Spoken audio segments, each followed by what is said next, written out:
as Chris Van Hollen was saying, together with the governor and Dr. Fauci, we were walking around downstairs and meeting with all the folks, our members of the National Guard, all the frontline workers, and I said, you know, I do believe in moments of crisis that they reveal the heroes walking among us, the angels walking among us, and I would say Melissa Wesby is one of those individuals. Thank you, Melissa, for that incredible introduction.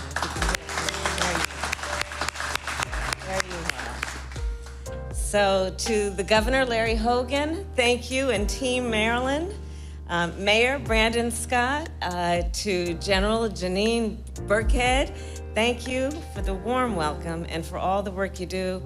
And it is certainly a point of personal privilege for me as the President of the Senate to acknowledge some folks that are my friends. And I worked with them both for over the 4 years I was in the Senate. And that, of course, is Senator Ben Cardin and Senator Chris Van Hollen.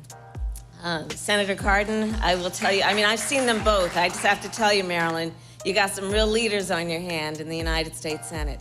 They represent Maryland, but they are also national leaders.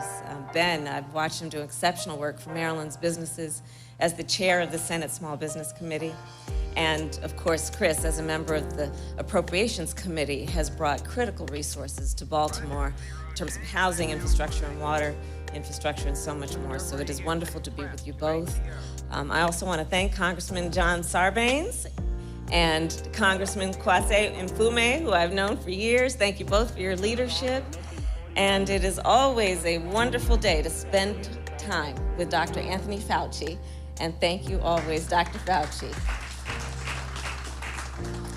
So it is wonderful to be back in Baltimore, and especially on this, our 100th day of our administration. I would say today is a good day, Baltimore. You know, 100 days ago, just after President Joe Biden and I were sworn in, I stood in front of the Lincoln Memorial, and I talked about what I call American aspiration. American aspiration. I talked about how in America, we not only dream, we do. We not only see what has been, we see what can be. We shoot for the moon, and then we plant our flag on it. So for a minute, let's go back to where our nation was 100 days ago. About 2 out of 330 million Americans at that time were fully vaccinated. More than 10 million Americans were out of work. Schools were closed. Businesses were closed. And beyond the pandemic, our democracy was under assault. And our capital had just been attacked by insurgents. All of that was going on when the president and I took our oath of office. But as daunting as these challenges were, we were not deterred. And our nation was not deterred. We had a plan to get America back on track. We had faith that the American people, when given the opportunity, would come together and would rise to meet the moment. And you have. You have. And because you have, American aspiration has defined these first 100 days. American aspiration is how we got to more than 200 million shots in arms in less than 100 days. In fact, just this morning, we got new data on how the economy did in the first quarter of this year, and things are looking up. America is once again on the move, and that's in big part thanks to exactly what's happening here in this stadium, which is this vaccination effort. And I thanked the National Guard earlier. I will thank you again. And Baltimore, Mayor, look at what you're doing here. People can walk right into this stadium and get vaccinated. And this is happening around the country. I have visited a local pharmacy in Southeast DC and a community health center right outside of Denver and a vaccine distribution site at a university in Las Vegas. I've been to a site in Chicago run by union members and another site in Jacksonville run by military members. And America, you must know, the people working to administer vaccines are heroes. And so too are just like those folks we visited with downstairs. So too are the Americans who sign up for that appointment, make the time and step up and get the shot. And if you haven't been vaccinated yet, or if you know somebody who hasn't, please ask folks to just roll up their sleeves. It's time for each one of us to do our part. Yes. And we have also seen American aspiration in our effort to deliver relief directly to American families. The pandemic has taken a toll on families, on their physical health, their mental health, ability to pay the bills. And the president and I, we knew that before we took office. So we developed a plan called the American Rescue Plan. And it was designed and intended to help people out. And it was a big plan to tackle a big crisis. And some said it was too big, but we went for it anyway. And the American people rallied around it. Across our country, Democrats and Republicans alike voiced their support. And on day 50 of our administration, President Joe Biden signed the American Rescue Plan into law. And as I said then, President Joe Biden, well, he had a clear vision and clear purpose. And let me tell you something, he never forgets who we are doing this for. It is for the American people. It is for the American people that we have delivered relief checks to 160 million folks. It is for the American people that we have lowered healthcare premiums. It is for the American people that we have cut taxes for families with children. And it is because of this law that we are lifting half of America's children who are living in poverty out of poverty. Think about that. Think about that. Half of America's children that are living in poverty will be lifted out of poverty. So that, folks, is what I call American aspiration. And we have also delivered support directly to small businesses because, of course, small businesses are part of the fabric and the culture of a community. Baltimore knows that well. Our small businesses employ about half of America's workers.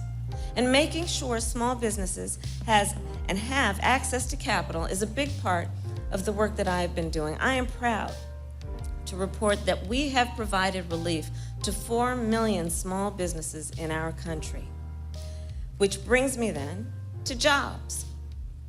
In 100 days, we have created more new jobs than any other administration in history. And Baltimore, we are just getting started. Right now, we have 2 more plans that we are working to get passed. The first is the American Jobs Plan. It will be the largest job investment that our nation has made since World War II. Because the fact is, too many people, including too many people right here in Maryland, are still out of work. So while we have made significant progress, on the jobs front, there's so much more to be done. We are going to put Americans to work, fixing the roads you drive on every day, getting rid of the lead pipes that poison our children, and expanding broadband so that every American has access to high-speed and affordable high-speed internet. In the 21st century, broadband is critical infrastructure. You know, last week I was in New Hampshire. I was visiting a site in the New Hampshire Electric Co-op. And I was there because we were remembering that in 1936, Ben Cardin and Chris, you'll probably remember Congress, and together with Congressman Sarbanes and Mfume, in 1936, the United States Congress said, you know what? We got this thing called electricity, but there are folks that are being left out. And that's not gonna be right because they will be left behind. So in 1936, there was the Rural Electrification Plan.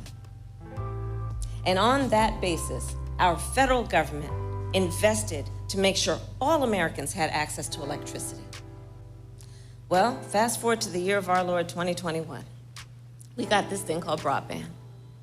We have this thing called the internet. And let's think about it.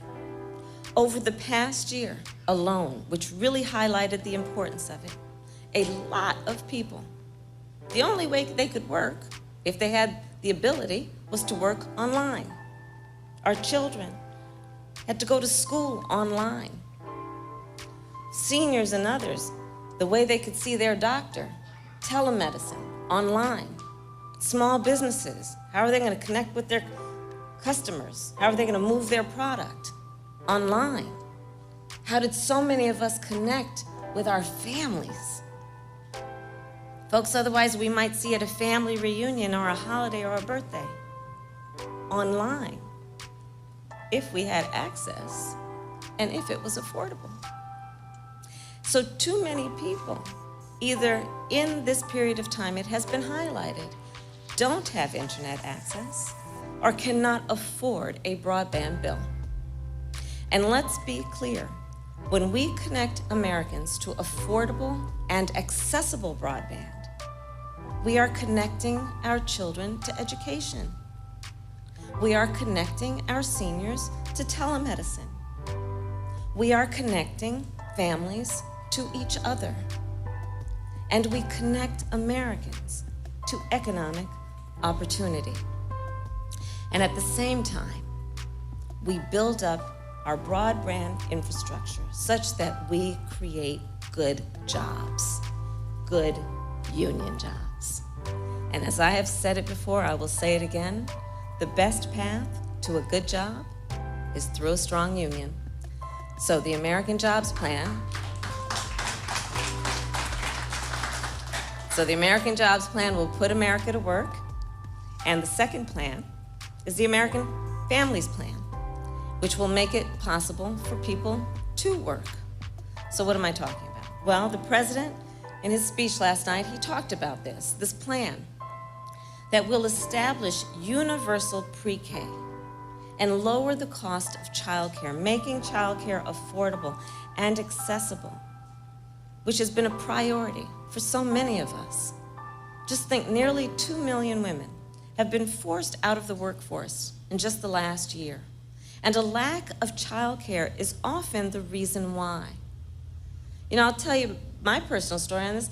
You know, when my mother, who raised my sister and me, Dr. Fauci knows this, I'm very proud to say that my mother used to go to this place, Governor, when we were young, Mommy was going always to this place called Bethesda. She was going to Bethesda, I learned later, because a place called NIH is in Bethesda. Because you see, my mother was a breast cancer researcher. And she had 2 goals in her life, to raise her 2 daughters and breast cancer. And so she used to go out to NIH to help do some of the work that happens there. And so when my mother, though, on a daily basis was at work every day, long hours, she worked on weekends. And when she was at work, and it was after school, often my sister and I, we would walk 2 houses down to the home of Mrs. Regina Shelton, who was a second mother to us. And she was a lifeline for our mother. And here's the thing I know. She would talk on a daily basis about how, but for Miss Shelton, she could not have done the work that she did. Every working mother needs that support. Every working parent needs that support.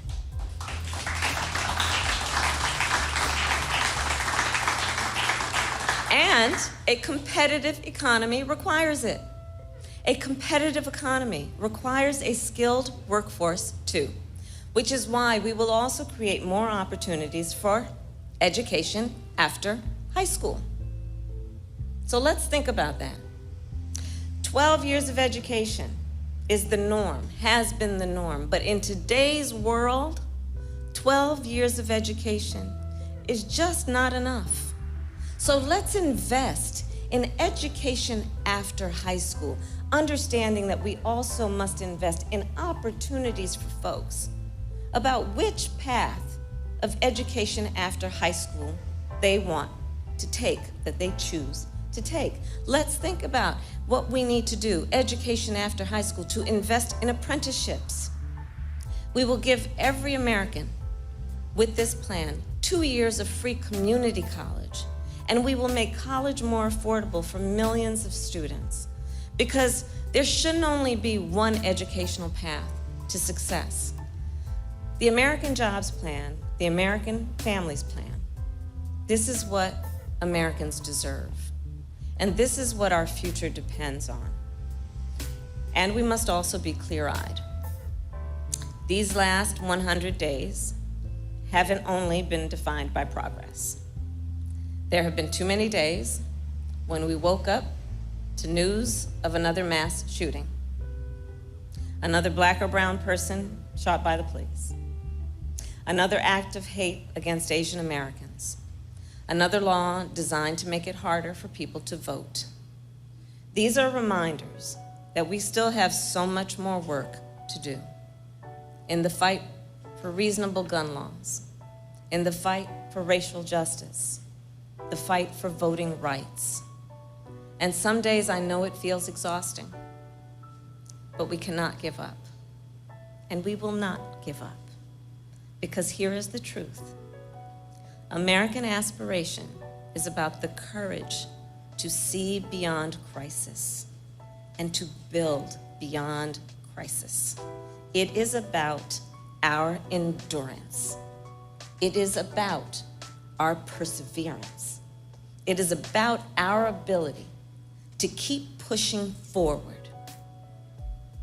American aspiration is what drove our nation to build the railroad from coast to coast in the middle of the Civil War. It is what drove our nation to bring electricity to every household in the middle of the Great Depression. It is what drove our nation to race to the moon in the middle of the arms race. American aspiration is what will continue to drive all of us to keep reaching high, even when we know it may be difficult, especially when it is difficult. So I want to end with one more story. So about a month ago, I met this little girl. Her name is Gala, and she's 5 years old. And so I walk into the classroom, and she's there. This little one, I mean, she is really something. Okay, so I walk into the room, and she introduced me to everybody in the classroom, knew everyone, but 5 years old. And immediately came glued to my side the whole time I was in the classroom, introduced me to everyone in the classroom by name, including her teachers. She's just self-appointed to do this, by the way. It was not the plan. And at one moment, I went down I kneeled to speak to her. And I said to her, I said, Galia, you can be anything you want to be. And this little one looked at me in my eyes, and do you know what she said? I want to be everything. I want to be everything, right? So that is the spirit of American aspiration. That is the spirit which at that moment was wrapped up in the little body of a 5-year-old. And moving forward, that is the spirit we must summon. So thank you, Baltimore. Thank you, Maryland, for making these 100 days what they have been, as so many of you have spoken and said, where we see light, at the end of the tunnel. Thank you for marking these 100 days with the President and with me. And please know that the President and I are grateful for your trust, and we will never, ever take it for granted. May God bless you, and may God bless America. Thank you. Thank you. Thank you all. Thank you. Thank you. Thank you. Thank you very much.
relationships at the same time, with nearly half of marriages ending in divorce. The main reasons why divorces happen is infidelity. Less couples are saying I do, and more young people are experimenting with a new kind of love. How did you feel when I told you that I was polyamorous?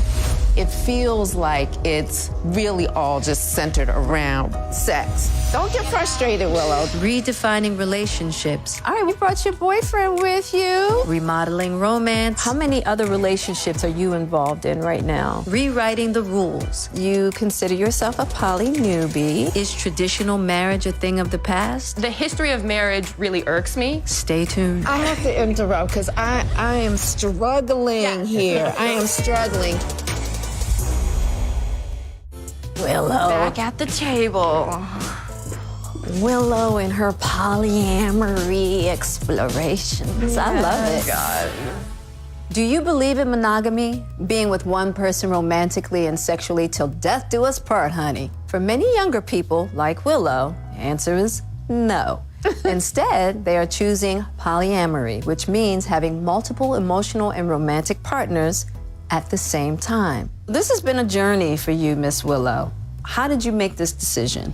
With polyamory, I feel like the main foundation is the freedom to be able to create a relationship style that works for you and not just stepping into monogamy because that's what everyone around you says is the right thing to do. Right, So I was like, how can I structure the way that I approach relationships with that in mind? Yeah. Also, doing research into polyamory, the main reasons why monogamous relationships or why marriage, why divorces happen is infidelity. Yeah. For somebody like me, it feels like it's really all just centered around I mean, I'll give sex. you an example. Let's say you haven't always been the kind of person that wanted to have sex all the time, but your partner is. Right. Are you gonna be the person to say, you know, just because I don't have these needs, you can't have them either? Right, right. And so that's kind of one of the reasons why I actually was interested in poly because I was introduced to it through kind of a non-sexual lens. Right. Okay. In my friend group, I'm the only polyamorous person and I have the least.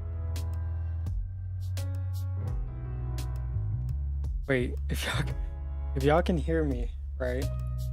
Why is she yelling? Is this like a normal thing? Does she normally just yell?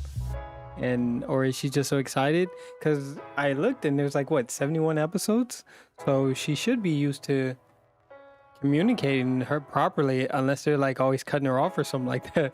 So that's just one thing that came to mind when I was listening to this. Just now, I'm listening to this with y'all, and I might turn down the music a little bit more, almost to where you can't even hear it. But hey, how's it going, everybody? Khalil on the scene, Cali Vibe.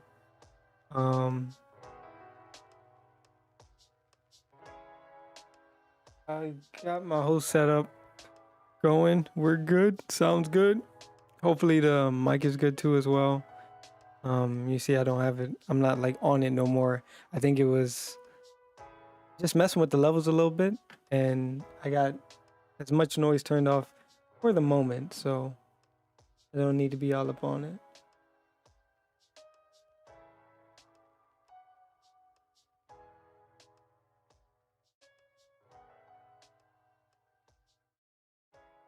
Oh wow. Anyways, let's continue. Yeah, why is she yelling? But okay, maybe somebody can tell me. Somebody watches all these shows or listen to the podcast, which I might check out the podcast because I remember hearing about the Will Smith one. I don't remember what I think it was about like the whole cheating. Not cheat. Was it cheating or that the fact that Willow, Jada, and Will were having multiple partners at the same time, and now their daughter is on here saying the same thing. I guess Jaden would hop on here as well, but we'll see. Sex out of all of my friends. So how did you feel when I told you that I was polyamorous? When you were like, hey, this is my Friend group, I'm the only polyamorous person and I have the least sex out of all of my friends. So how did you? Yeah. Okay. Let me see some. Oh, Willow. I'll pull this here. That. Close this. over.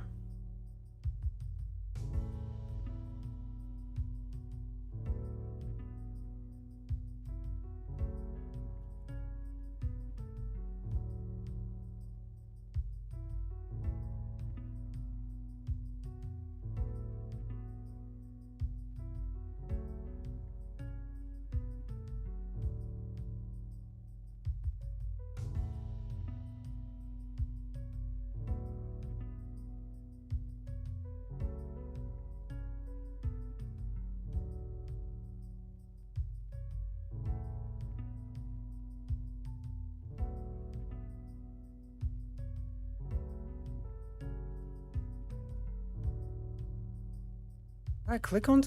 I swear it was like. Didn't it just give us a definition? How do we get to this big paragraph right here? Did I scroll down it? Yeah. Okay. It's supposed to be right here. Okay. Well. But. Org.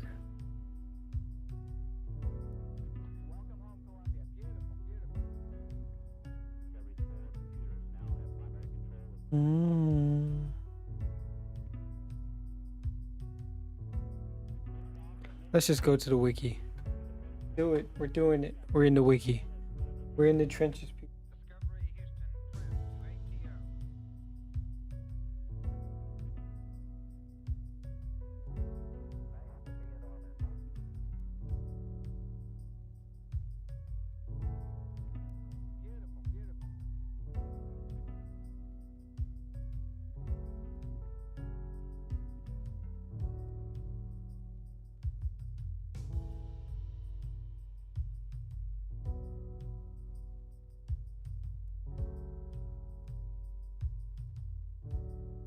Okay.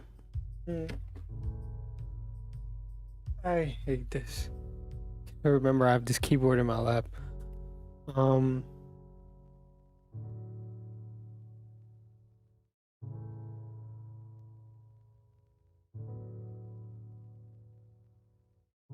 Better?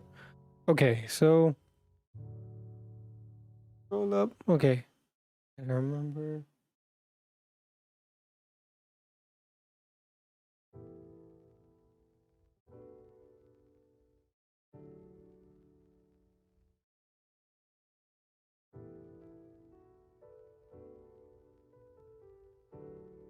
Sorry about this.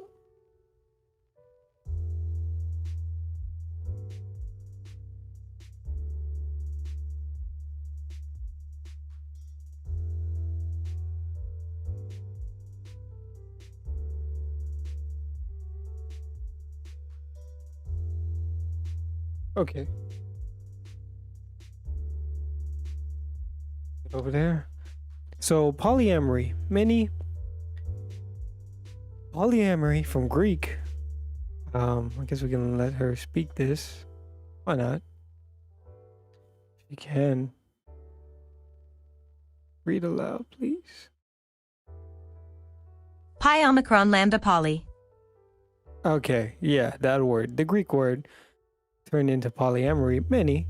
So I guess that the first part of it stands for many, the poly. In Latin, amor, love, is the practice of or desire for intimate relationships with more.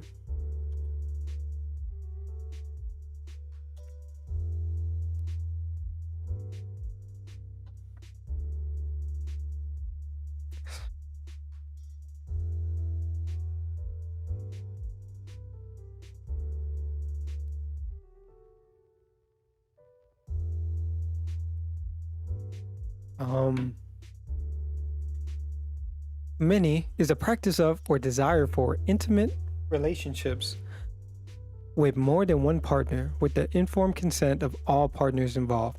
People who identify as polyamorous may believe in an open relationship with a conscious management of jealousy and reject the view that sexual and relational exclusivity are necessary for deep, committed, long-term loving relationships.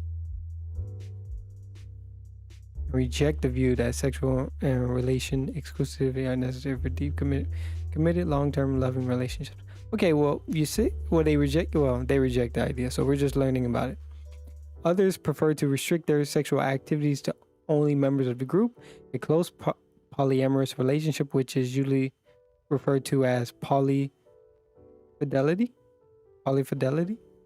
Polyamory has come to be an umbrella term for various forms of non-monogamous multi-partner relationships or non-exclusive sexual or romantic relationships. Its usage reflects the choices and philosophies of the individuals involved, but with recurring themes or values such as love, intimacy, honesty, integrity, equality, communication, and commitment. So everything that a normal relationship would, hopefully would have. So people who identify as poly may believe in an open relationship where they can. Okay, but desire is the practice of or desire for intimate relationships with more than one partner. And actually, we'll go into intimate relationships a little bit because, you know, people say, let's be intimate. And I think a lot of guys would say, that intimate is just, you know, having sex or maybe kissing on a girl. And I would even say that. So let's see. An intimate relationship is an interpersonal relationship that involves physical or emotional intimacy. Okay, what is emotional intimacy? Emotional closeness is an aspect of interpersonal relationships that varies in intensity from one relationship to another and varies from one time to another, much like physical intimacy. Emotional intimacy involves a perception of closeness to another that allows sharing of feelings accompanied by expectations of understanding, affirmation, and demonstration of caring. Well, I think you always want the demonstration of caring, accompanied by expectations of understanding. You can understand, but I think really what they're trying to get at here is, you know, hopefully you're not going to be judgmental, but I think you can understand and then be judgmental, which is just a part of it, a part of just being open and real, you know. I could just say nothing and then let you do your whatever you're doing, and not saying that we're saying polyamory is bad, we're not saying polyamory is bad. Emotional intimacy involves a perception of closeness to another that allows sharing of feelings. Sharing of feelings. Emotional intimacy can be expressed in verbal and nonverbal communication. The degree of comfort, of effectiveness, and mutual experience of closeness might indicate emotional intimacy between individuals. Intimate communication is both expressed and implied.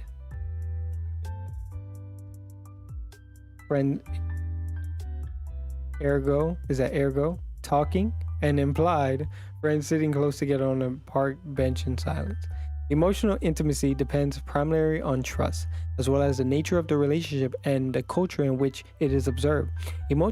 Emotional intimacy is different from sexual intimacy. Sexual intimacy can take place with or without emotional intimacy.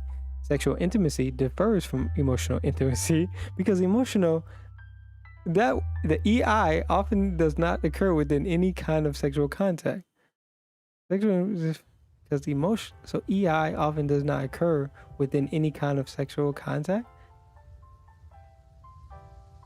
Well, I mean, so yeah. Well, I hope you're expressing that you're sharing how you feel in that moment of being sexual. You know, maybe it hurts. You need to be able to express that. Like, come on now. But okay. And what else? It was like sharing your feelings. What else was there? Communication, talking, understanding, having an understanding that, hey, maybe I'm not hard anymore. Like, we were going ham for like 10 minutes and now for some reason my penis isn't hard anymore. Like, come on, I need you to understand this, woman. Affirmation, tell me I'm doing great, tell me I'm doing a good job.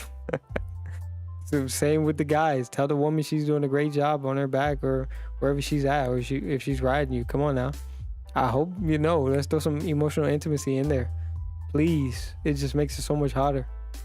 Um, Emotional EI is a psychological event that happens when trust levels and communication between two people are such that it fosters the mutual. Okay, so maybe there's so. I guess if I just take this as is, what they're basically saying is that if you're not engaging in emotion EI, which is like a closeness of understanding, sharing your deepest, darkest, let's not say darkest, deepest feelings, any underlying thing about you, and you're able to express that to another individual in a trusting manner, not withholding anything because you feel like they might break your heart or hurt you in any way like that. So having this openness to another person. So if you're not engaging in that, which I would hope they would just say, if when you're not engaging in EI, or when you're having SI, you don't have to use your EI, but it would help. So where were we at? EI is a psychological event that happens when trust levels and communication between two people are such that it fosters a mutual sharing of one another's deepest selves. Depending on the background and conventions of the participants, emotional intimacy might involve disclosing thoughts, feelings, and emotions in order to reach an understanding, offer mutual support, or to build a sense of community. It also might involve sharing a duty without commentary. Okay. So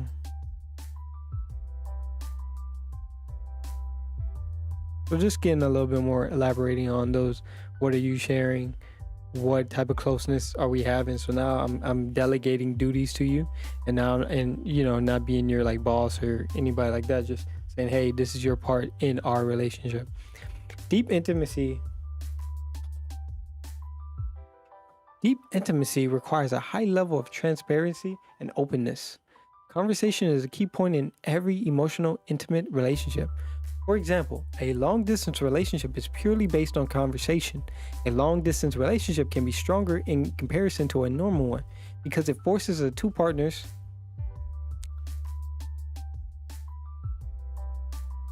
For example, a long-distance relationship is purely based on conversation. A long-distance relationship can be stronger in comparison to a normal one because it forces the two partners to enhance the conversation process. This involves a degree of vulnerability that can feel uncomfortable or anxiety-producing to many individuals. These feelings do, however, tend to diminish and even dissolve over time and with practice.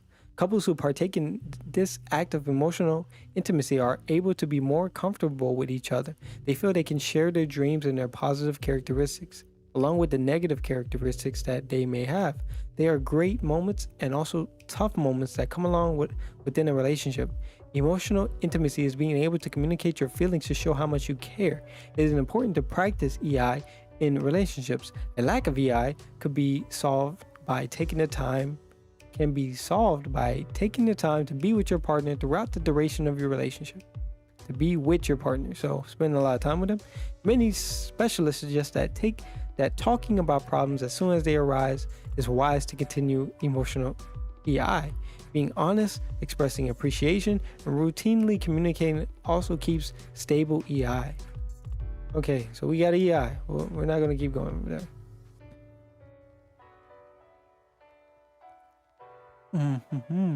So, although an intimate relationship is commonly a sexual relationship, it may also be a non-sexual relationship involving family, friends, or acquaintances.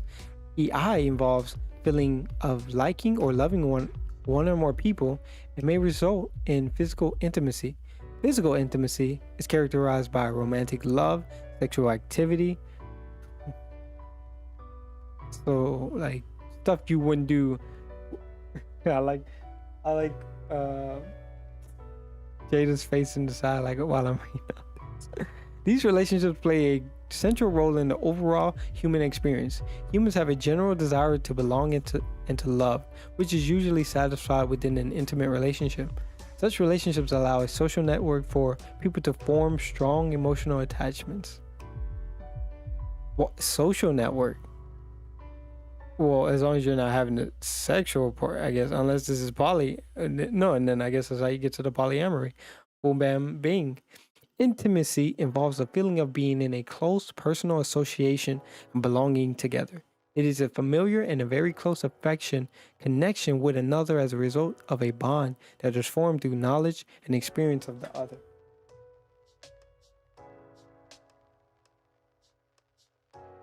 Come here, boy. Come here.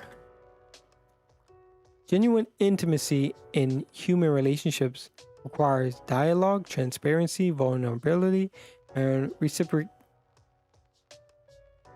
I do not know that word. Reciprocity? I think.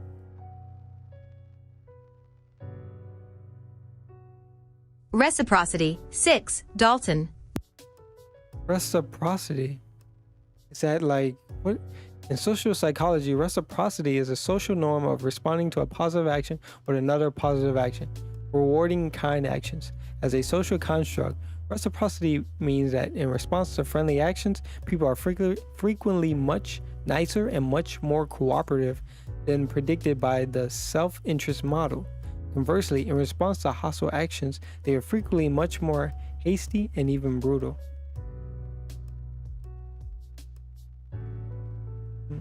Reciprocity makes it possible to build continuing relationships and exchanges. Fukuyami?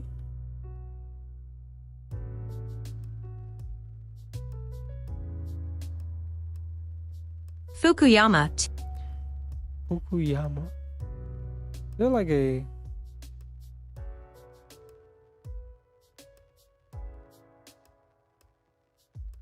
ping pong. Pong pong.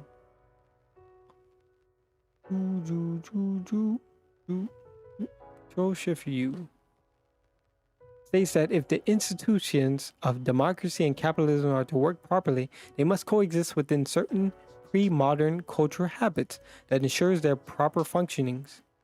He goes on to say law, contract, and economic rationality and prosperity might as well be levied with reciprocity, moral obligation, duty towards community, and trust.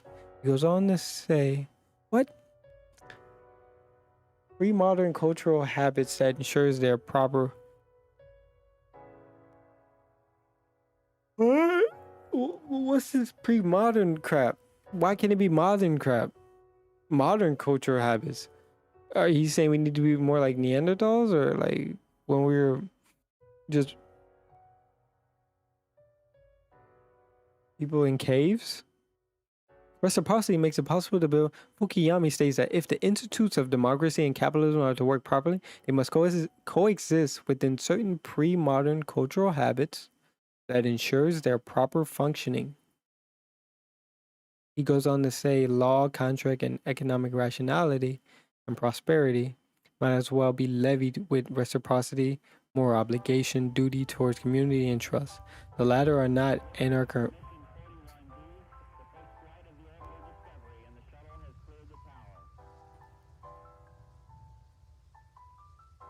Reciprocity. Social psychology.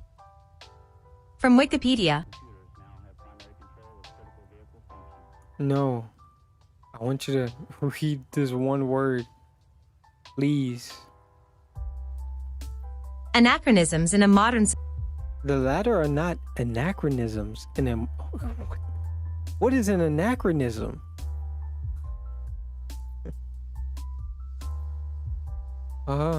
Next time I'll do this. Anachronism. A thing belonging or appropriate to a period other than that in which it exists, especially a thing that is conspicuously old-fashioned.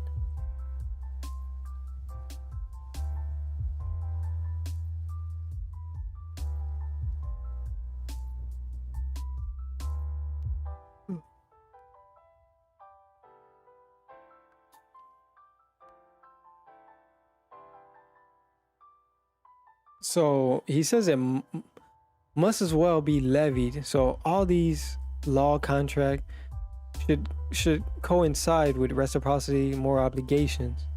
And then he says the latter. So the latter he stated was like duty towards community, reciprocity, So he's saying these things that exist, but don't.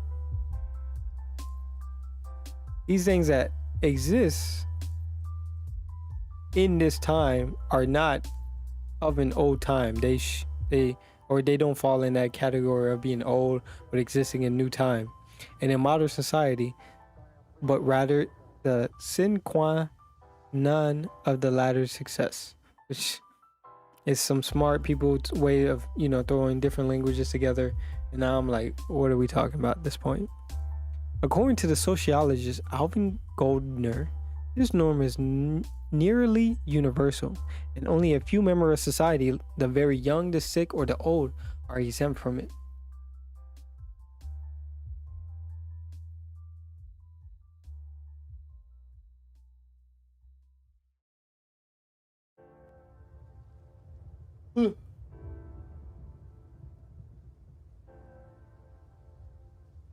All right, so we got a little bit of that, so we can give it to her.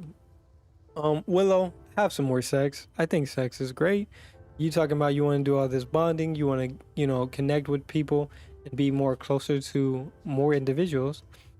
Or when you heard these ideas come about, knowing that you can build a community of lovers, or I guess in your case, a community of people that you can have a lot of EI, SI when necessary, PI when necessary, but more of the EI with this tribe of people or coalition of people that you want to really be close with and have around with you, for most of your life or in the time that y'all in this relationship.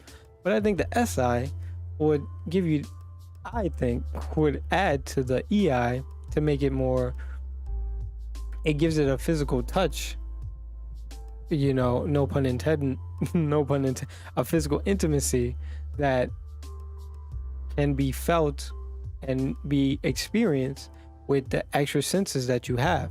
So you're using your sight and your hearing and speaking a sense?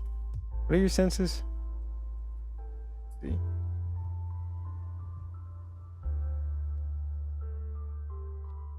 Your senses. So you got touch, sight, hearing, smell, and taste. So you're lacking on the touching if all you care about is the EI. But there is another part of that where you have the physical intimacy where you can then touch and even smell in that case. But I guess you can smell their breath when they're talking. And hey, if you really want to get in there, you can start tasting, but we're not going to get into them ball games yet. But yep. Anyways, so we got it there. Intimacy can be used in a lot of different ways, people. So you have emotional intimacy, you have physical intimacy, you have sexual intimacy. Sexual doesn't have to have EI, but it does have the physical part. And I don't think there's a difference. I think it's really SI and EI, but we can say physical to make it, no. Physical is the romantic love part, like has a romantic love, where SI is just, maybe the dogs going at it, as well as the lovers embarking on each other's body to go through a journey together of ecstasy. So, because romantic love could just be, the gestures I do for you as far as like flowers. And I'm not very creative, but we're going to listen, y'all going to listen to this more. I'll be right back. Feel when I told you that I was polyamorous? When you were like, hey, this is my get down, I was like, I totally get it. Wanting to set up your life in a way that you can have what it is that you want. I think anything goes as long as the intentions are clear. You know what I mean? To everyone involved, and to yourself. Really more to yourself than anything, right? And I know that there's a lot of beauty that sits outside of the conventional boxes. Let's not negate just the simple, because there are people that still enjoy marriage as it is today. 100%. Yes. I happen to enjoy being married, even though I've been married several times and I've been through. We don't want nothing wrong with this that. isn't about changing a paradigm that works for people. Exactly. This isn't about that. It's about being able to have the freedom to create a Okay. relationship Well, for then yourself. I'm good then. It's almost like you're born, you go to school, you go to college, you get married, you have kids, you have to pick a fence. But a lot of people have done that and felt unfulfilled in their lives. Right. But I also think you have to be careful in these particular dynamics because they can be a little distracting. Meaning, You have to be careful in monogamy too. That you can do. be distracting as well. But here's the difference between monogamous relationships. Yes. When you have those monogamous boundaries, you're actually forced to have to just listen to what I'm saying, okay? Just take a minute, just listen to what I'm saying. When you have those boundaries that are put in and you aren't giving yourselves the opportunity to go call Jane or to go call Robert when things aren't going well within your in your relationship, right? It makes you have to confront and look at things in a different manner, 100%. right? So all I'm saying is that in these kinds of dynamics, in just being careful that we're not trying to dodge the raindrops. There's comfort in that it provides, too, almost like a social order Yes. to life and setting boundaries and commitments. Most people are practicing monogamy because they feel like they have no other choice. Right. We all know that most people out here doing unethical non-monogamy any damn way. That's the reason. That's the whole, you know what I That's mean? called cheating, y'all. Yeah, that's. Most people's out here just acting a fool. But that's also why it's important to be able to have the discussion beforehand, which is where I think people fall short, especially today. Because let me tell you something. Having been married 4 times, Rodney and I had some serious conversations. You have to. About what does this mean to you? Yeah. Even outside of the counseling that you get from your pastor before you get married, because most people that get married, you know, will get counseling from their pastors because there is a religious aspect to it, a God aspect to it, Jada. Yeah, for sure. And we had deep conversation about what does this mean to us? Yeah. What do we want to create for ourselves? And we actually talked about polyamory. Was that something that we wanted to explore? We had that conversation. But see, the difference is that you and Rodney have lived so much life. Right? So when you're talking to a 20-year-old who is thinking about being married. So let's see, I got married at 25. Wow. 25, 24, one of those, Jesus. And the problem is if you go into a relationship thinking that this is going to be exactly how it is today, till the day That you die? that I die, you're in trouble. You're in trouble, and you're sadly mistaken. You're sadly mistaken. Now, regardless what the dynamic of the love is going to be, so whether it's 5 people involved, whether it's just 2 people involved, you know, and whatever it is, it's going to change. It's going to change. That's where the conversation comes in. Exactly. It's the practicing monogamy has to be a choice that you make, just like practicing polyamory. Absolutely. So that's the thing. That's the only part about marriage today and monogamy that I think is antiquated. That monogamy has to be your default choice. Yeah. It can't be because I'm told I'm supposed to do it this way. Right. That, my dear, is deeply antiquated and no longer works. I guess I'm not really clear on what it offers you. Could you imagine being in a group and loving everyone equally? No. Whether it be platonic or not? Wow. Well, then I don't know what to say. That's because of Gam's ideas around love. Yeah. Here's the one thing I want to talk to you about. This has really been something that has been a personal journey for you. What are your feelings and ideas around marriage as you know it today? The history of marriage really irks me. Yeah. Just the history of marriage as a whole and what it has represented over the years for women in particular. I feel like the only way that I would get married is, let's say me and my partner or partners wants to help people and we need to put our finances together in order to make that vision happen. That's the only way I could see myself getting married. So there has to be a common purpose. Yeah, there has to be a purpose beyond, I think you're cute. And that goes for any relationship. So whether it's polyamorous, 100%. whether it's a relationship just with yourself, 100, yes. it needs to be connected to something greater than you. Because I think the reason why so many relationships are not working is because it's steeped in self-gratification. 100%. And that is going to get you in trouble every single time. Yeah. I feel like if you're going to be married, I think one of the things that has to change is the idea that I need a husband, we're gonna family. No. Yeah. What are you planning to build together? What are you planning to do together? can't What just is be- the purpose of your togetherness? Because it has to be bigger than the two of you. When I look at Justin and Haley, They're a beautiful couple. They're a beautiful couple, but not to say that they won't have their difficulties, because they will. But here's the thing that I love about how they've started their relationship. They agree on God. Yes. They want to serve God and they want to love God together. And so that is always their North Star. Yeah. So, coming to the table is a polyamorous young woman who's in a relationship with a married man. Meet Gabrielle Smith. She practices solo polyamory, meaning she has multiple partners and doesn't consider any of them more important than the others. Aaron is her platonic life partner. Doug is her sexual partner. Alex is her boyfriend. Alex has a wife. Alex's wife has a boyfriend, Jeff, and they're all down with that. Gabrielle has been very open about her relationships and has become a leading voice in the ethical non-monogamy community. It seems extremely confusing to me.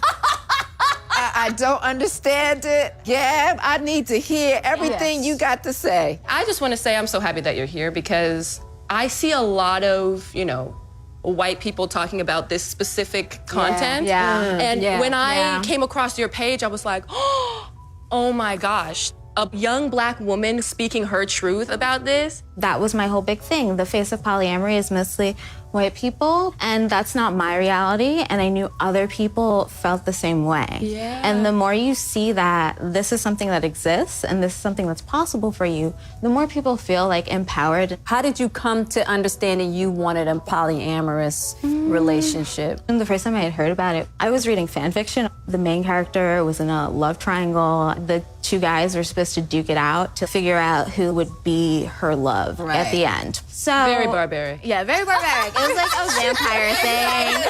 At the end, they kind of got an equal score, so she just picked both of them. Right. And I was like, wait, this is so much better. Exactly. Like, this is possible. And then I was in my first relationship when I was like 17 to 19.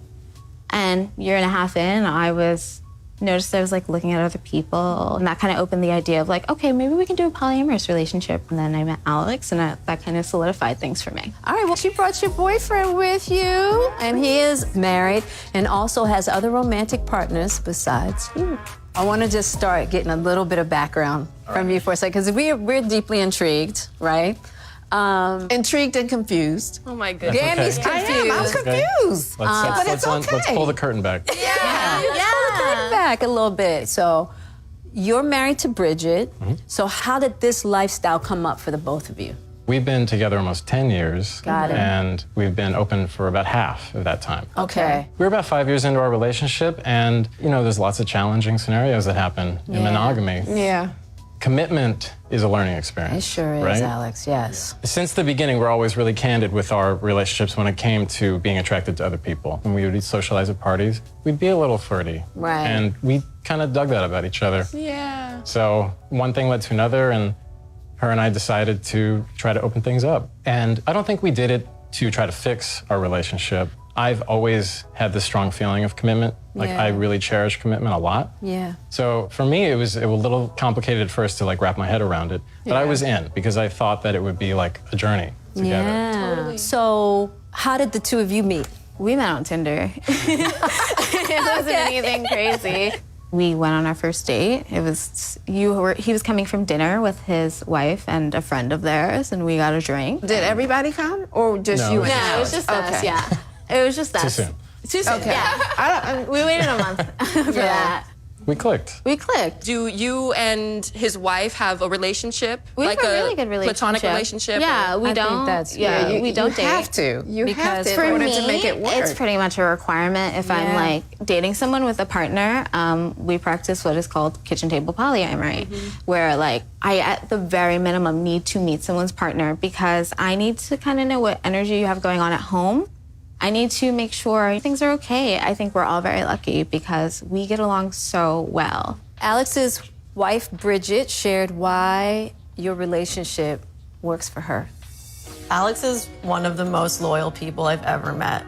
Like, more than I could ever even hope to be. Alex is so loyal. Like, if we do skip a date night, or if he sees somebody like 3 nights a week and we haven't had dinner together yet, like, I know this sounds maybe crazy to some people, but it really doesn't bother me. Because I just know at the end of the day that Alex isn't going anywhere. Yeah. Oh, okay. And I love that she has her own boyfriend. Because I feel like there's this trend where it's like the men can have all the partners. Oh, yes. Yeah. And then it's like, oh, once the woman wants to have a partner, it's like, oh, wait, now we're going a little too far here. But it's also specifically you can't date other men. yeah, it's like, oh, That's- I'm cool with women. I'm cool but- with women because a woman can't steal my girl from me, which like... Which, Exactly. Okay, so I have to interrupt because I am struggling Yes, here. it's okay. I'm struggling It's okay. here. I and haven't I'm answered really- my question in any manner. I am ready. I just don't understand it. It still sounds to me like the major motivation is sexual. It's not about, oh, I want to have all these partners. I want to do all of these things. It's just like my sexuality. I'm not specifically attracted to men, and I'm not specifically attracted to women or any other gender. It's that I am open to anything. I want to be able to take opportunities if I feel like they're natural to me. You also have a platonic girlfriend relationship, life yeah, partner. we're just friends. But it was deeper than like a normal friend.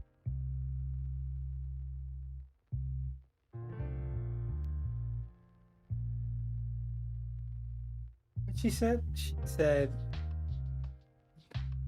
oh, I just want to lean back. Hold on. Come to me. Ugh. Why? Why do I gotta keep...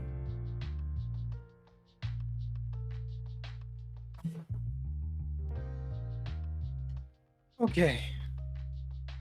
Get into the comfortable... Get into the comfortable part of the stream, you know? The comfy part.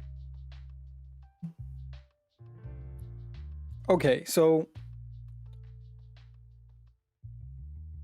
it's not about sex, but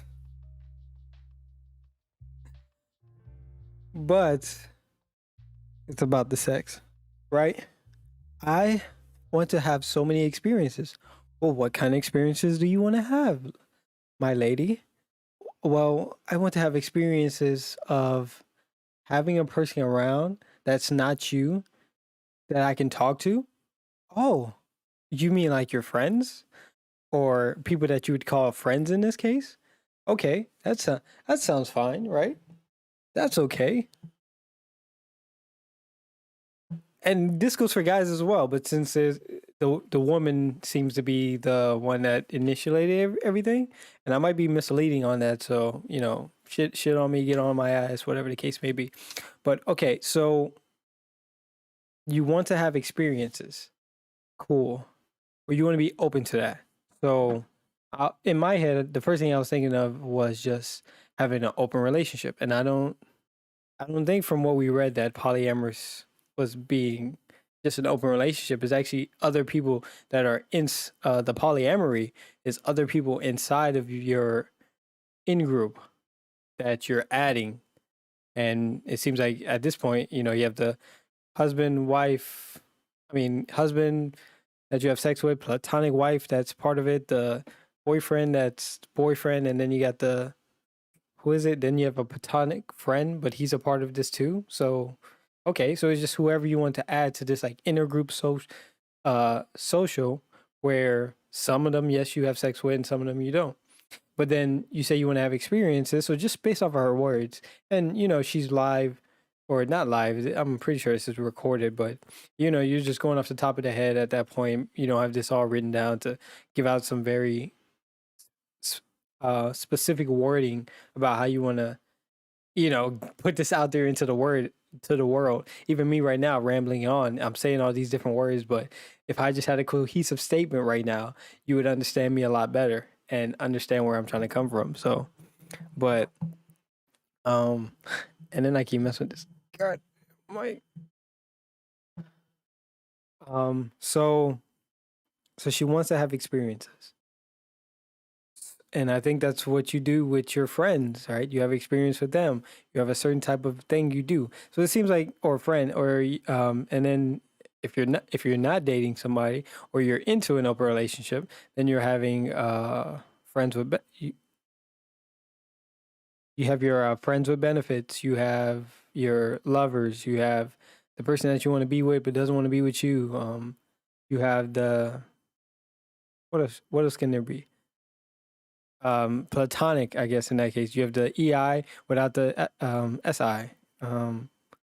What else? I'm trying to think of like all different relationships. You have the long distance relationship. Well, I guess any other relationship would be close distance relationship.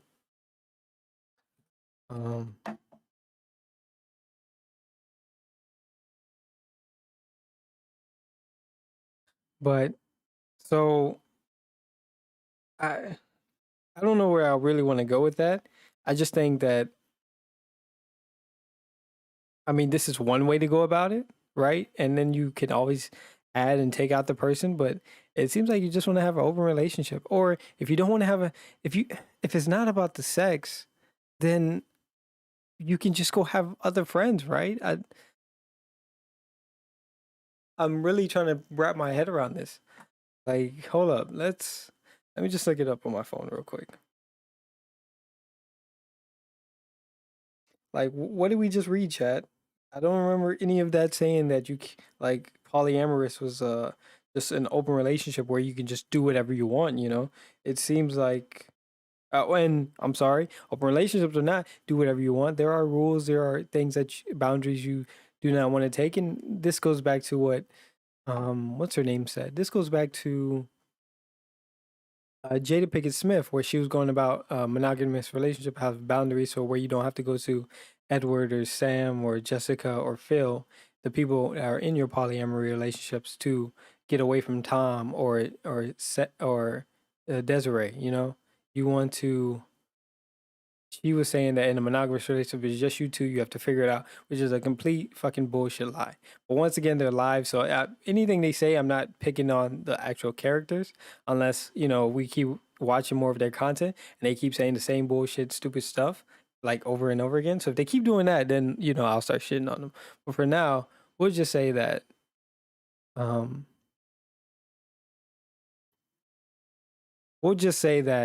this is one take. They just one take going off the dome, and they out there, they out in the party just throwing whatever makes sense. And hold on, I'm doing all this talking and it's quiet in the background, and I don't got nobody to tell me this. Y'all not telling me the truth. Yo, bring this down, because I still need to see the chat, just in case. Chat, don't fail me, chat. Over here. But oh shoot, I have it right here though. Polyamorous. Y'all can't see this, but let me read it. Many is the practice of or desire for intimate relationship with more than one partner with the informed consent of all partners involved. Okay, people who identify may believe in an open relationship with a conscious management of jealousy. So okay, what's the difference? Open relationship. An open relationship, also known as non-exclusive relationship, is an intimate relationship that is sexually non-monogamous. The term may refer to polyamory, but generally indicates a relationship where there is a primary emotional and intimate relationship between two partners who agree to at least the possibility of intimacy with. Okay, yeah. So if you just want to go experience shit, can you not have, your best friend? You can't have your best friend. You can't have a dude best friend and it just be an open relationship. No, you have to keep like adding more and more people to this. I just don't understand that part. That's the part I just don't understand. And if it's not about sex, which in an open relationship, you can do the same thing. Somebody's gonna come on here and just shit the hell out of me. I can just feel it already. Come on, hop in the Discord, hop wherever you need to go. Let's get this debate on. I'm ready. I'm hot. I'm ready. As a practice, so I want to read into it. Let me see this. As a practice, so we're back in polyamory. Consensual non-monogamy, which polyamory falls under, can take many different forms, depending on the needs and preference of the individuals involved in any specific relationship or set of relationships. As of 2019, fully 1/5 of the United States population has some point in their lives engaged in some sort of consensual non-monogamy. Separate from polyamory as a oh, hold on. Give me a sec. And I still don't hear no music.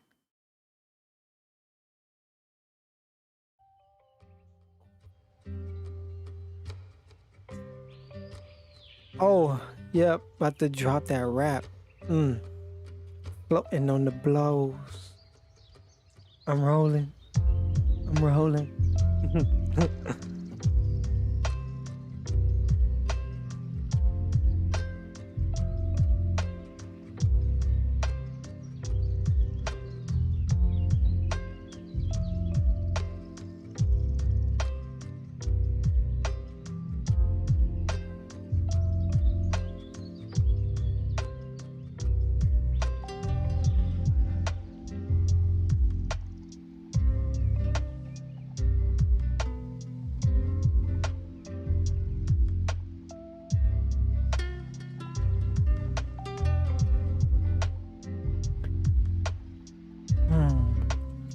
Separate from polyamory, the philosophical basis for relationships are the practical ways in which people who live polyamorous arrange their lives and handle certain issues, as compared to those of more conventional monogamous arrangement.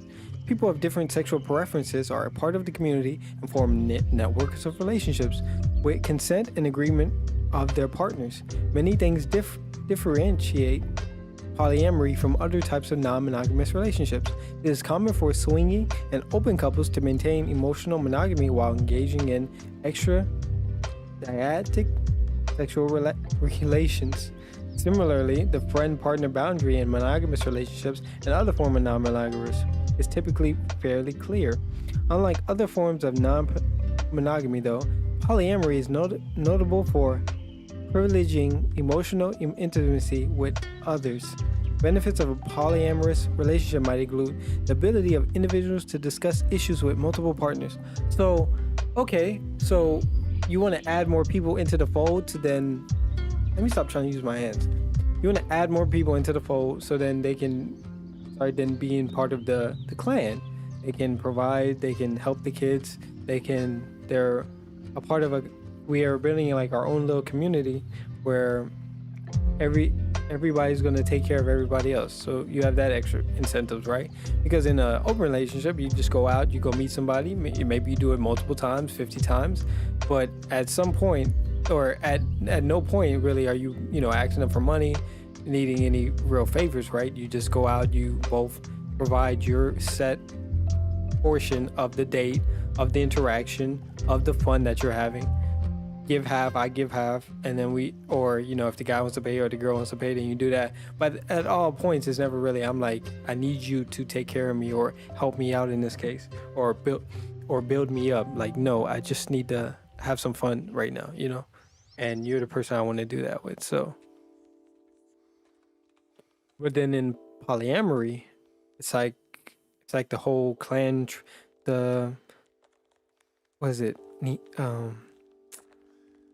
what were we before? Just cavemen. We're cavemen, cavewomen.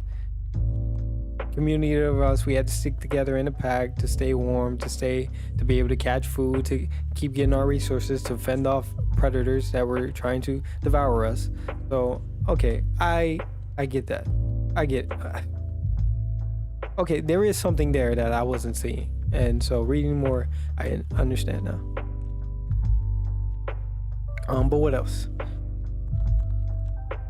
The ability of individuals to discuss issues with multiple partners, potentially mediating and thus stabilizing a relationship and reducing polarization of viewpoints. and emotional support and structure from other committed adults within the familiar unit. I mean, you can get that from just a friend or a best friend, but at least emotional support. Maybe not, physical or like, hey, come build my house, which honestly you could. Okay, now I'm losing it again. I mean, now that I think about it, you can have your friends support you emotionally. You can ask them for money, especially if they're your best friends, right? You're here to. You don't have like the 100% commitment to say that, okay, my life, you have a hold over my life as well. So if I want to spend this dollar, you're a part of the reason why I got to think about, should I spend this dollar or not? Because if you have no money, you haven't eaten, maybe you need 50 cents of that. And now if we're in a relationship, I'm supposed to be considerate of you at most times in the relationship. So you don't have that full commitment, I would say. Like, in a monogamous relationship, it's like a 90%. In a polyamorous, it seems like it's the same. It would be like 90%. But then when you back off from there and you're just friends or best friends, there's different levels to this shit. So I guess you're bumping up the level of commitment that this person is going to have in your life. So I shitted on her a little bit, but she'll be all right. For her, it still might be about the sex though. She's not telling us, or I'm just being an asshole. She didn't say none of this. Like, I need talk about the commitment. Talk about how he's gonna be there for you when the other guys leave, and he's gonna take care of you and take you in. He's gonna be the actual godfather or godmother that's gonna take care of, the mom and dad's kids when they die. That's this person that's coming into the fold. Like, let me hear that now. And I don't think she said anything of the sorts. She might have said something about intimacy and, being very vague, which I think a lot of people are very vague when it comes to talking about intimacy. We all just think of the simple sex and maybe kissing, hugging, the romantic love. We think of the sexual intimacy. We say emotional intimacy, but I think we just say that. Nobody really knows what the hell that means. I would say I didn't even fucking know really what that means. So we say sexual, but when we say intimacy, we think it sexually and we think romantically usually. Nobody's really thinking of it. We might say emotionally, but nobody really knows what that entails. But and then Willow, Jada, we're shitting on you as well.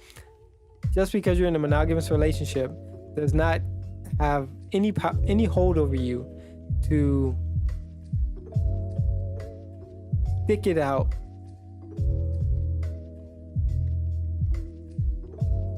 There's no inherent thing that you're doing any different than any relationship, because when you're when shit hits the fan, when relationships start to fall, crumble, communication starts to deteriorate, you reach out for help, or you go to somebody else to comfort you or to console you in that moment, or to give you advice. In a polyamorous relationship, this is a person that has more information though, which would be better helpful, I would say, to alleviating whatever problems that you're having within that two-person interaction. Because the polyamorous person or the polyamory that you're involved in has another person that knows all the deep dark secrets, that knows everything that's really going on inside this little bubble of ours. So I think that would be a lot better than you and your monogamous man, and then you have to go to your friend that you don't want to tell her everything. You keep her a little bit out of the loop because you don't want to tell her that Phil hits you or something like that. And so, and then, going with that, a polyamorous or being in a committed polyamory type of relationship, if somebody's hitting on you, now you got somebody that actually hopefully understands that, hey, I need you to come protect me because this dude is going crazy. But let's just hope none of that's happening. It was very intimate. Right. And I think that's what makes the difference. And that's why I consider her like a life partner. I jokingly call her my wife. We did try to have sex once and it didn't work. Yeah. Like we weren't into it. Never, like literally mutually decided. What was it? You're not into it? What are you not into? Tell me. I need details. What did you not like? Did her vagina not taste good, or like what's the problem? We're good. She is so special to me, and like our relationship has like a lot of depth. Romantic. So you're afraid that your relationship might deteriorate, even though you actually went in with the deed? So it seems like everything worked out fine, right? But okay. And platonic relationships can be equal to me. Alex, why did you decide to get married in the first place? Because they're not thinking about this deeply. They have not gone on the wiki and explored their thoughts and processes. And is she black? And is this guy like white, German? What is this? Well, yeah, what is her ethnicity? deeply loved Bridget. And the show. We're doing this. We're not bringing them on there. She's not black. She's not gonna be the woke person to tell black people to go have polyamory type relationships. No. He's not indulging in the black community at all to then say, okay, for me, this is how it's really going for, black on black on black, all working together to make this work. Like, no. He's not going to be the woke one to make us like, oh yeah, let's all go do polyamory. And I'm not, I would love to be the one to tell everybody to go have sex with as many people as you want, have intimate relationships with as much people as you want. But there's just some things you don't want to tell people. There's some people that just have bad sex, and there's some people that are just emotionally drained now, where they can't reciprocate any of the pleasure that you're giving. So honestly, stick to yourself. And just, hey, you find those people along the way, I guess, yeah, honestly, I definitely can see that. If you can find that person that does the emotional part so great, okay, come into the clan. You can find somebody that does the sex great, come into the clan. Like I can kind of see this. Yeah, I'm getting to the idea. Our commitment to tell each other like this is our journey together, but there. You don't want the mediocre sex guy for the rest of your life. You don't want the mediocre girl that doesn't know how to bounce up and down right, or doesn't know how to jiggle her booty right. Like when she's doing it, nah. You want the best of the best, and you want the person that you originally wanted. Or I guess in this polyamory, I guess everybody's loved equally. So that part maybe not that part, but yeah, you're building up the super team of love and affection for your individual self. This is dope. But not in a black perspective. This is not a black perspective. Familial element too. Like we wanted our whole family to be there together to like celebrate our love. And the wedding was amazing. It was beautiful. What kind of rules or boundaries did you and Bridget create for yourselves? As we progressed, it was less about boundaries and more about being completely honest and communicative with each other about our intentions, about our expectations of one another. That actually strengthened our relationship because polyamory forces you to make or break. Either you figure it out or you don't. There are times when we're the only people that can host, in which case... I get sexiled. No. Or she does. Yeah. Sexiling is when you look at the calendar, like, oh, tomorrow so-and-so is coming over and Bridget is hosting. That means that I need to find something to do. I'll either work late or go see a movie or hang out with a friend or go to the bar. Okay. To be quite frank, we didn't have too many boundaries at first. We were just interested in exploring and meeting new people and having new experiences, sexual experiences as well. I know what you're thinking. So, and the other thing is, yes, there's a sexual element. Yeah. I do enjoy novel sex, and I don't think there's anything shameful about that. Right. If you're being honest with your other partners about it. Right. Gabby also enjoys novel sex, so does my wife. And that's a part of who we are, and we're not ashamed of it. Well, I think that's great. And meaning, at least you can be honest about it, both of you. Because I think there's a lot of non-consensual non-monogamy going on because 100%. people will not just be honest. If the numbers add up with all these statistics everyone's throwing around about marriage and how it fails and how it doesn't, then we're all thinking about it. Yeah. We just have to talk about it more. That's Exactly. my thing. Yeah. It's like, yo, if you're already thinking about it, Whoa, mister. Whoa, mister. Hold up. Wait a minute.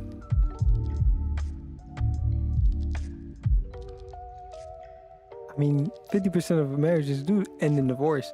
But that does not say that your idea of polyamory is gonna make that better, is it? Is it? Is it, chat? Tell me. I need the truth. Am I able to have 100 women in my clan and I guess some dudes as well? And then I would be very happy? Is that the truth? What are we looking up? Poly. Well, I wonder how the statistic would even be written out, you know?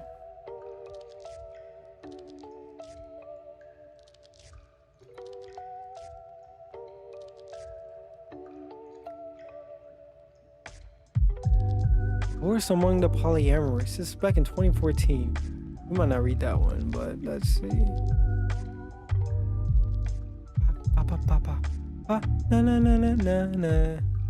I just want to see you. I just wanna see you. Ooh. Ooh.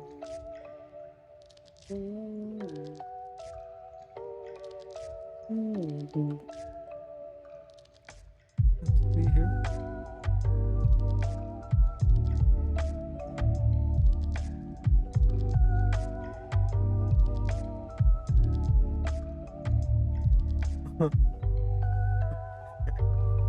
He said, "Fuck you, bitch. I need multiple women." Inside your marriage will end in divorce. Top 10 things not to do when you divorce.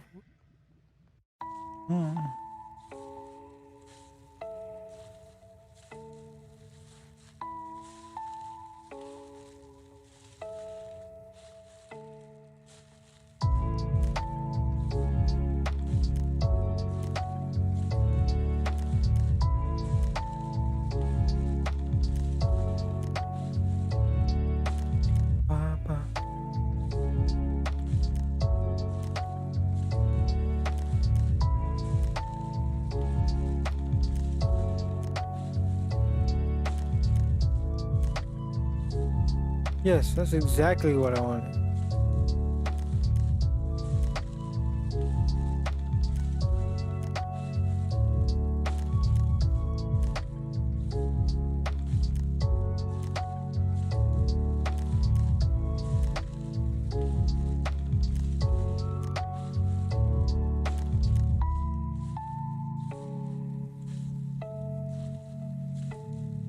Okay, well, I mean, it looks like they don't have statistics for.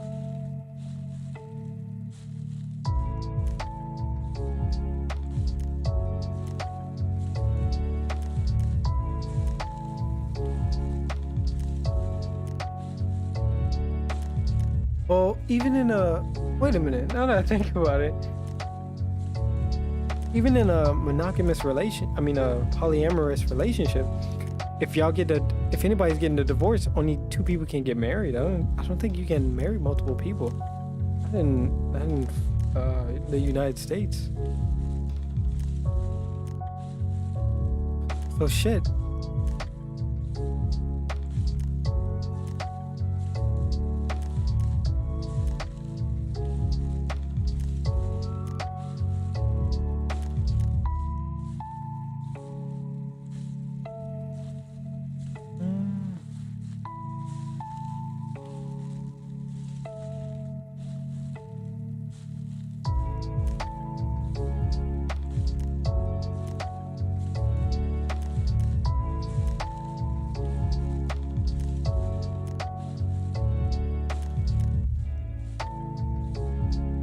Literally put monogamous.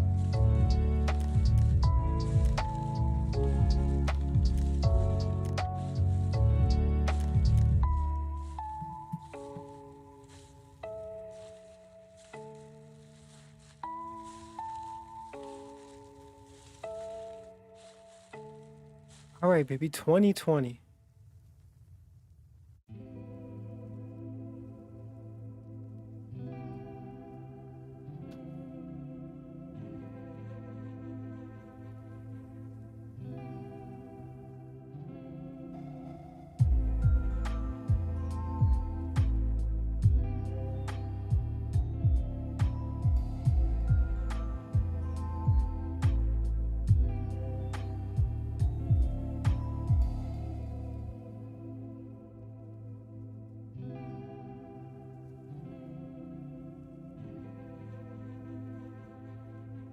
I don't want to call. I'm not calling right now.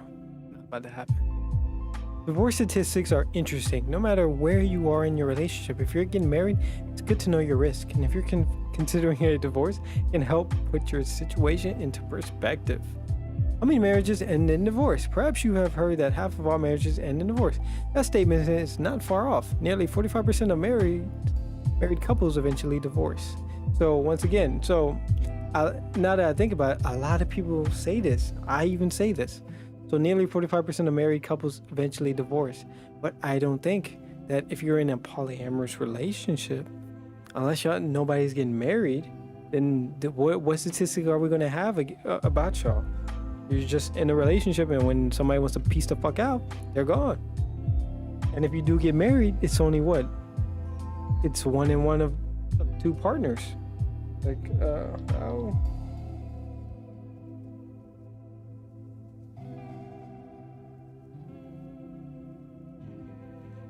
Many people can get married.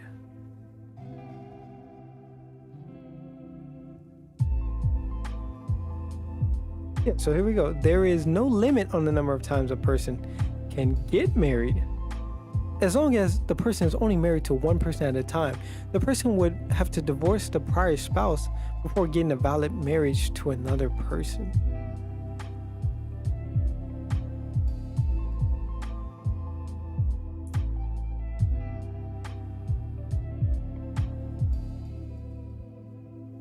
Got my filters on.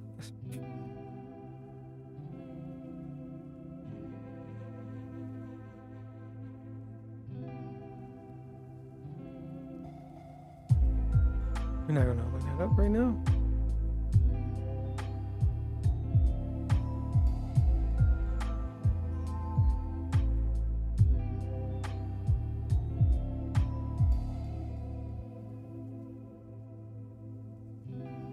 How many people do get married, actually? Number of married couples in the United States from 1960 to 2020 in millions.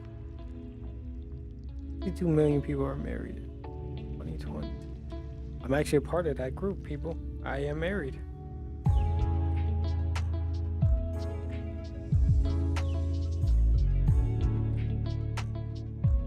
And so half of these, 45%, are going to end in divorce.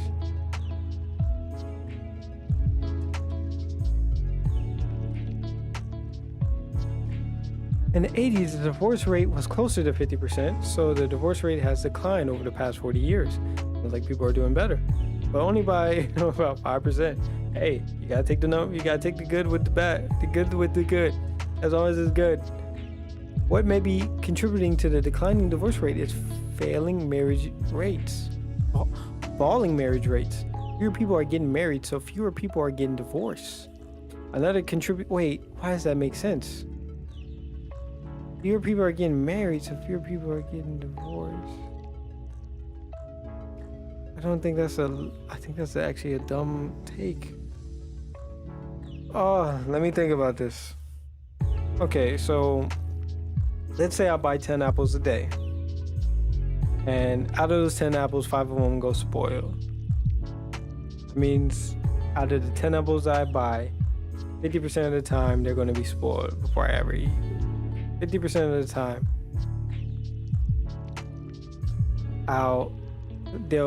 50% of the time they will go spoil. Yeah, That's what we say, because 5 of them are spoiled. Okay. So then, now let's say I buy 5. Well, let's say 6 to keep it even. Let's say I buy 6, and now 3 of them are getting spoiled.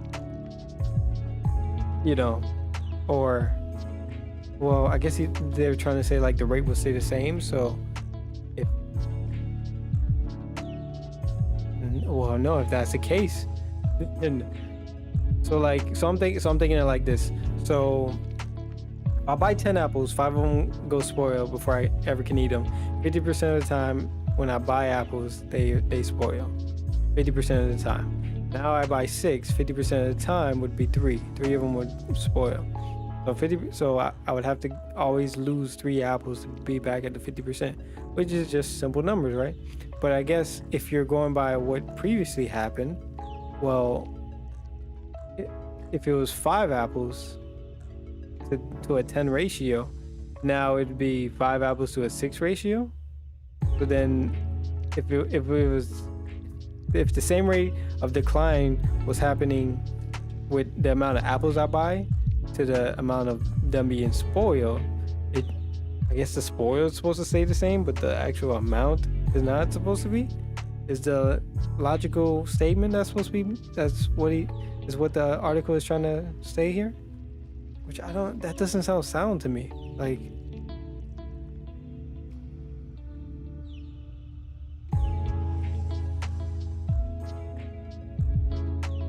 so I failed math. Like, because then if that's the case, then 90% of the time my apples are spoiled. I think it's like 95% of the time now. What maybe we contribute to the declining divorce rate is falling marriage rates. Fewer people are getting married, so fewer.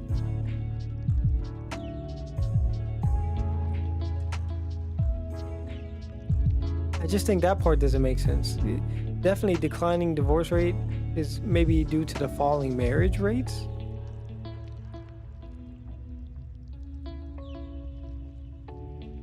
No, the whole statement doesn't make sense. I don't think that makes sense. I'm gonna stick by that, and maybe one day I'll look it up. Another contributing factor could be the fact that people have begun getting married at an older age. So people are waiting longer to get married and being more careful about who they choose as their life partners. That sounds like a sound project. It just sounds like a good idea. We would need evidence, but right, it just theoretically sounds good. Like, oh, okay, you're older, you're smarter, right? Like, when you're older, maybe you'll buy a better car or be more reasonable about the amount of money that you're going to budget to buy a car, instead of just, splurging and not doing any research or anything like that, saying that younger people are naive and older people are like have more wisdom and being smart. It just theoretically sounds sound, or as conservatives would say, common sense, but that doesn't make it true. So we're just gonna skip that. Actually, now this is good. Reason people get divorced. We should have like polls on this, right? There are many reasons people decide their marriage is not working. Poor communication and lack of commitment are 2 of the top contributing factors for divorce. Ooh, I always thought it was money. People also report constant arguing, infidelity, inequality, immaturity, abuse, and financial hardship as the reasons for divorce. Shockingly, 73% of people say lack of commitment, 56% blame constant arguing, and 55% cited infidelity as reasons for their marriage failing. What's the difference? Well, I guess infidelity means that you actually cheated on me, and lack of commitment might be task. Actually, let's look that up, because that's 73%. Jesus. So out of the 62 million, 31 million are thinking that somebody is has lack of commitment.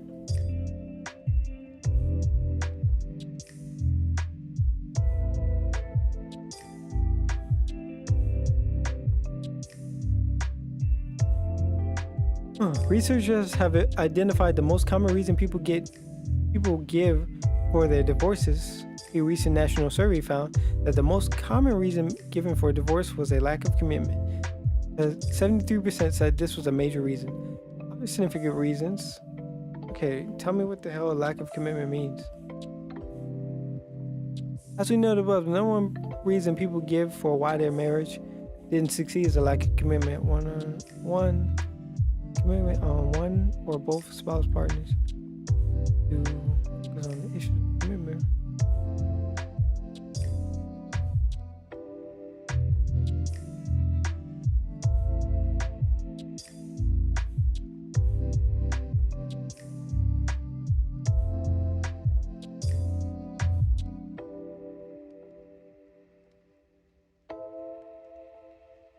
You don't ever define what the hell lack. Okay, here we go.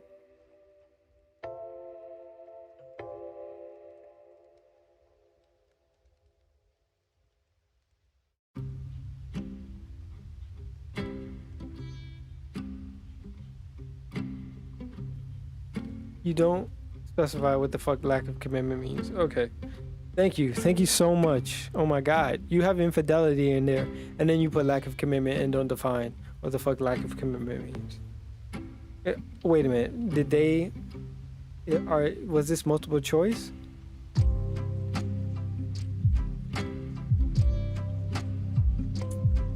Anyways, you always going down these damn fucking rabbit holes. Come on, Willow, bring us back home.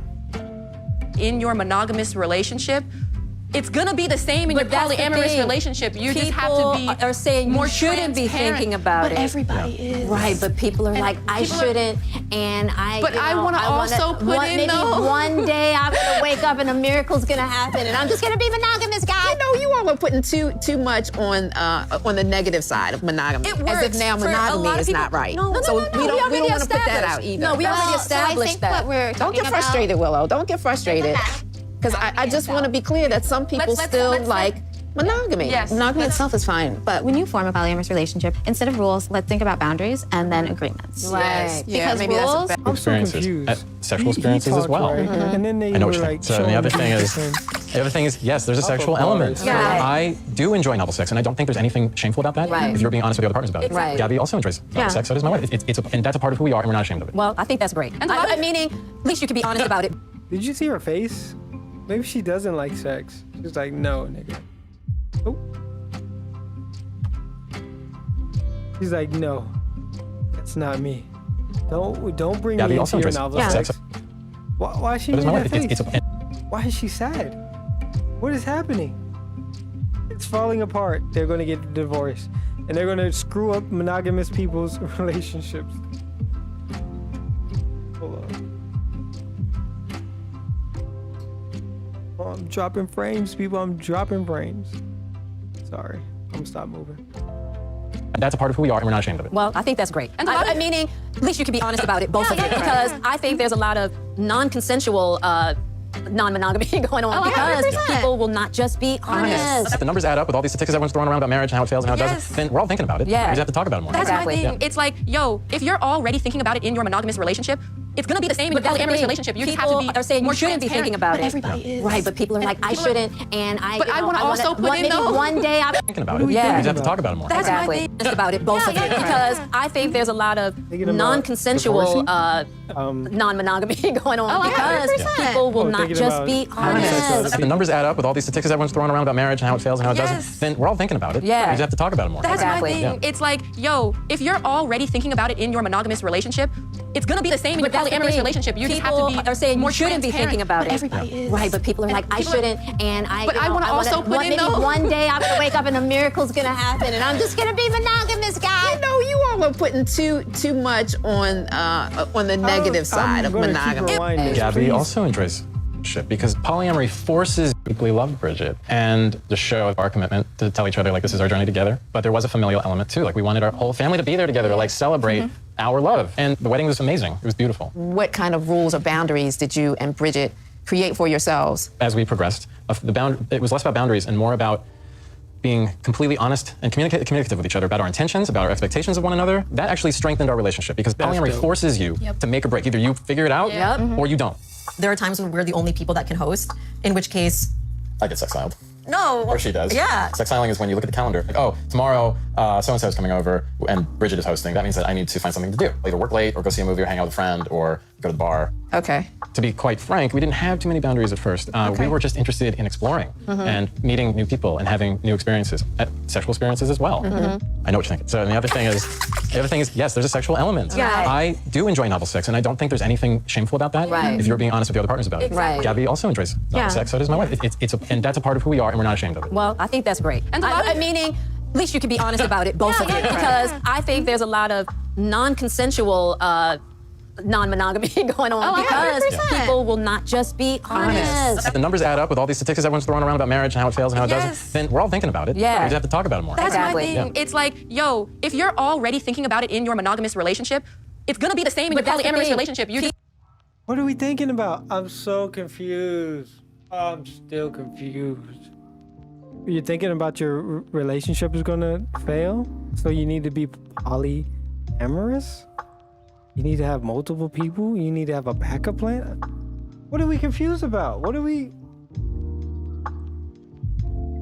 thinking about? Please tell me, what are we thinking about, people? I don't get it. I have Have to my be- wife They're is saying like, you shouldn't be transparent, thinking about but it. everybody is. Right, but thinking about what? What is everybody thinking about?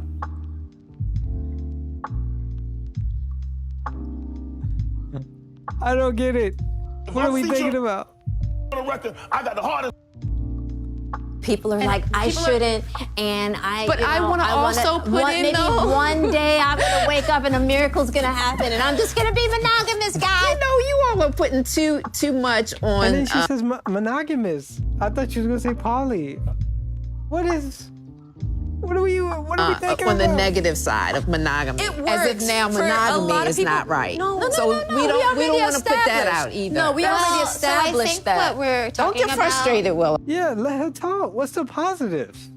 Tell us. Let me know, love. Let me know, Miss Beautiful Woman. Tell me what's so great about my monogamous marriage. I'm right. Oh, don't get frustrated. Don't get frustrated, Willow. You're beautiful too. Be you, my queen. Because I just want to be clear that some Yeah, be clear. That you're not being clear. You're not telling me shit. people You're being clearly deceptive of your intentions right now. You're just trying to say it's good. I want to know why. Let me know why, Willow. Why are you putting us down, Willow? still like monogamy. Yes. Monogamy itself is fine, but I think Willow said that though, so don't. Now you need to calm down, Missy. When you form a polyamorous relationship, not you. instead of Damn it. What are these people's name? Not the girl that's in the polyamory relationship. The queen, the orange queen. She is not listening to Willow. So now we're at headbutting. Now we're fighting, man. The fist's coming out soon. I can see it rules, already. let's think about boundaries and then agreements. yes, yeah, Because maybe rules that's a better. are very much like people still like monogamy. Yes. monogamy itself is fine, but when you form a polyamorous relationship, instead of rules, let's think about boundaries and then agreements. Yes. Yeah, Because maybe that's a rules better. are very much like you can't do this. Yeah, A boundary is this is something that I would not like.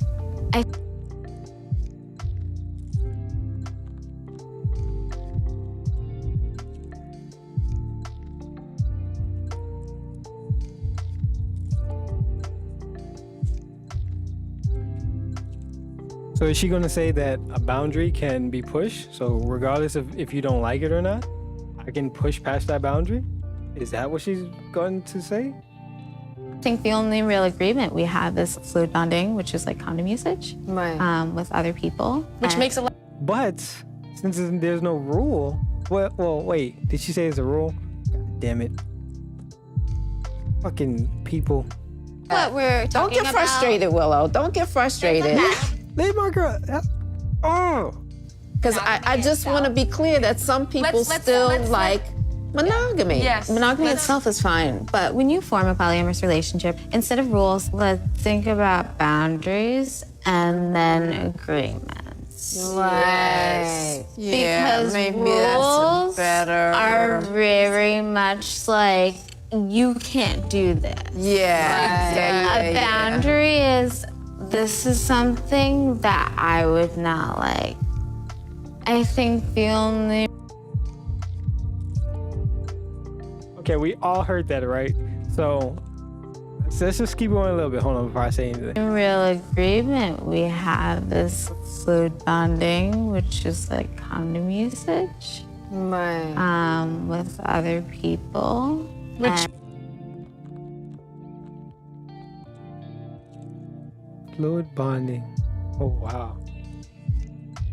I love me some fluid bonding. Makes a Well, it's in certain people. lot of sense because health is It's a health factor. thing. Right. Health, yeah. Okay, So it's a right health here. thing. So when Alex did have another partner, I asked, I don't want to hear unsolicited sexual details about what's going on. Right. Because that was like for my comfort. It's really interesting because I keep hearing you. It just sounds like a rule. Okay, people. Now let the expert come in. I'm the expert on calling bullshit. You need rules. There's just no going around them.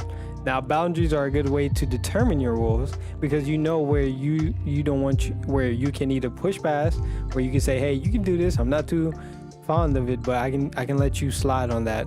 But that boundary that you have there, you can use that as a stepping stone to say, okay, does this need to be a definite thing? Am I always going to get hurt, or is this something I can push past? Or do I need to turn this into a rule where this can happen or this can happen?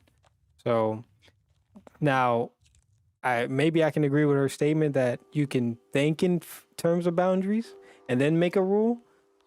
So if she puts it like that, what does she specifically say? She says, the biggest thing everybody needs to think about is boundaries and agreements, because rules is like you can't do that, but you're gonna need rules. I'm sorry, you're gonna need rules. Now, once again, I can agree with her statement. So start with boundaries and agreements, and then once those boundaries are something that can be pushed, then I guess you can leave it as a boundary. And, work with your mental and see how you go and keeping up with your body and understanding, hey, this emotion is not going away, and then communicating with your partner. And then after that, if that's working and you're still feeling very unsettled inside or having very much discomfort about whatever activity is going on that you don't like, then you need to make that a rule, or at least try to make that a rule. But because if they keep breaking that boundary, you've told them about it, they're like, okay, well, you said you can get past it, and you're just, or it's only a boundary and it's never a hard line to where, okay, you need to stop, then you're always going to feel shit, and then that's your relationship down the drain right there. Honestly, that one little thing, it could be just one thing, but honestly, it's usually a lot of stuff.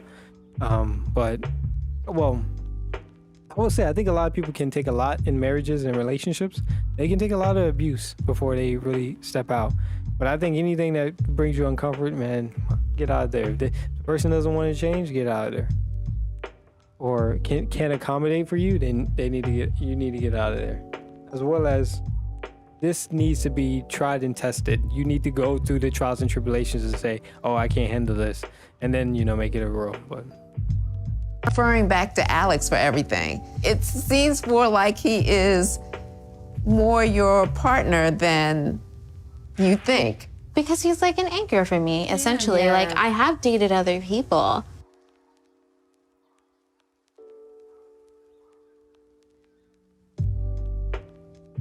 okay, so here we go with, this is good parts, where you don't, a term sometimes used in place of primary partner. This guy, I can call this guy and I can take his car, if I need to go to work, he'll give me his car and take an Uber.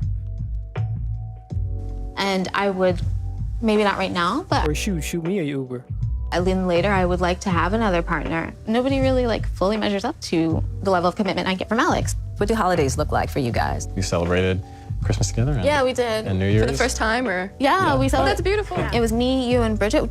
Did Jeff come? He did come for New Year's. Yeah, so Jeff is Bridget's boyfriend. Jeff is Bridget's We boyfriend. all hung out for New Year's. So we all hung out for New Year's, and That was awesome. my roommate came with us. So holidays, I think we would like them to be like that. Alex, when your girlfriend and your wife don't get along, tell me what that looks like. Oh. Oh, no. Yeah. I mean, it doesn't happen a lot. No, it doesn't. No, but it has happened, so Sure, I want to it has. know what that looks like. It challenges my. Yeah, why are y'all trying to play down like people don't get into arguments? Come on now. Now I'm calling bullshit. Now this seems like y'all came in here to just tout y'all religious polyamorous shit onto everybody. No, not happening here. Not in this Christian home. You're not going to take my one woman away from me and have her with 50 other guys. No, she's my woman. Right? All the incels, rise up. She's my woman. Well, I guess not the incels, but all the married men right now that was able to lock down their one woman, and now they're like, oh God, these chads are coming in to take our women. Why does it keep doing that when I shake it? Stop it. What do I want to do? Okay, come on, tell us, Mediation Chad. skills. When your partners get along. Tell us when you fuck up, Chad. We're ready. Oh, well, I guess he's not going to talk about him. He's going to talk about, the cat fight that goes on, but... Easier to manage your time. Yeah. Because they can do things together. The Google Calendar is red hot if your partners don't get along. Polyamory is not for everybody. Disclaimer. It's not everybody. Oh no. Yeah. I mean, it doesn't happen a lot. No, it doesn't. No, but it has happened. So I want to know what that looks like. It challenges my mediation skills. When your partners get along, it's easier to manage your time. Yeah. Because they can do things together. The Google Calendar is red hot if your partners don't get along. Polyamory is not for everybody. Disclaimer. It's not everybody. Yeah, I would think. Damn, I wanted to read it. I want to know what that looks like. It challenges my mediation skills. When your partners get along, it's easier to manage your time. Yeah. Because they can do things together. The Google Calendar is red hot if your partners don't get along. Polyamory is... Polyamorous partners use shared calendars to make date night less confusing. It's not for everybody. Disclaimer. It's not everybody. Yeah, I would. Wow, Jesus. Wow. Oh my God, it's not? Really? I didn't know that. I thought it was for everybody. I thought this was the polyamorous hour. This is the new fab. I think that would be extremely challenging. It doesn't have to be such a laborious task if you understand and you believe that love is not a limited resource. Nobody can take Alex away from me. Love is not a limited resource.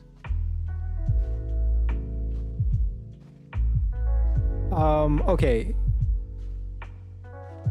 Theoretically, the idea of just giving out love maybe is true. Like, you can love everybody, but in practice, like, that's just not fathomable. There's just not enough time in the world. There's just not enough gifts, not enough money, not enough, just going back to the first one, there's not enough time. You cannot give everybody your love. So if you have too many partners, somebody's going to feel left out. So,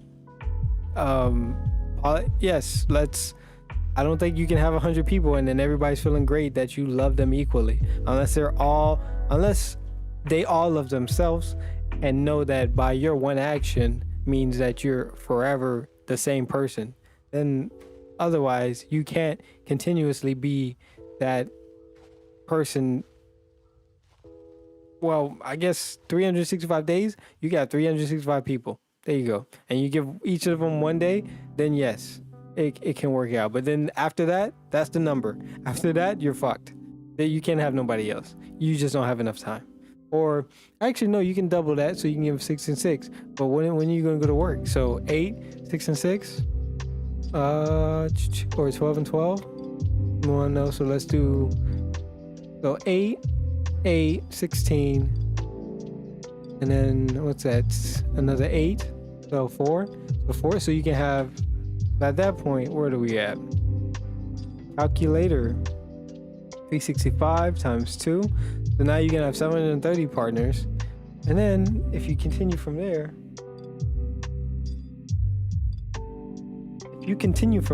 so now you're giving to each person gets 4 hours. So you go to work, go to sleep, and then you give one partner 4 hours and another partner 4 hours, and now you have 730 partners. And then how can we shorten this even more? Add that up so you can do 2. So you can give everybody 2 if it's 3, right? 2, 4, 6, no. 2.5, 2, 4, 6, 7, so that'll be 7.5. It would be like 2.3, right? 2, 4, 6, no. Like 2 is 2.6. You give him 2 bucks. So essentially, you can have 3. Okay.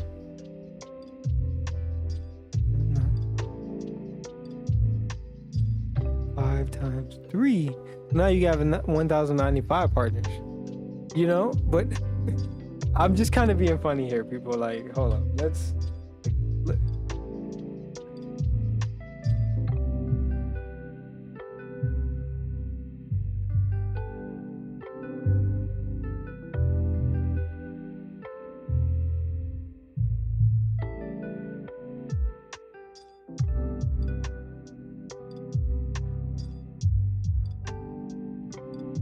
This is your number. This is your 2.6 hours that you give to one partner one time. That's it. All they get is 2.6 hours of your time. But now you have 1,095 partners. Go spread the love. Go spread the love. Give him a kiss. Say, hey, 30 minutes? I mean, most people only last 20, so like that's plenty of time. Plenty of time. But Willow's not trying to have sex, so god damn it, Willow. Willow. Actually, I'm fantasizing over Willow so much right now. How old is this woman? How old is Willow? The calculator.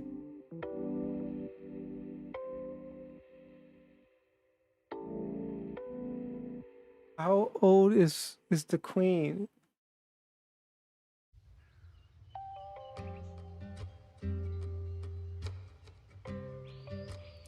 Willow Smith. I think she's like, what, 21? 20.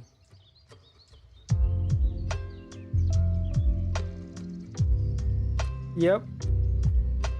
Well, you know who I'm about to get into a polyamorous relationship. Willow, if you're watching this right now, my love, come to me. Or no, I'm sorry. I will come to you, my queen. Whatever you like. Anyways. Just please don't yell at me, Willow. Keep your tone, like, just, like I said, maybe you're on TV, they don't want to give you a spotlight time. Honey, you can talk to me however you want. Just let's keep the tone down. We don't want to be getting kicked out of areas now. Just right, and he's married. Right. A lot of people will be like, my guy is married. Yay. Yeah. What? I think I already said it, right? If he gets a divorce now, they're not gonna say, oh, he was in a polyamorous relationship. So look how close polyamorous relationships ruin marriages. You know, maybe that's why the marriage is so fucking high. Because they're in polyamorous relationships. Okay. I want to go fast, but let's slow this down because there's always some controversy. Well, in what this if Bridget decides that she just doesn't want to do this anymore? I asked him this, like, at one point, and he was like, it's just not going to happen. And it's because me and Bridget always talk about our issues before they become issues. Can you give me an example of what you're talking about? What is that? Hey, honey.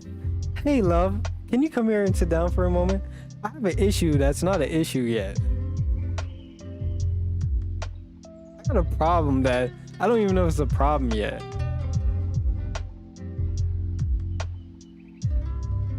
What?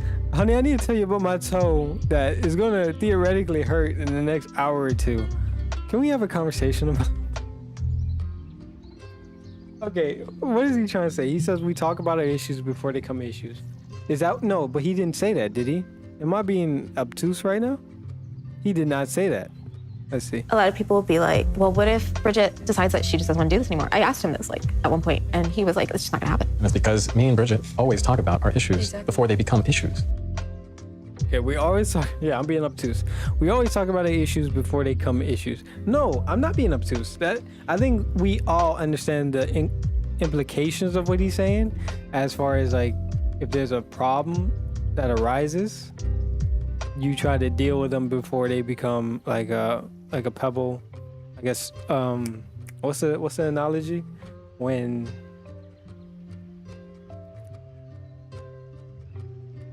the snowball when you drop a snowball from the top of the hill and it rolls down and it becomes, like this giant ball at the bottom. So you don't want that. You want to nip it in the bud before it becomes a problem. So I'm being very strict on their language, but come on, man, so many people are gonna watch this. Like, scripts. We need scripts. We need scripts. Scripts. Am I saying that right? Scripts. But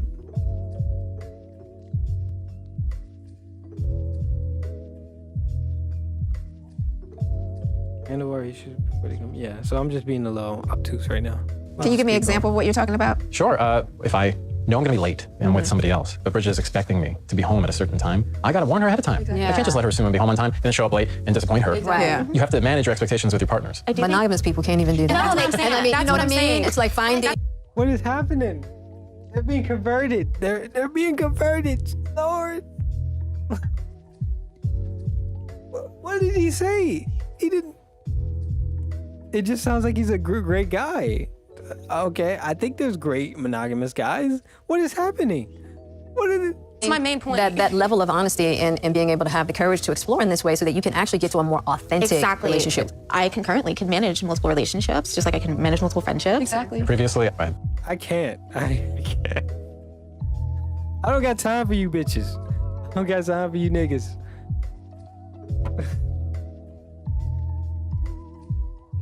I'm getting hype. I'm getting too hype right now. I need to calm. Put your hand down. I need to calm the hell down. Calm down, Khalil. Chat.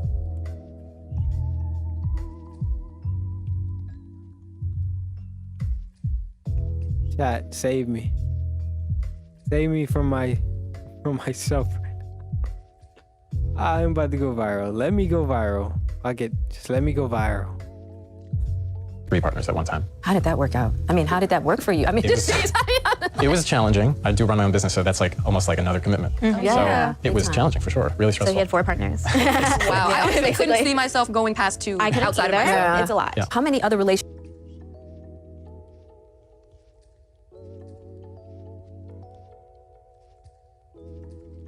What is happening? So the monogamous advocates are being converted to polyamory, and the polyamory are just shitting on polyamory while telling us how great it is. So you say that, oh, I can handle multiple people, but yet now I can't handle multiple partners? Is there a difference? Did I miss something? Is there a difference between people and partners that should be significant for me to be like, oh yeah, I can handle multiple relations, I can handle multiple friendships, but I can't handle multiple partners or lovers? Like, both involve time, unless you're saying that, hey, the time that's needed to satisfy partners are different than maybe friends or text buddies or whatever like that. Like, I can understand that, but if you can... I had 3 partners at one time. How did that? If your whole ideology right now is to say that you can spread as much love, you can do it sometimes, but not, you can do it in this case, but you can't do it in that case. So then it doesn't sound like your idea of loving everybody is really a thing that can be manifest properly.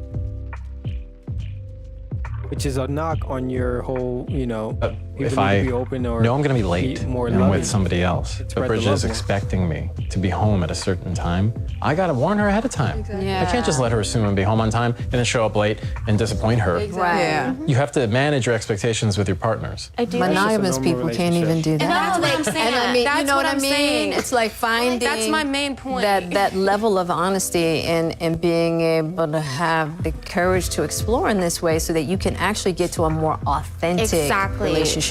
I concurrently can manage multiple relationships, just like I can manage multiple friendships. Exactly. Previously, I had 3 partners at one time. How did that work out? I mean, how did that work for you? I mean, Why didn't she ask the other girl? Oh, you can? How? Tell us more. No, we're gonna ask Alex. Come on, Alex. How long can you last in bed, Alex? So what, you jump from one girl, you give her 10 minutes, and then you give another girl 5 minutes? Alex, come on. We're disappointed, Alex. We thought you were better than that. It was challenging. I do run my own business, so that's like almost like another commitment. Yeah. So it was challenging for sure, really So stressful. he had 4 partners. Wow, I honestly couldn't see myself going past 2 I couldn't outside of either. myself. It's a lot. Yeah. How many other relationships are you involved in right now? It's just my wife and Gabby. But now, after the pandemic, I'm still excited about opening up my relationship to other people, but not in the same committed way that I am with Bridget and Gabby. Okay, got it. So, joining the table is someone who just started exploring polyamory. Right, A you couple like of years ago, novel sex? 28-year-old Gabrielle Alexa Noel came out as bisexual after a strict religious upbringing. Now she's opening herself up to the polyamorous lifestyle. Hi! Today we have Gab and Gab. The 2 Gabs. You consider yourself a poly newbie. I am. I was just single, but then dating polyamorous people. And then I guess I thought one day, like, I mean, I could just have this for myself. How does your family feel about you being a poly newbie? They have no idea. I was very indoctrinated into the church, and they had me sign like a purity pact. And What did she say? Strict religious upbringing. Now she's opening herself up to the polyamorous lifestyle. Hi! Today we have Gab and Gab. The 2 Gabs. You consider yourself a poly newbie. I am. I was just single, but then dating polyamorous people. And then I guess I thought one day, like, I mean, I could just have this for myself. How does your family feel about you being a poly newbie? So she had a preference on people that were in other, so she liked men or women that were in relationships with other people? Like that was her fetish? They have no idea. I was very indoctrinated into the church, and they had me sign like a purity pact, and there was like a lot of measures of control that were baked into the way that I was raised to look at relationships. I just know that they would not understand it, and I would love for them to come to that understanding, and I think one day they will. They just figured the bi thing out. They're just like, okay, like science says that's okay, I guess now. And you do have to pick your battles sometimes. Right, you can't come out as bi and then you go, and I'm polyam. You gotta be like, I'm bi, let's work on this for a couple years. Right. And then you come out as polyam. Well, I mean, you thinking they're not gonna see you on this show? I know. I was getting ready to say, they get... That was a book smartest tips she just gave right there. Not her, the other woman. Right? You can't just be like, Mom, I'm gay, or Mom or Dad, I'm gay. I'm sorry. Yeah, or I'm gay, or I'm non-binary gay, pansexual, non-conformative, anarchist. You can't just throw all them words out there. You gotta start with the basics. Like, hey, Dad, you remember how,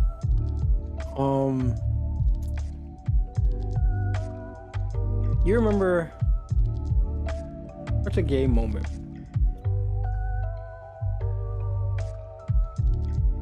I'm really trying to think. Who is gay? In something I've seen recently.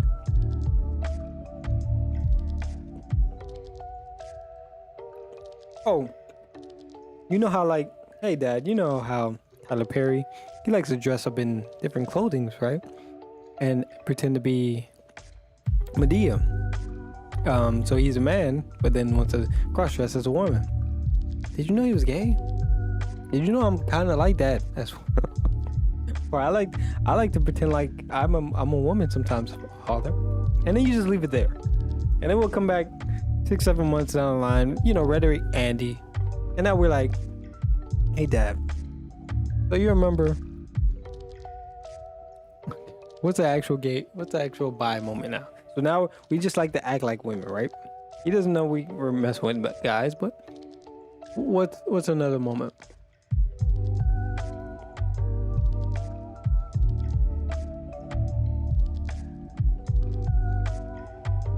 I'm thinking white chicks.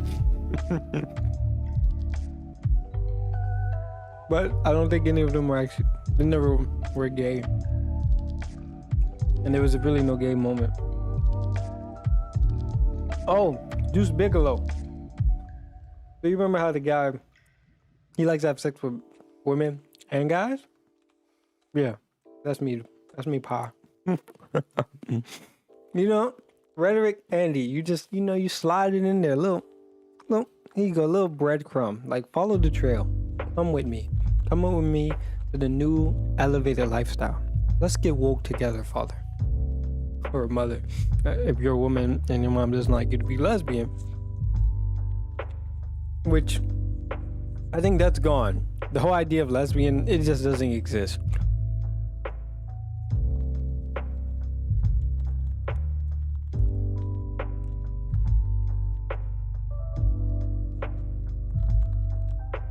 Like, I think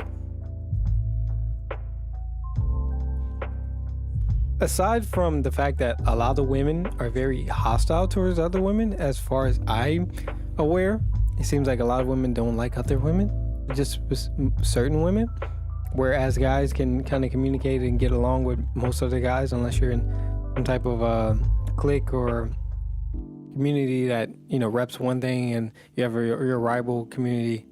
You know, I'm not gonna say those words, but yeah. Besides that, it seems like, you know, guys can come up, hey, we're at the gym, bust out, hey, what's up, dude, man? Yeah, or, you know, we're at the grocery store and, hey, man, take that spot in line, or cool, it's whatever. Or, yeah, or guys hold the doors for each other more than I think a woman holds the door for a guy, let alone another woman. So, besides like characteristics like that, women not really liking other women too much to be around, the lesbian part of it, I think is more universal, which I don't know if, I'm not saying old people or elderly people are going to be so susceptible to that. I think it's a lot more tolerable in some strange fashion, where it's okay for two women to, you know, kiss and have sexual experiences together than ever two guys. I don't know, that was just a side note. They find out. Better be ready. If they did ask me, I'd be ready to give them my take on it. Yep, she got a manifesto ready to come out. Actually relate. When I first became public, I became public. I didn't tell my family ahead of time. I lost the nerve. I was so nervous. And they found out the way everybody else found out, on the news. So that was harsh, and I had to work from there. Yeah. So I made a mistake. You know, I should have found the nerve. I should have told them and warned them. He says he made a mistake. Now that's up to him to decide that. Whether he actually did something wrong by just going public, I would disagree. But I think in his perspective of how he wants his life to go and how he wants people to respect him, look at him, acknowledge him, to say, hey, I care about your feelings, I do love you, I do understand that you had expectations about how I conduct myself and I conducted myself wrongly. That's other people thinking that, but did you actually just internally just make a mistake or do something wrong? No, you spoke as they said in the panel before, you spoke your truth. You woke up and wanted to be out with it. Hey, what's wrong with that? Because there's a social stigma that comes with that. And I didn't give them a chance to start emotionally preparing. Okay, now we're doing a whole consequentialism, which is where he's going with this. Hold on.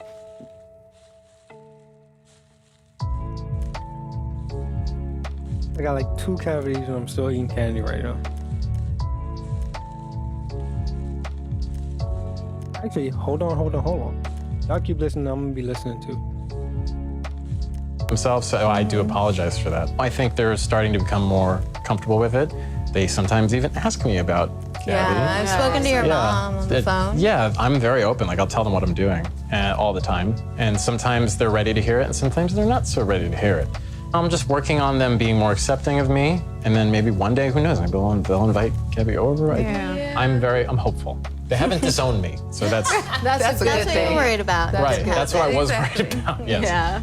How has it been kind of navigating those jealousy waters? Because I know when I first started and I was all like idealistic about it. And then I got in the situation and I was like, whoa, there's a lot that needs to be addressed within myself, that maybe I need to step away from this situation and address these things, because I actually want to like go into this situation with a more, how shall I put it? a more like not broken mindset. Like I'm not coming into it like feeling like I'm at a lack. Yeah. You know what I mean? Like coming into it feeling fulfilled and feeling like I can actually handle this. I have the tools, I have the security within, and I just want to know, because you're new at this, like how has that journey been for you? Prior to polyamory, Yeah. I was always going through someone's phone or like their Facebook messages. I was so sneaky. I was so good at it. I was like, this is just something that's just like I think everyone must be doing in their relationships, and I've just normalized it. And now that there is like no secret for me to find the meaning of finding out that someone's interested in someone else, like that search for cracks, it just like no longer exists. Yeah. I would have so much work to do That's on the myself whole point. That's what I was just trying to tell to be you. in a polyamorous relationship. It's real deal. Jealousy? Yeah. Woo-wee. Yeah. I did things. Jealousy is nothing but your own insecurity. That's your own skill. I did things that I said I would never do when I was in my fits of jealousy. Yeah. And Oh my God, that yeah. made me realize just how much like I need to step back and work on myself. Yeah, it really puts a mirror up for you to really look at how you really feel about yourself. Yeah. I just think I want a different mirror, though. That different mirror, this is what makes people so angry when you even bring up this whole polyamory thing as an option. How the hell is that supposed to work? You mean I'm supposed? No. The whole reason why I'm in a relationship is so that you can make me feel a certain way and you can validate me in a way that I won't do it for myself. Right. So, Right. especially for women are like, hold up.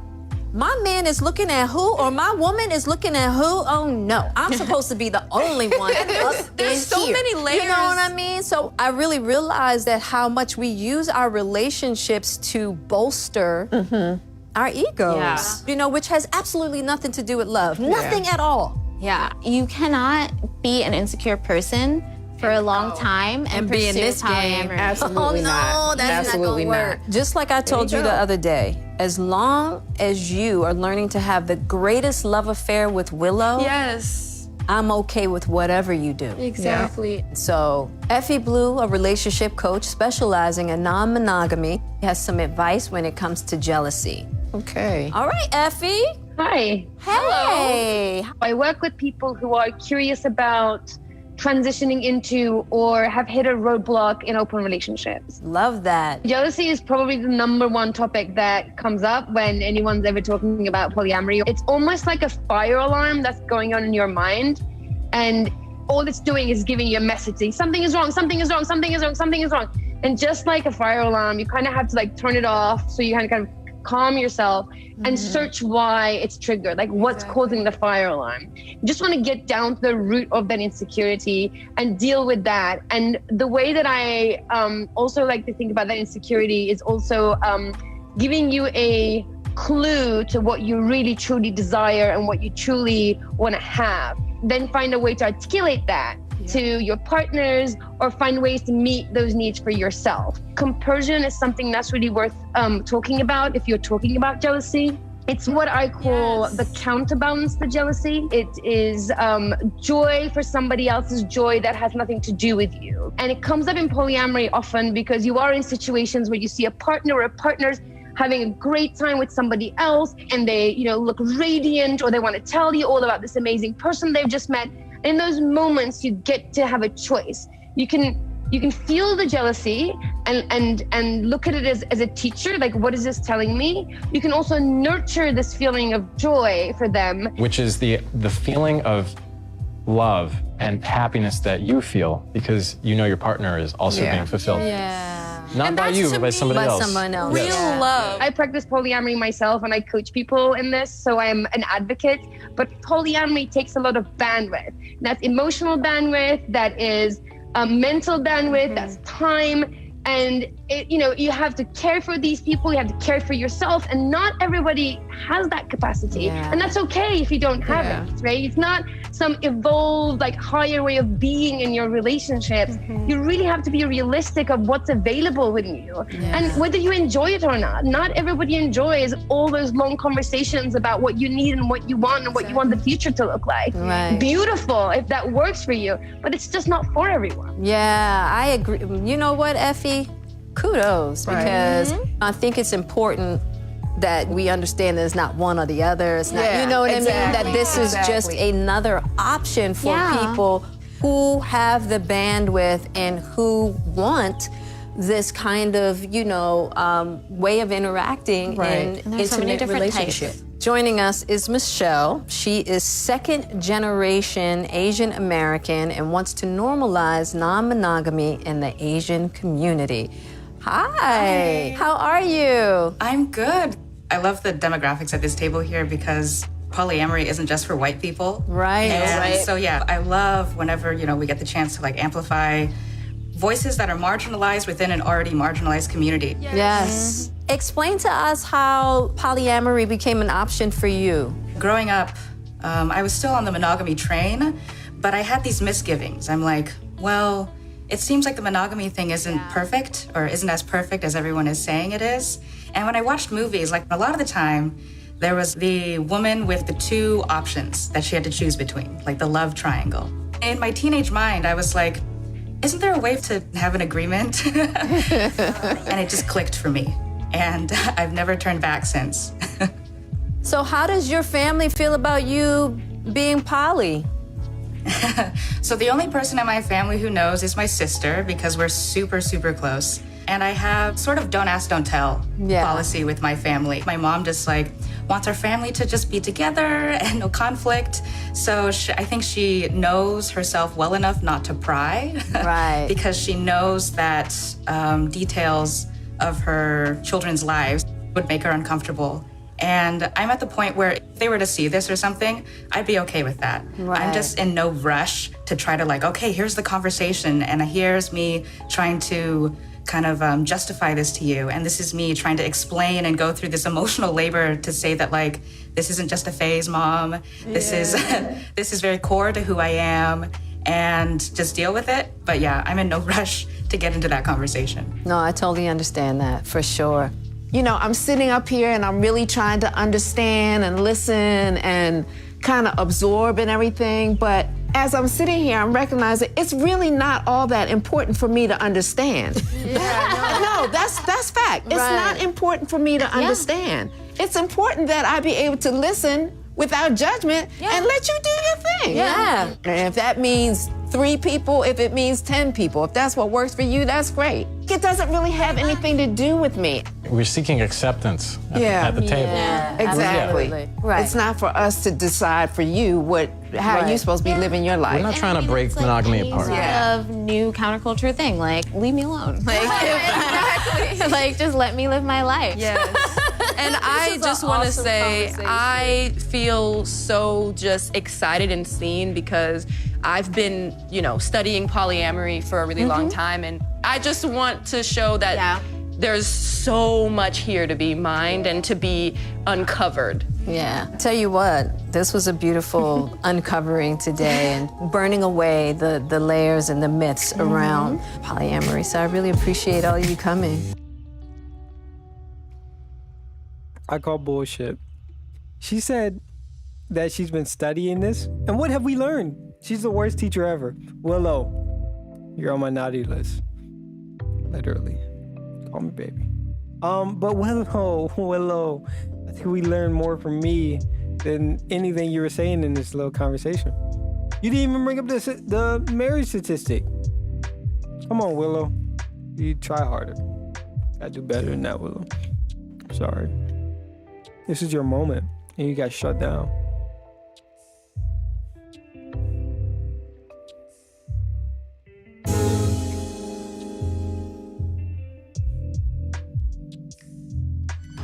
That was a revelation for me. I'm trying so hard to understand. I ain't got to understand it. There was not much of telling of anything. this horrible conversation. Nothing to see here, people. Just move on. This was a nothing show. This was a propagandist mix to sell to the masses that there's something new out there.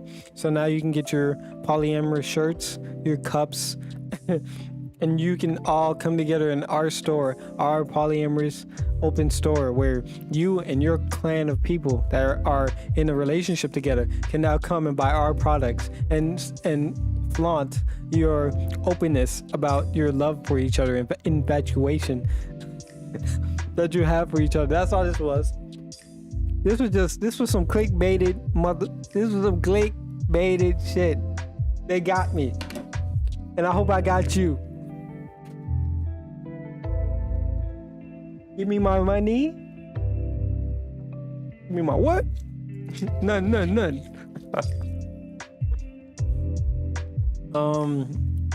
Let's see something here. I'm gonna go to YouTube real quick. Well, thank you, Jada. No, is that Jada? Who was in was it Rose? Rose Jade? Who? Jade is Rose? What was the movie called? Oh, when I think of it, but she was the first, but now I want Willow. I'm sorry, Jada. My infatuation for you has fallen to your daughter. Hopefully that doesn't sound weird. But she's 20, everybody. She's 20. I'm 25.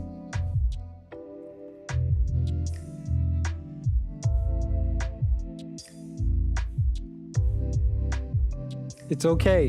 It's all right.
I don't think I saw that, but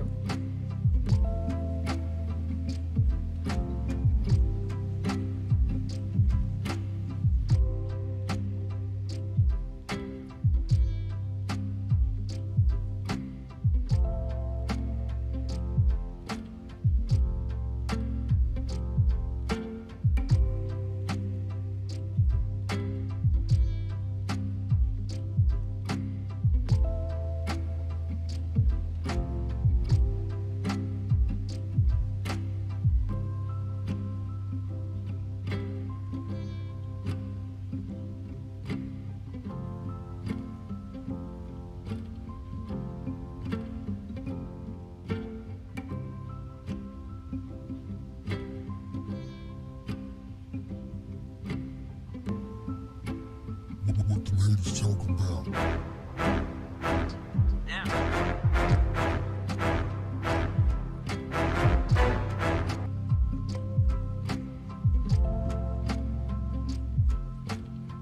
okay, well, we don't care what he got to say.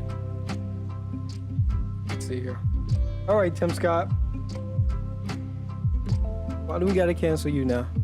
Why you on my boy Biden like that? Like, Tim? Man, you might have to square up again with me, Tim.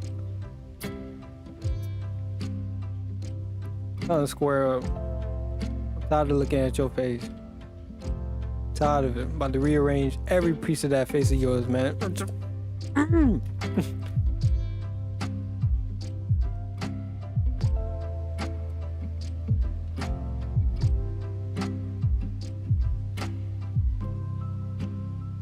And then maybe we'll look at Joe Rogan getting canceled. Joey Rogan. Mr. Rogan. Joey Rogan. Why you can't take me to YouTube? Like, bruh. My Joey Rogan. Timmy Scott. Tim Scott, the master man. Timmy Scott. Senator Tim Scott delivers GOP rebuttal Biden's remarks. Good evening. I'm Senator Tim Scott from the great state Identity politics. Hey. of South. But we don't care. We don't.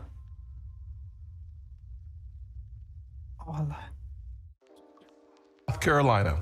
We just heard President Biden's first address to Congress.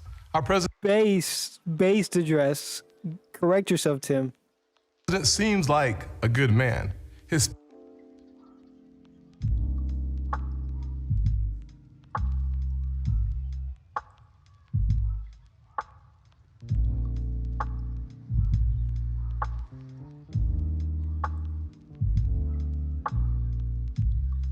speech was full of good words, but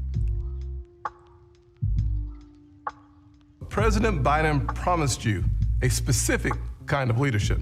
He promised to unite a nation, to lower the temperature, to govern for all Americans, no matter how we voted. This was the pitch. You just heard it again. But our nation is starving for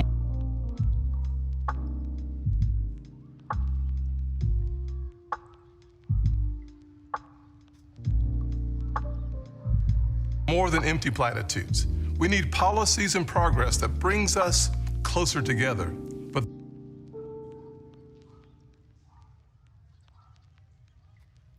But you over here shitting on my guy Biden. What you mean we need to be closer together? And you talking shit? Bruh. Give me my one-on-one, Tim. I'm out here. Tim. I'm about to get these hands. 3 months in, the actions of the president and his party are pulling us further and further apart. I won't waste your time with finger pointing or party.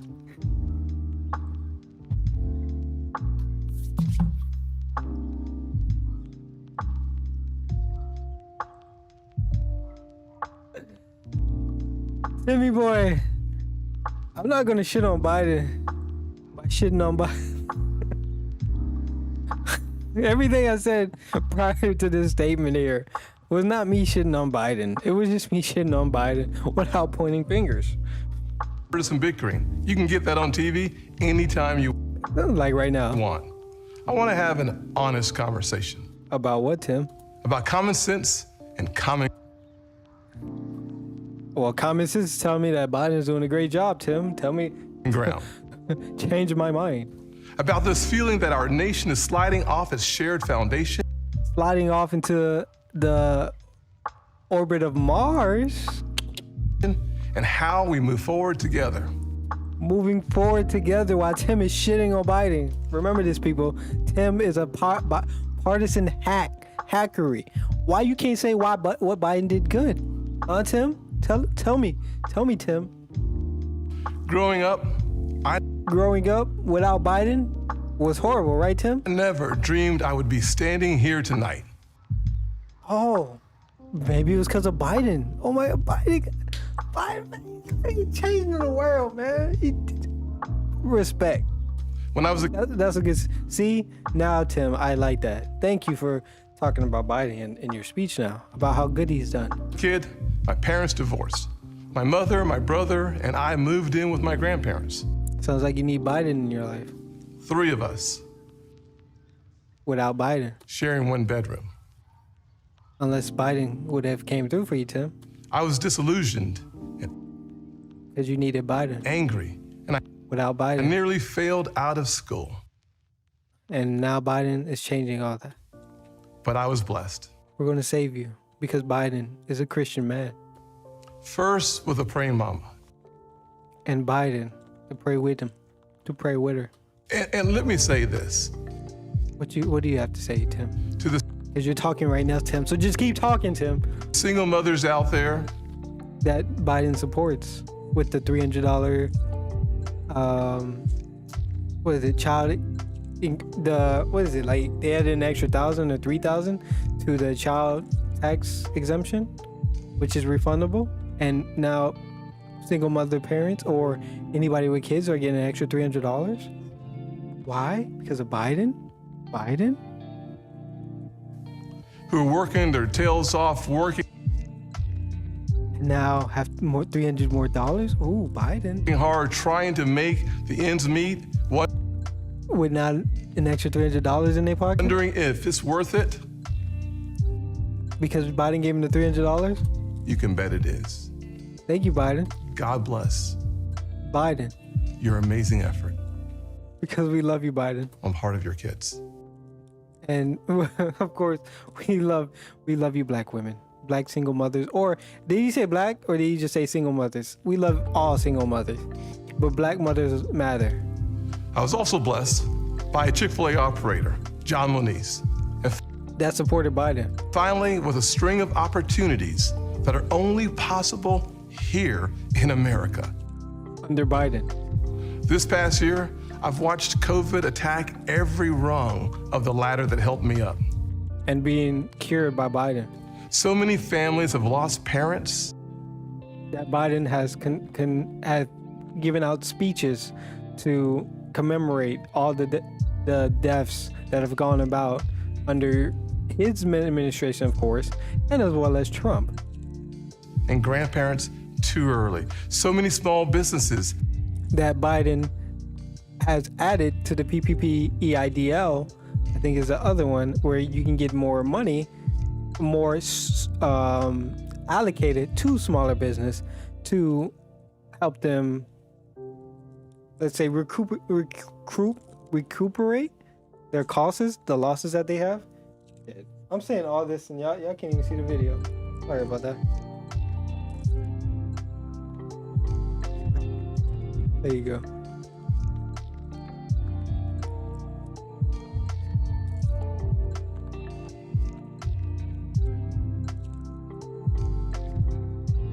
No? Probably not.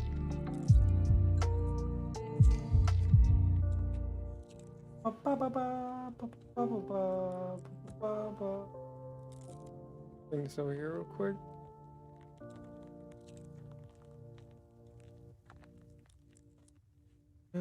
Not media source, pick and pick.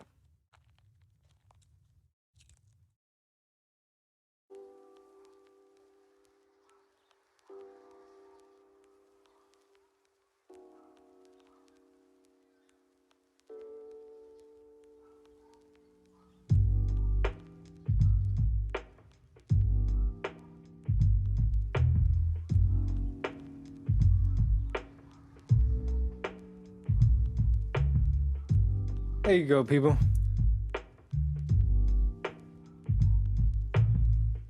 have gone under.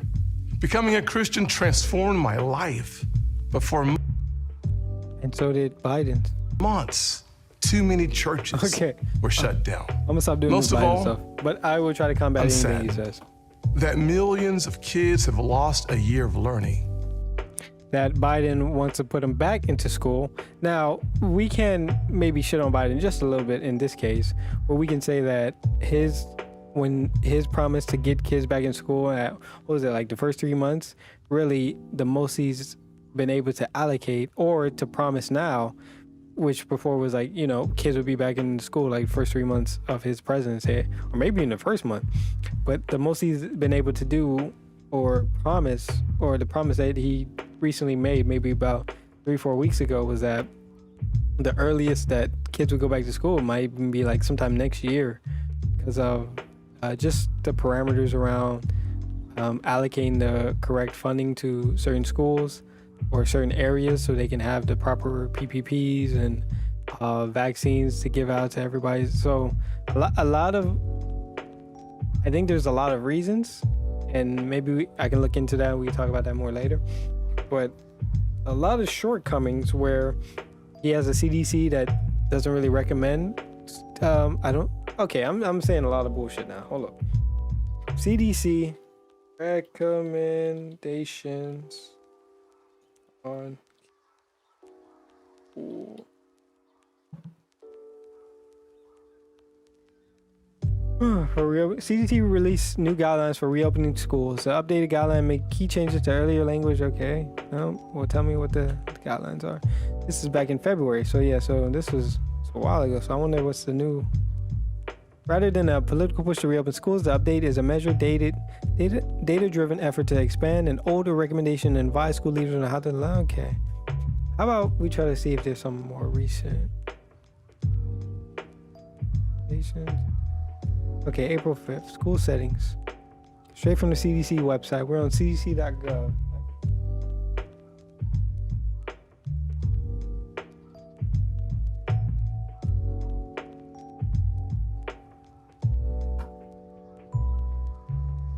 We're gonna over here. Oh no, I can't. Close that.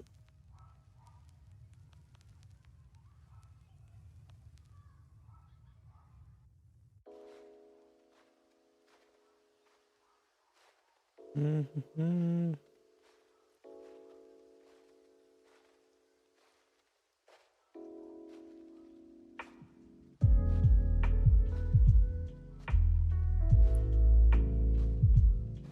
Okay.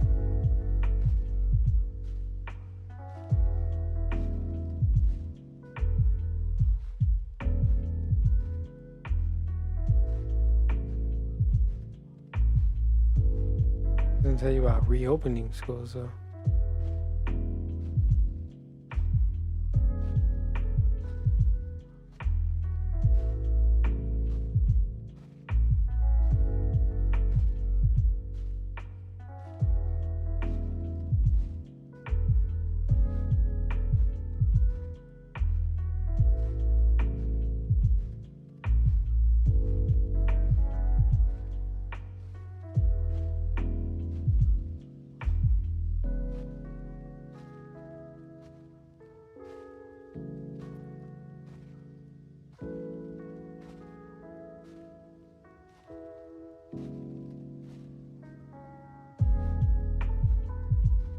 Alright, well, I'm gonna skip over that. We'll go straight to what Joe Biden says about it.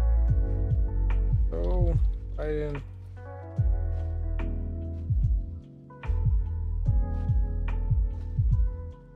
Cool.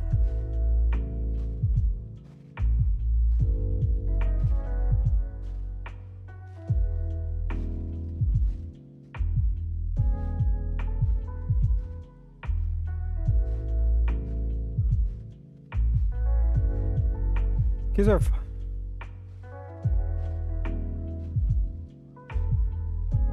are finally returning to school, but most of them are white. Oh, Jesus. President Joe Biden is on the verge of meeting his 100-day pledge to press the majority of American schools into reopening for 5 days of weekly in-person instruction. But there's problems. Most of the kids returning to class are white. Minority students are most likely to be missing out on in-person learning, despite assurance of classroom safety under certain Center for Disease Control and Prevention guidance and outreach by local and state school districts.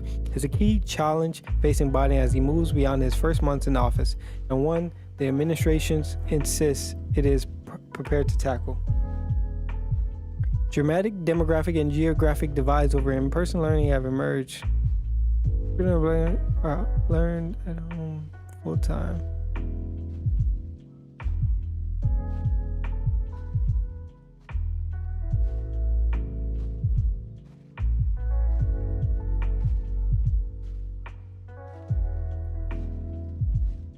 Let's see what they got to say. Federalists. So, Democrats' expensive stimulus was supposed to get kids back in school, so why are they still remote? Weeks after Democrats jammed President Joe Biden's $1.9 COVID spending bill through Congress with hope the funds would push schools to open, 58% of K-12 districts in the U.S. are still not offering full in-person classes for all their students. Biden's spending plan allotted more than $129 billion for elementary, middle, and high schools to use in their reopening efforts. A decision by Democrats that ignored the $100 million upspent dollars. Oh. Sounds like I gotta follow and did not see that. Hold on. No.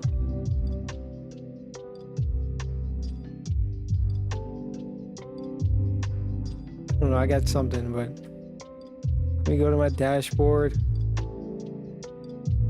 Crikey.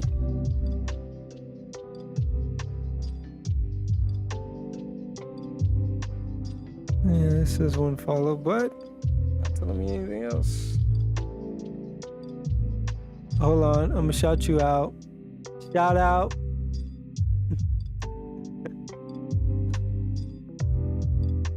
Now y'all see it. I am not prepared.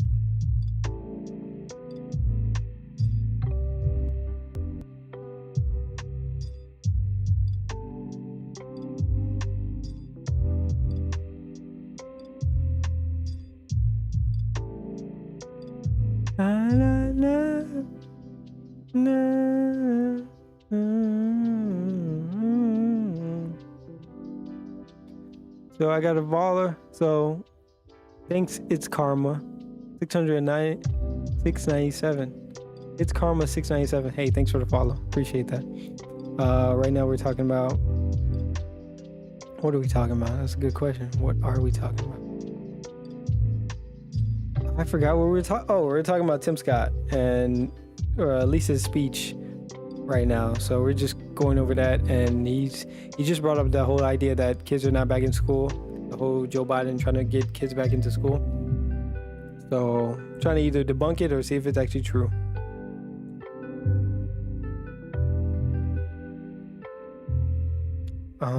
I have the chat better set up. So if you do chat, hey, thank you for supporting me just by your follow. Hey, you don't have to donate, nothing like that, but hey, it's Karma 697. Thank you again. Thank you. Anyways, going back to our research paper. So we're reading the Federalists, which I'm not gonna say if they're bipartisan or not, or whatever the case may be. We'll read it, and then after that, there's a website we can check that on. But Biden's spending plan allotted. Actually, crap.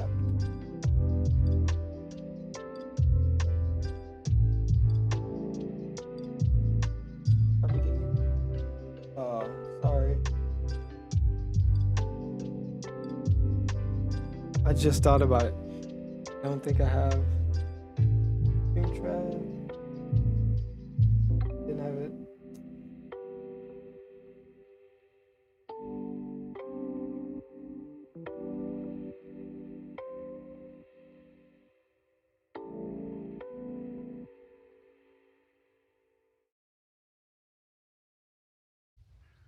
Well, let's see if I can make something happen here.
How do I...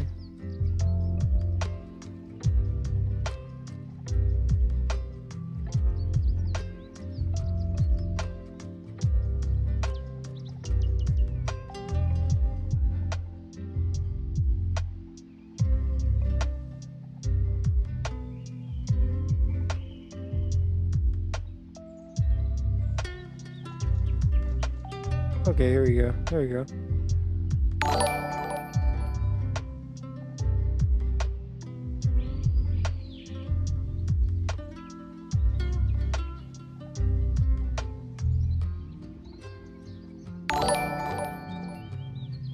There you go.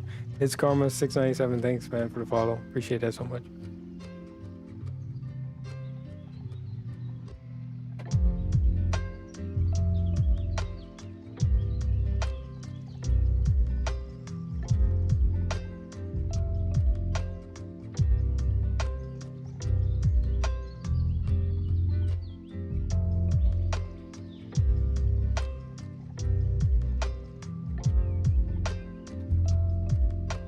Let's just go here.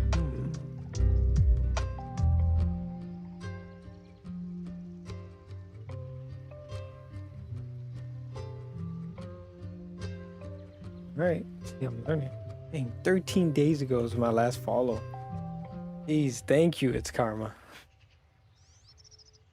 Anyways, now I know I can just go there when I need to play it over.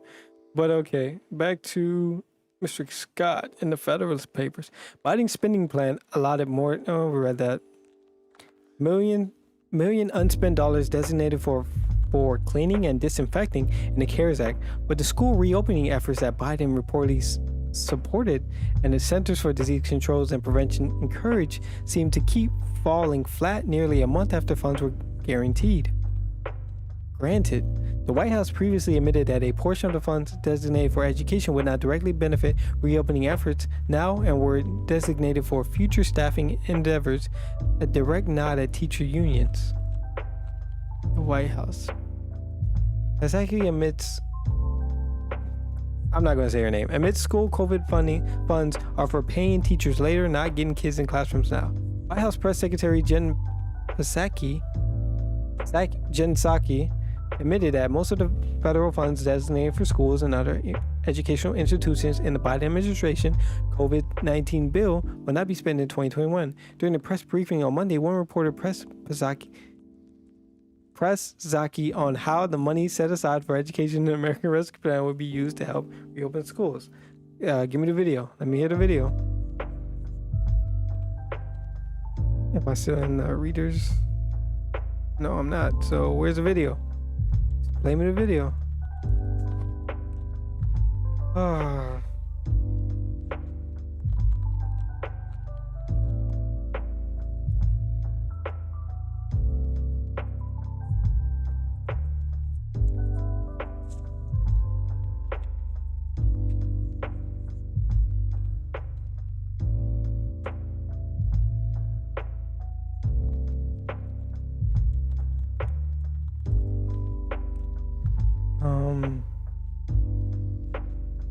What was that?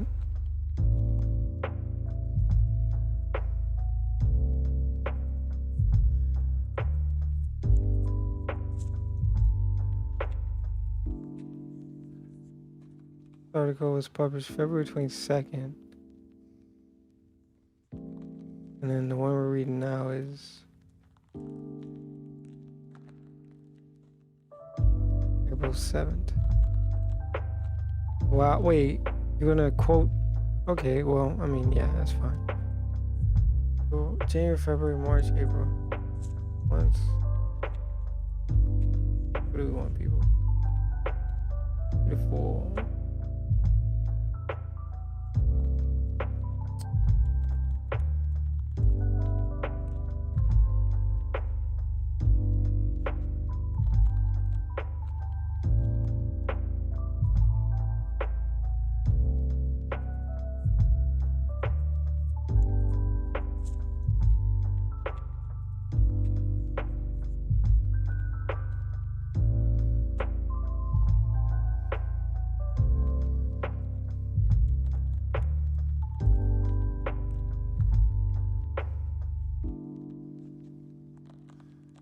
I like how one says 2 months ago and but no, it says 2.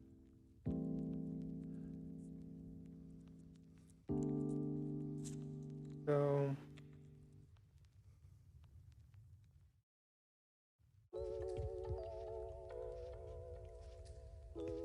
what It's a simple story.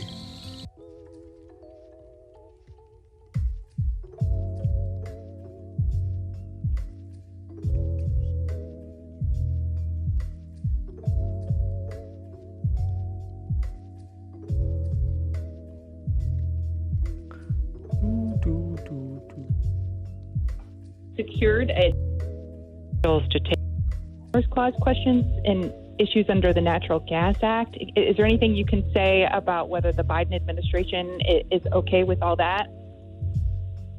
So we are aware of the decisions of the Texas state officials. This is an authority that is a state authority.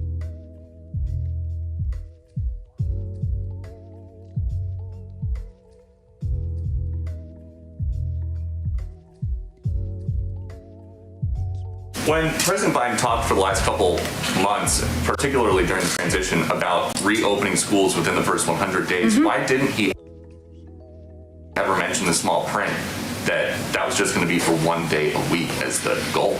Well, again, the president set a goal of reopening the majority of schools within 100 days. And when you asked what that meant, I answered the question. So that is not the ceiling. That is the bar we're trying to leap over and exceed. And is there a thought that this goal, though, that you guys are setting for the first 100 days is more of a dry run for next year? Because 100 days from January 20th, April 30th, that's when a lot of schools are getting ready to close for the year anyway.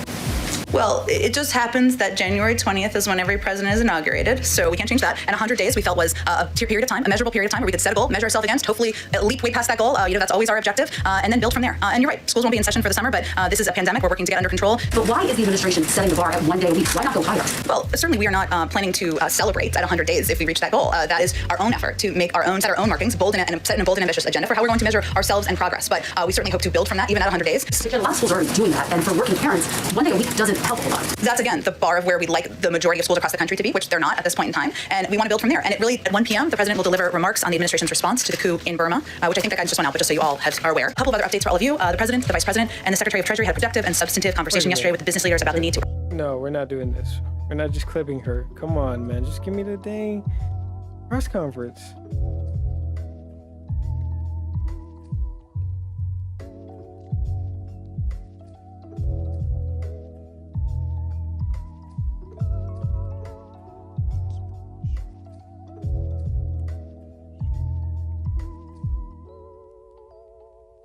President Biden's been in the job for about 36 days, and he had a lot of complicated messes to clean up from the previous administration. So here to tell us his plan to help get America back on track, please welcome White House Press Secretary Jen Psaki. Hey, Jen, welcome to The View. Thank you. Before I send you off to everybody else, I just want to commend the president for the candlelight vigil that he held with the nation. A very emotional tribute to the 500,000 Americans we lost to COVID. And I was moved by his compassion, his message. Help on the way? It's a great question, Sarah, and I will say this is democracy in action. There's negotiations, as you said, that are working their way through the House, and that will go to the Senate. And the president put the minimum wage, increase in the minimum wage, I should say, in the bill, in his original proposal, because he felt it's long overdue. The people who are working hard, just trying to make ends meet, they shouldn't live at the poverty line, and that's why he proposed it, and he hopes that it stays in the bill. But we've got a little bit more work to go here in Congress, and we'll see where it ends up at the end of the day. So Jen, President Biden projected that the majority of schools would be reopened during his first 100 days sometime in April. Now the goal is grades K through 8, 5 days a week. Some teachers unions say that their teachers will only return if they're vaccinated, even though the CDC has said there is strong evidence that in-person schooling can be done safely. Teachers unions are a huge block for Democrats. I want to understand, this seems more like it's about politics than science. This is a huge conversation that not only friends of mine, but people all over political spectrums are talking about. Most Western countries have their children back in school and have been able to, and I think there's a frustration and a fear about what kind of long-term damage can do. When can we expect kids to be back in school? Well, I couldn't agree more. This is the question I have two little kids, they're 2 and 5, and this is the question my friends ask, my neighbors ask, my friends from college text me about. Everybody wants their kids to be back in school. Everybody wants their kids to be back in school safely, and that's what we're focused on. So you mentioned vaccinations, and we have some guidelines from the CDC. We want to make science cool again. We want science to be the driver of the decision making that we move forward on. But we are confident that we can reopen schools, we can reopen them safely, and that we can do it quickly. Vaccinations are, we think they should be prioritized for teachers, and half the states in the country are actually doing that, but they shouldn't be a prerequisite. Masking and social distancing can be part of that. And the key thing we're focused on right now, the president's focused on, is getting money through this American Rescue Plan so that teachers, schools can have that money so that they can put in place these steps, hiring more bus drivers, hiring more school teachers, being able to implement these recommendations made by the CDC. Okay, Jen. So the president's attorney general picked Merrick Garland, vowed to hold everyone behind the Capitol riots responsible, and didn't rule out Trump. So I completely agree that he gave them the marching orders. It was so obvious. But during Tuesday's Senate hearings, Republicans like Josh Hawley tried to blame Pelosi and Ron Johnson.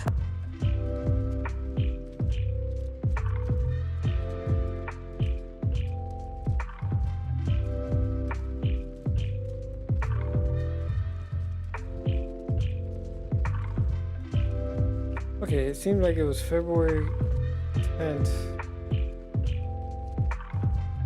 The date were question.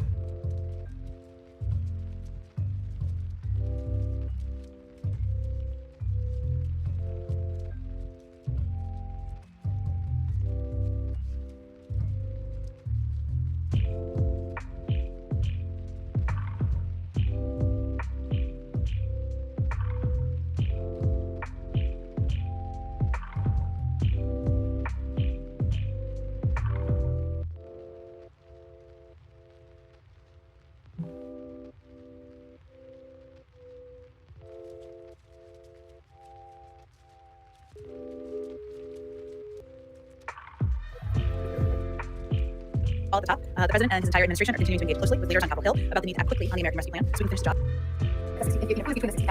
Sure. Well, the first question, the president remains firmly committed to raising the minimum wage to $15. That's why he put it in his first legislative proposal, and he believes any American who is working a full-time job, trying to make ends meet, should not be at the poverty level. And it's important to him that the minimum wage is raised. He was referring this weekend to, as you noted in your question, the parliamentary process. Obviously, its most likely path at this point is the reconciliation process. There is a parliamentarian who will make decisions about what can end up in a final package. And that was certainly what he was referencing in his comments. In terms of what the options are, we'll see what the parliamentarian decides, and then we'll see what additional options are. But we're getting a little ahead of where we are at this point in the process. I'm sure we can continue to have a discussion about it in here. And then take your second question. Sure. Well, one of the pieces that the president has talked about is his openness to engaging, having a discussion about what is called kind of unofficially called, I guess, the scale up, right? So his proposal, as you know, had proposed $1,400 checks to make the $2,000 whole. He proposed kind of a threshold. There's a discussion right now about what that threshold will look like. Conclusion hasn't been finalized. That will be worked through Congress. But either way, his bottom line is that families making $275,000, $300,000 a year may not be the most in need of checks at this point in time. But whatever the threshold is, there will be a scale up. So his view is that a nurse, teacher, or firefighter who's making $60,000 shouldn't be left without any support or relief either. It's just a question of sort of where the scale up looks like, what it looks like in the final package. But it's still being negotiated at this point in time. $15, it doesn't make it much harder to get through if you don't attach it to this COVID relief bill. I mean, does that really, and then the CBO is saying that, in fact, if you did go through with it, it would lead to a 0.9% reduction in the number of jobs. Well, I heard about Congress and the parliament. Sure, President Biden said that the U.S. would not lift sanctions first, and that Iran position is that Iran remains used as a platform, the JCPOA. Burden to re-engage. Well, those are actions of the former administration back into full compliance and concrete steps the administration is doing to target and stop this sort of the variants we keep hearing about. Our health experts have recommended, but beyond that, I'm not going to go beyond advice for our health experts at this point in time. Go ahead, Caitlin. One on minimum wage is saying it's up to the parliamentarians to make a decision about whether that should be included in here. Of course, senators are still waiting on that. But Oh, why can't I learn anything about this? What did...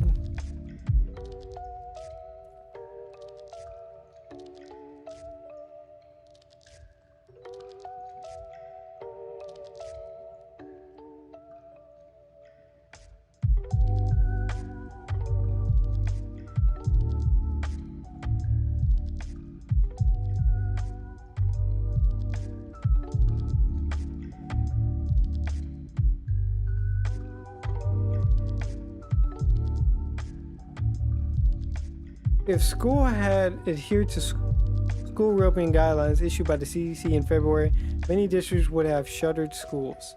Biden called for prioritizing education for vaccines on March 2nd. By that date, more than 30 states already offered priorities for teachers. The American Rescue Plan includes school funding though much of it will be spent after 2021. Myriad factors, so they were right about that. Myriad factors have gone into school. Myriad?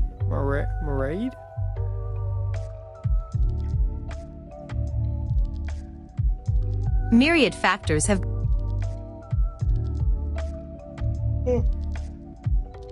Myriad factors have gone into school reopening decisions by local and state officials, including the declining COVID-19 case and increased vaccination.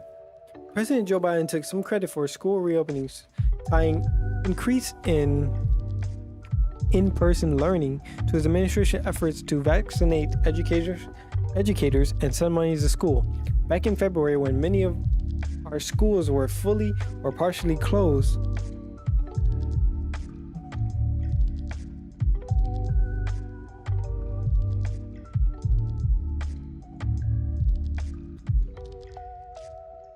the Center for Disease Control and Prevention, the CDC, issued guidelines to help reopen our school safety. Biden said April 21st. Then in March, Congress approved the American Rescue Plan to fund the school reopening of our schools. But educators were anxious about going back to the classroom without being vaccinated, and many parents were nervous about sending their children, Biden said. So on March the 2nd, I launched a program directing all states to make educators, school staff, school bus drivers, child care workers eligible for vaccination in every state so that schools and child care centers could open with a peace of mind, Biden said. Within a month, 80% had received at least one shot, and schools and child care centers all over the country are reopening. So this is all Joe Biden talking. It's true that more schools have reopened from COVID-19 era closures in Biden's first 100 days, but it's hard to pinpoint how big a role the Biden administration played, as school communities were also influenced by other factors such as increased vaccination, decline in cases, parent pressures, and change in state or local guidance. The Biden administration prioritized increasing vaccine supplies to the states, which led more adults, including teachers, to be vaccinated. But with 13,000 school districts nationwide, there was no overarching explanation for why or when local and state officials decided to reopen schools. CDC guidance on school reopenings faced criticism. Early on, Biden and his administration gave conflicting messages about his school reopening goals. In December, he said he wanted to reopen the majority of schools during his first 100 days, but in January, he narrowed the goal to apply to the majority of K-8 schools. The CDC issued recommendations on February 12th that called for reopened schools to employ universal masking, keep everyone 6 feet apart, clean, regular, and require quarantining and contact tracing for new cases.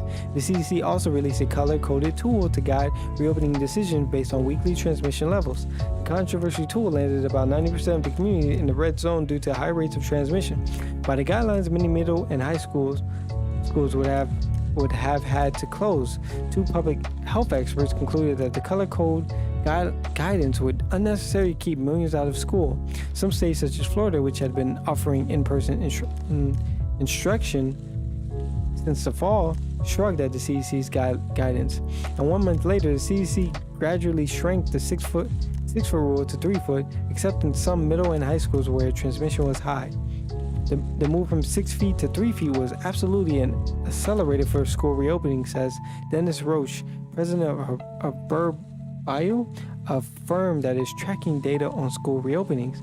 Just before the CDC issued the 3 foot guidance, Burbro found that school districts in multiple states were spacing distance by 3 feet as they converted to traditional in-person instructions from hybrid systems in which children attended schools both online and in person.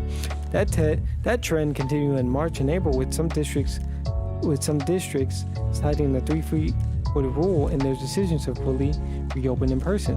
On March 2nd, Biden said he was directing states to prioritize vaccinating teachers, but by that point, more than 30 states had already done so, and some states that hadn't prioritized teachers had reopened schools anyways. The CDC found through federal data and surveys that nearly 80% of pre-K through 12th grade school staff and childcare workers received at least their first shot by the end of the month. Biden also said the American Rescue Plan, which he signed into law in March, funded school reopening, while figures showed about almost $129 billion would go towards the elementary and secondary school emergency relief fund. Biden's statement seems to ignore that most of that money is directed to be spent after 2021. Schools have moved towards in-person learning throughout 2021. What? There are two main ways to track weekly K-12 school openings: by school district or by students. The American Enterprise Institution, a conservative think tank, publishes a tracker that monitors over 8,500 public school districts on whether they're operating with fully remote, hybrid, or fully in-person learning. According to its metrics, about 5% of districts were fully remote as of mid-April, compared with about 20% a couple days before Biden took office. Verbo, which tracks about 1,200 school districts, found that about 6% of students were in fully remote schools as of late April, compared with about half of students a couple days before Biden took office.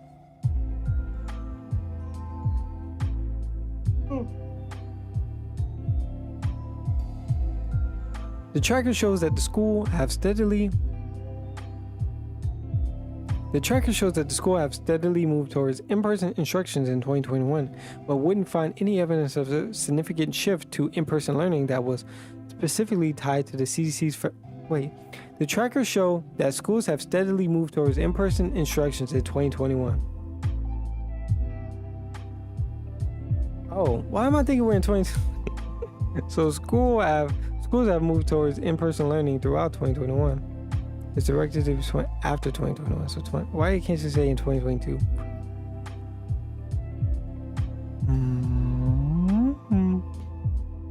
But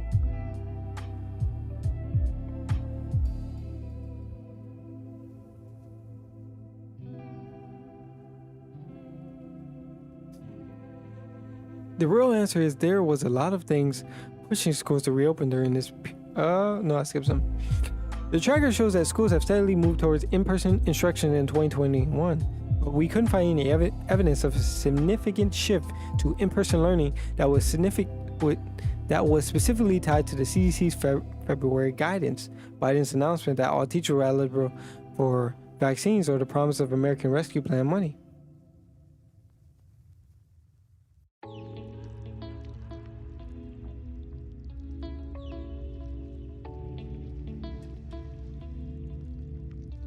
I'm like so yawny right now. The real answer is there was a lot of things pushing schools to reopen during this period and all sorts of tailwinds for reopening, making it pretty hard to figure out which one is the one to look at, said Nate Malakis, an expert on K-12 education at the American Enterprise Institute. COVID-19 cases were declining in areas. Vaccination were increasing. Parents were pressing schools to open. Pediatricians and health experts were urging a return to school, and some governors were advocating for more in-person instructions, which they can do. Biden's effort probably helped some districts move towards reopening, Malakis said, but as far as the overall trend, I don't think you can give the Biden administration a lot of credit for driving it. So, well, we'll just end it there, and we'll go back to the Federalist one.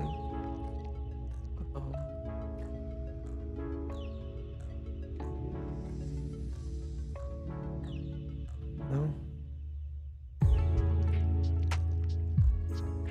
Why did I?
I'm about to burn down the house.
Moving in the exact opposite direction, having realized time and time again.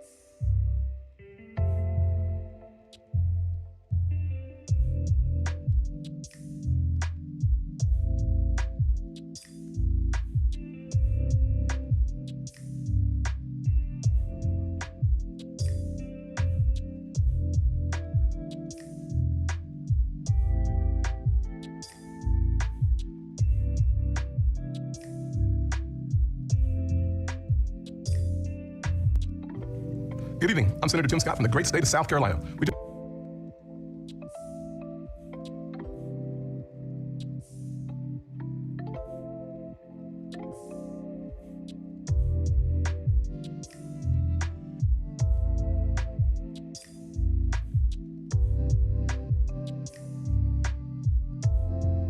just heard President Biden's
to address the economic crisis, administering over 200 million doses.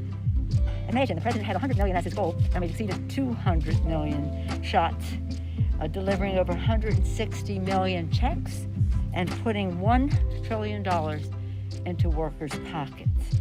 And we've made historic progress to build back better, cutting child poverty in half. Imagine, in the rescue package, initiative to cut child poverty in half, delivering health care to an additional 800,000 Americans through the ACA because of the provisions in the rescue package that enables more people to have access to the subsidies. This is so exciting. I feel very proprietary about the Affordable Care Act. And creating 1.3 million jobs, more jobs in the first 100 days than any president ever. All of this puts our economy back on track to grow 6% this year. That's not my figure. That's according to the International Monetary Fund. The IMF has said, and this is the fastest pace in over 40 years, in nearly 40 years. As the president said last night, America is moving. Last night was historic. It was the first time two women, the Vice President of the United States and the Speaker of the House, sat behind the president as he delivered his address to the nation. It sent the message to girls and women that beyond the sky is the limit. We would say the sky is the limit years ago, but now with the technology that we see, there is no limit. The president's speech reflected that message. It's one thing to have two women there. It's remarkable, actually, I say immodestly. But what's really important about the night is what the president said in his speech. It was a triumph for women. Women at home, women in the workplace. Equal pay for equal work. Paid family and medical leave. affordable child care, universal pre-K. I love that because it's children learning, parents earning, men and women, but largely women as caregivers. The Violence Against Women Act that he urged the passage of in the Senate, and many other initiatives for women. The list goes on. This address was a recognition that we can only build back better with the fuller participation of women in our economy. So I indeed thought it was a triumph for women. This is an ambitious, transformative vision for seizing a once-in-a-century opportunity to build back better.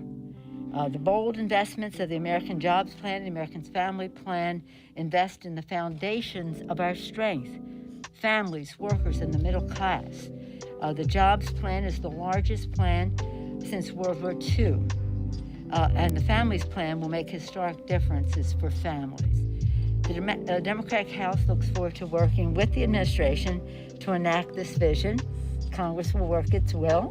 We have many ideas in our caucus, and our committees are hard at work advancing the American Jobs Plan and the American Families Plan. Just to go back to the president's address, I mean, we're talking about it, but specifically, he lifted up the progress made by the rescue plan, told people what's in it so that they can be sure to avail themselves of the benefits of it and what can be done in the American Jobs Plan. In addition to all of that, he talked about other priorities for our community and therefore some pieces of legislation already passed the House or the Senate. The George Floyd Justice and Policing Act that we are optimistic will see some progress in a bipartisan way soon. Gun violence prevention bills, very popular across the country among gun owners and the rest. This is just only in the Congress of the United States is there objection, but there is bipartisanship or nonpartisanship on this subject across the country. H.R. 1, for the people. This is about our democracy. We must pass this legislation. We have in the House. The leader has called it a priority in the Senate, Mr.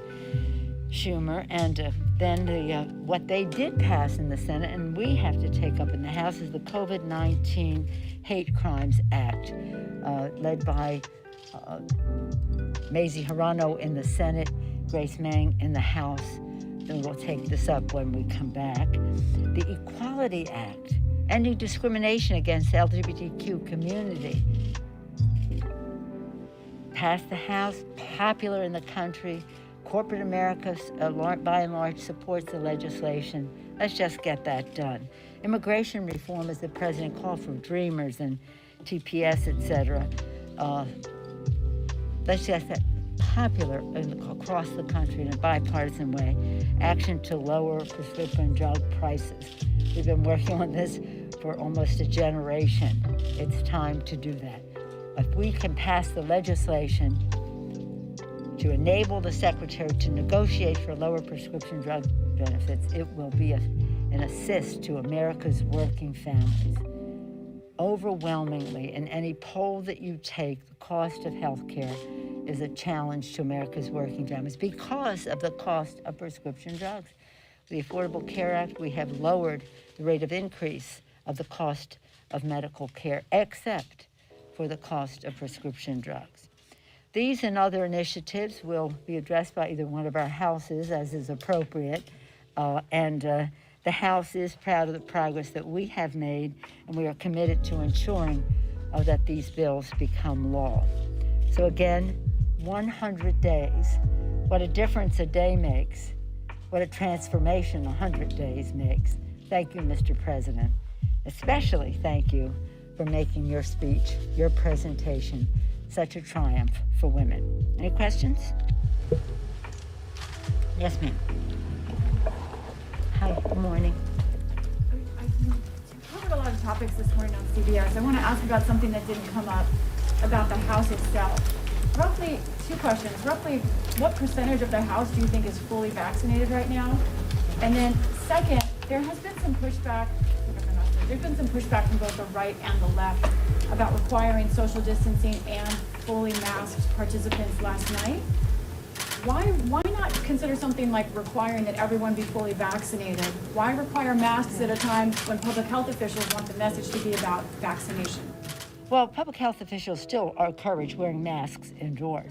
But your question is an excellent one that should be made to every member of Congress. We are guided by the Capitol attending physician and the Sergeant at Arms, but the science demands why we have masks on still. With more, as you rightly point out, with more vaccinations, we should be able to have shorter period of time for voting so that we, if we're all vaccinated, still with a mask inside, but nonetheless. Perhaps when we are speaking would be a time we could, as you did, take down the mask, but so far that's not what we can do. So here's the thing. We cannot require someone to be vaccinated. That's just not what we can do. It is a matter of privacy to know who is or who isn't. I can't go to the Capitol physician and say, give me the names of people who aren't vaccinated so I can go encourage them to, or make it known to others to encourage them to be vaccinated. So we can't do that. But you would hope that science would guide them to protect themselves, their family members, and be good colleagues in the workplace to get vaccinated. And the sooner that happens, the better for everything in terms of, because all of the requirements that we had last night were not about security by and large. That security issue is always there when the President of the United States is president. But in terms of COVID had us in a room where normally 1,600 people would be gathered for the address by the President of the United States, 1,600 people to 200, I think it was 204 people, because the Capitol physician insisted that social distancing, that mask wearing were necessary so that we are not contributing to the spread of COVID, especially with the President of the United States there, but also in terms of the Congress of the United States. So if we could, but we can't, require vaccinations for the members, much less for the American people. Some people want to say, don't come into my store unless you're vaccinated, this or that. It causes commotion. But we don't have too much. I mean, there are some individuals who say, and I don't even know who they are, but if you say there are, that they don't want to social distance and they don't want to wear a mask, but that's incidental. It's not anybody important. Vaccinated, do you know right now? The percentage? Yeah. It's about, I think it's about 75%. It's about, it may be in the last few days some more, but I think it's about 75%. But again, the physician cannot tell us Democrats, Republicans, or who.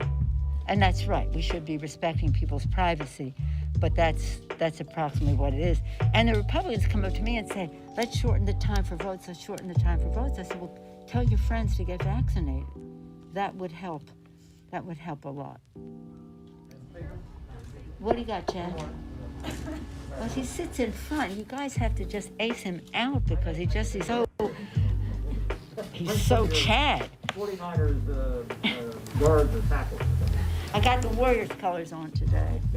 In any event, did you get to hear any of Senator Scott's response? No, I didn't, because we were thanking the Capitol Police and the custodial staff for making the day possible, so I didn't see it. I usually don't see it. Is there anything that you have read about or something you think is a message that maybe you hope to work with them, or from that message, or not? I didn't see it, but the one thing I did hear was that he was ready to continue the discussion about the George Floyd Justice and Policing Act, and I think that was a very good message to come from that. And we're very proud of Karen Bass and the work that she has done in a bipartisan way on the House side, and now on the Senate side, working with Cory Booker and Senator Scott for sure, a very important factor in all of this. So that was one thing that I saw on the news that came out. But for us, when the president comes, whatever the party, whatever the capacity, it's until midnight, and the president was very gracious in suggesting that he say thank you to the custodial staff who suffered so much at January 6th and who are continued to make the Capitol work, as well as the security. Madam Speaker. Yes, ma'am. As far as the metal detectors are concerned, Jim Clyburn was fined $5,000 for breaching one of the metal detectors. And now a pending lawsuit that Andrew Clyde is being talked about. Can you respond to that now that one of your own?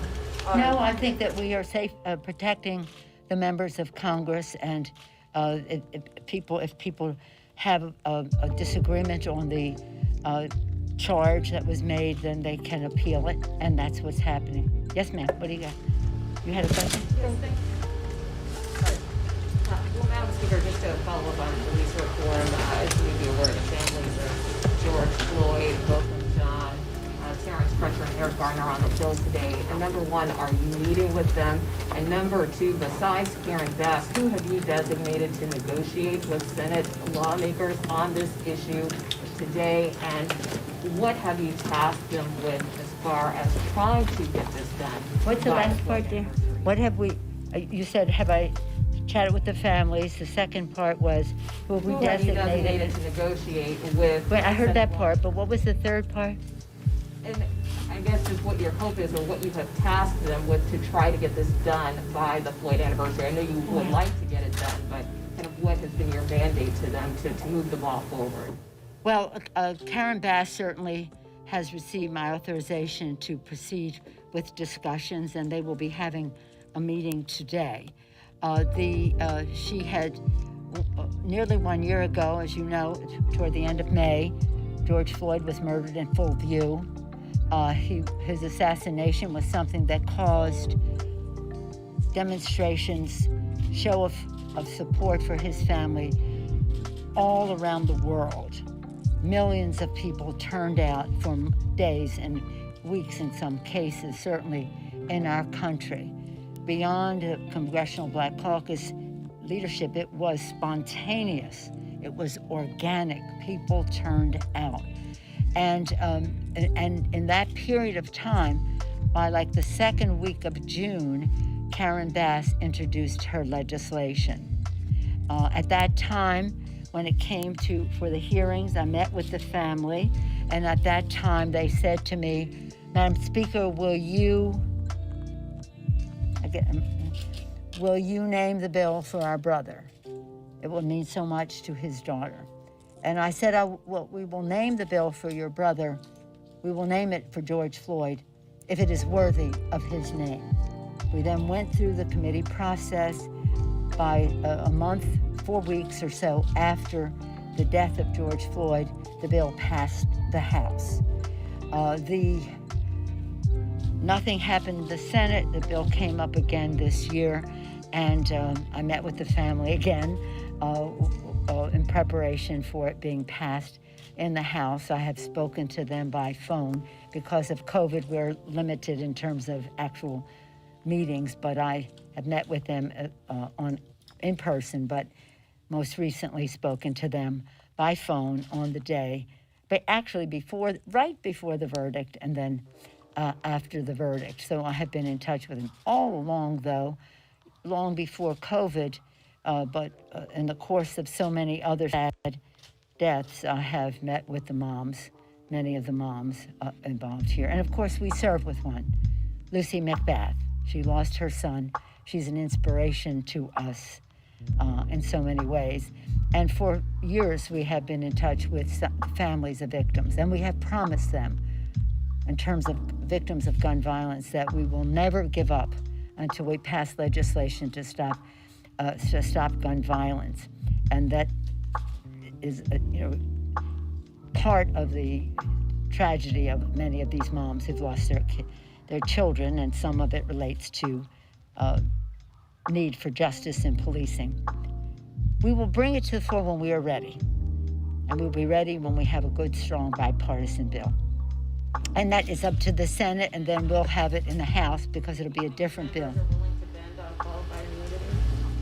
You know what? We let them have their negotiation.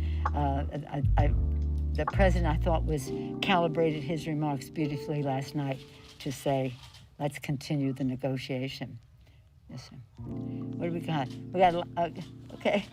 Follow up on that. I know you said your members, but some more progressive members of your party have been pretty outspoken about how they don't like some of the compromises that are being floated. How confident are you that House Democrats, your margin is smaller, the House Democrats will band together and pass something if it passes the Senate? Very confident. Yes, ma'am. Yes, ma'am. What do you see as the legislative path forward on prescription drugs? Do you envision that passing with other proposals in the American Family Plan? You're far away. Just a little What bit do you louder. see as the legislative path forward on prescription drugs, even though it was not included in the Family's Plan? Could you envision them passing together? Well, I have been, as I say, almost a generation advocating for enabling the Secretary to negotiate for lower prices. I appreciate your question because it relates not only to a legislative agenda, but the kitchen table concerns of the American people, which is what our legislative agenda is, how it prioritizes that. So there is big interest in our caucus, in the Committee of Jurisdiction, the Committees of Jurisdiction, as well among the leadership, that we want to see a path to that. What is in one bill or another is not really what is important. What is the path that we are on to accomplish what we need to accomplish, to do what we said for the people? We would lower the cost of health care by lowering the cost of prescription drugs. We would have lower health care costs, bigger paychecks by building the infrastructure of America in a green way, and we would have cleaner government by passing H.R. 1. The For the People Act. Those are still part of our agenda. In the rescue package, I guess we call it ARP now, but in the rescue package, we did a great deal to lower the cost of health care for America's working families. I'm so proud of what was done in terms of increasing the subsidies for ACA, so many more people, even 100,000 more signing up in the president's extended enrollment period, and I thank him for that. The bigger paychecks. It's really important to note that if you're going to build the infrastructure of America for the future, it's not just roads, bridges, mass transit, that's all very important. It's water systems, it's schools, it's housing, it's broadband, a very significant part of our package that might not have been 10, 20 years ago in a package. Should have been, but it wasn't. So as we go forward, if we're going to build back better, we have to do so with a strong workforce development piece. The personal infrastructure must be built in order for the physical infrastructure to involve everyone in its success. And that's why, whether it's women, minority, people of color, veterans, rural, Native American communities, as well as businesses, must be able to participate in all of that. So it is the question you ask is one that is very supported in our caucus, that we would negotiate for lower prices. When we first did it, way back when, again, you've heard me say this almost every week, in 2005, in our campaign to win back the House in 2006, our 6 for 06 agenda had 6 priorities that we would pass in the first 100 hours. 5 of them became can law. y'all hear me? 1 did not, because we didn't have 60 votes in the Senate, enabling the Secretary to negotiate for lower prices for Medicare. Now we go beyond that, and that those lower prices would be lower prices in the private sector for America's families, not just those on Medicare. So this is a central issue for us. But we are all, to get back to your question, we are all united around what the president put forth last night. It was an agenda for the people. It addressed their concerns. And he did so, extending the hand of friendship so that we could do this, hopefully in a bipartisan way. But we must get it done.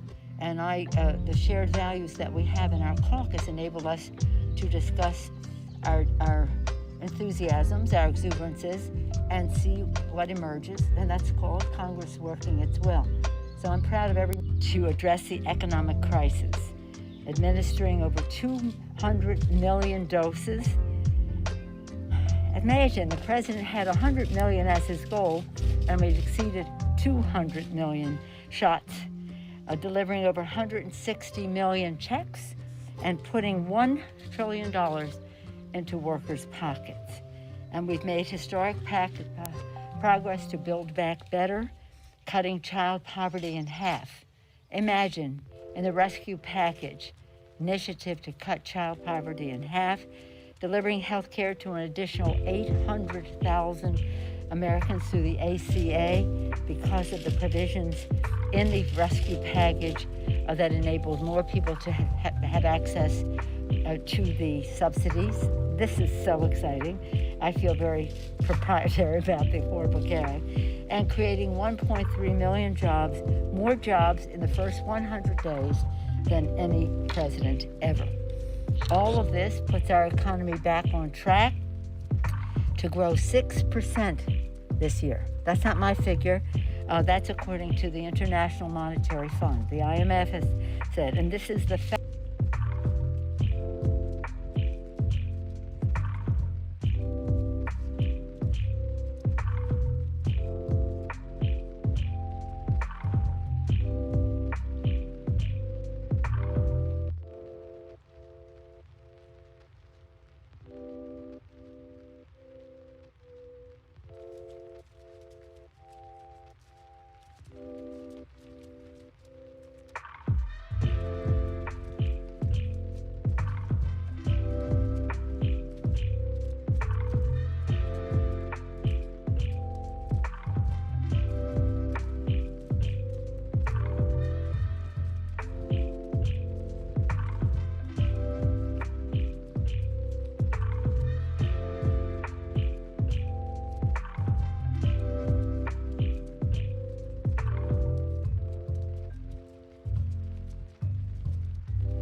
We're talking latest market news with Chris Vermeulen, Chief Market Strategist.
Blinkist is the app that helps you become a more well-rounded person by letting you read or listen to an entire nonfiction book in just 15 minutes. You can try it for free and get 25% off a subscription by going to Blinkist.com/David Pakman. Last night, Joe Biden delivered his first speech to a joint session of Congress, the Senate coming over to the House of Representatives to hear Joe Biden deliver this speech.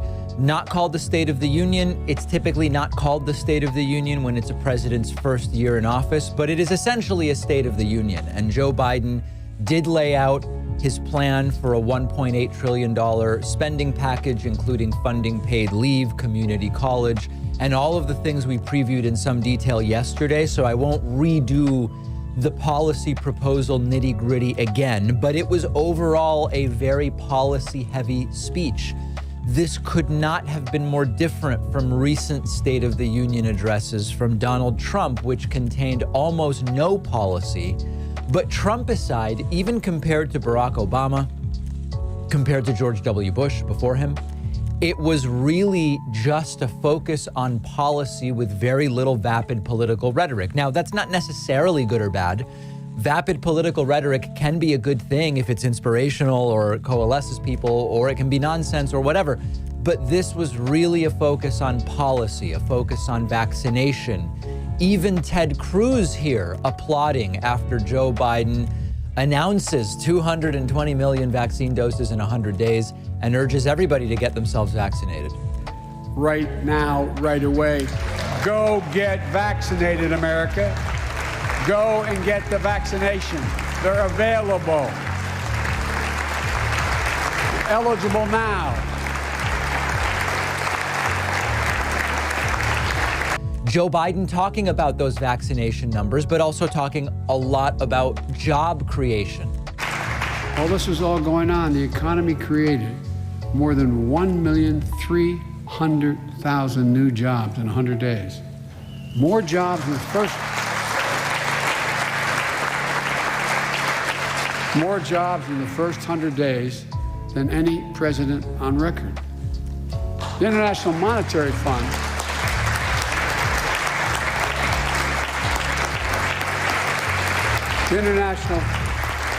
Now, of course, that is true.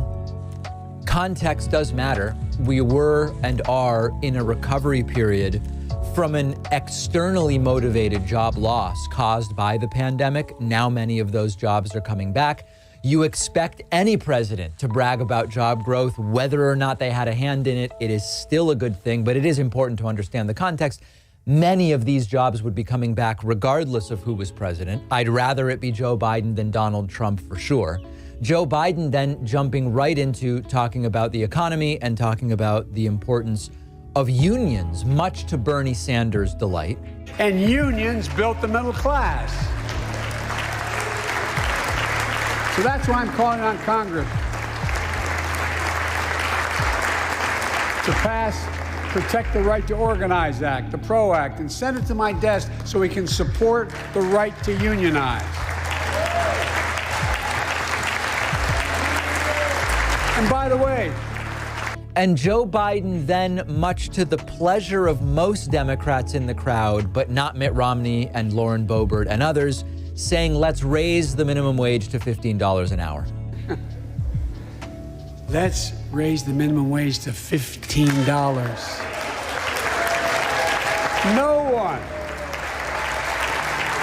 No one working 40 hours a week. No one working 40 hours a week should live below the poverty line. We need to ensure greater equity and opportunity for women. And while we're doing this, let's get the Paycheck Fairness Act to my desk as well. Equal pay. It's spent much too long. And if you wonder whether it's too long, look behind me. Joe Biden also laying out how he will pay for much of these ideas, saying the rich will pay, and Mitt Romney didn't seem particularly thrilled with that either. And the wealthiest 1% of Americans have just begun to pay their fair share. Just their fair share.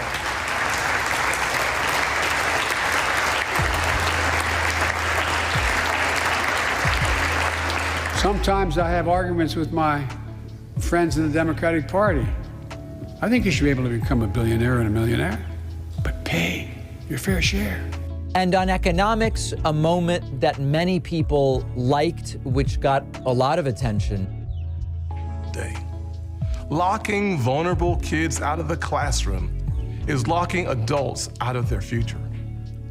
Our public schools should have reopened months ago. Other countries did. Private and religious schools did. Science has shown for months that schools are... Good evening.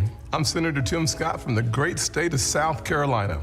We just heard President Biden's first address to Congress. Seems like I nearly failed out of school. So we know. But I was blessed. So recap. Biden fucked up.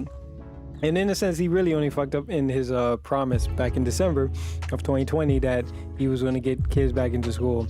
And then in February, they tried to change it to that, or he only fucked up that he said he wants kids in school, and then he changed that idea to saying that, okay, well, for right now, we're only going to do like 8th through 5th grade, and they would get 1 day in school, like guaranteed. But I mean, come on, that's a very far change from everybody's going back to school. That's our biggest priority to now, okay, well, our biggest priority is K through 5. So it's just, I think it's a bad wordplay. Is all I'm gonna chalk it up to be. And then overhyping the COVID bill, that making it seem like there's so much money going. Well, no, there is a lot of money going to it. So 129 million, unless we can look that up and see like what the normal budget school gets. Like, hold on, can we just see that real quick? School.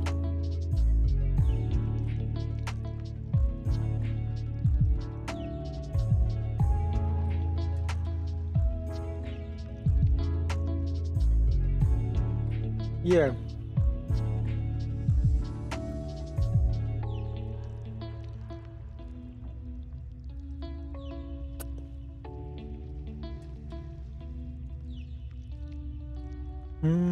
So per student,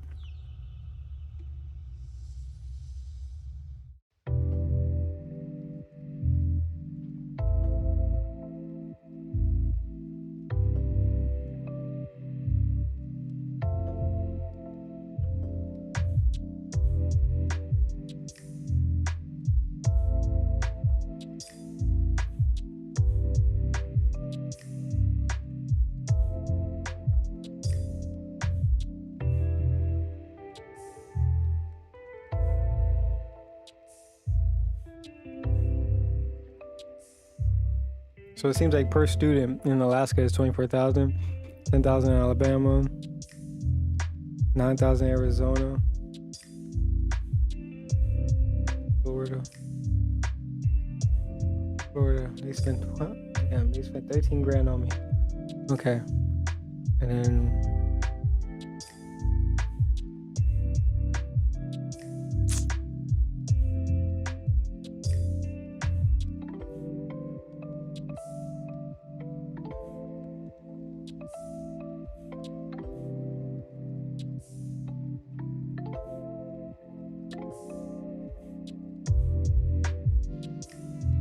$281 pupils back.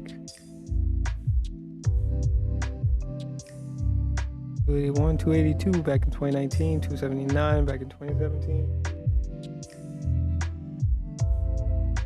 Okay, so bust out a handy dandy calculator.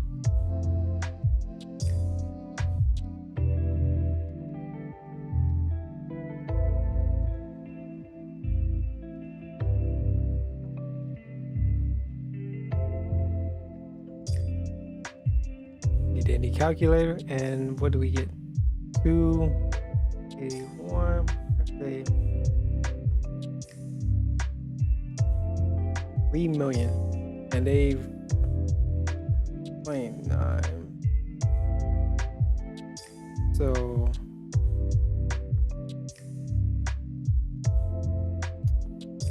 did it like this? 281 times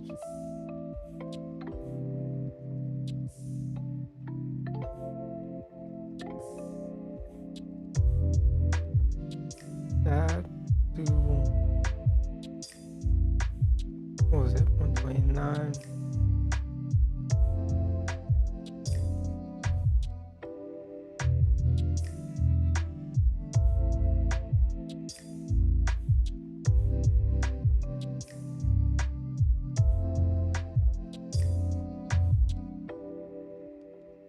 35 schools. How many schools in the United States?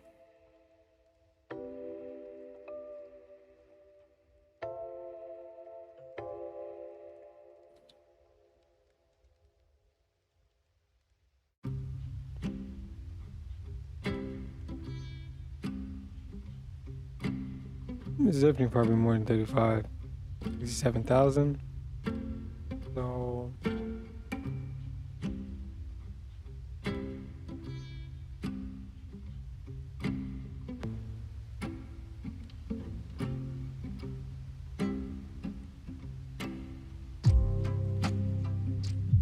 what could we do?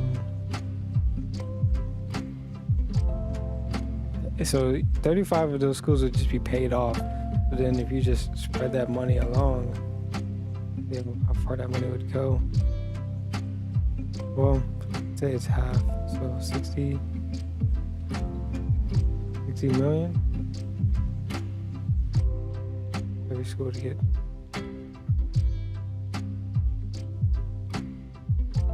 $1,000. Every school would get about $1,000. $2,000. Every school would get about $2,000. Oh, $2,000 is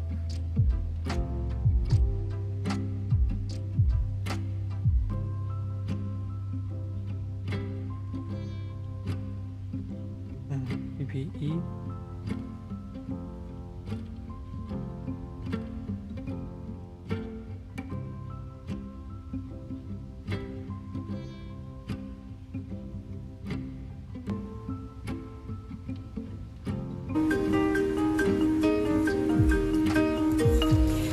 Now is running out for schools to buy all of the personal protection equipment that they think they're going to need to keep their students and staff safe from COVID-19.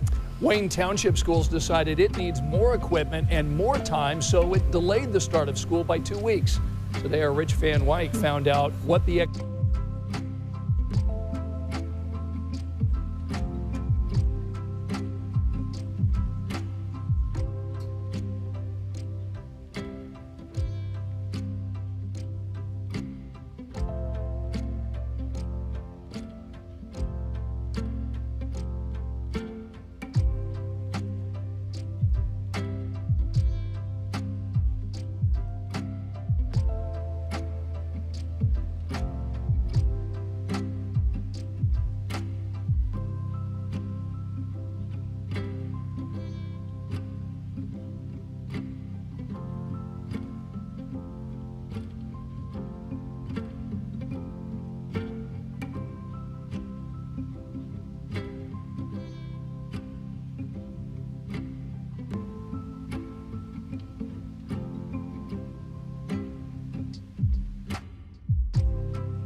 Okay, here we go.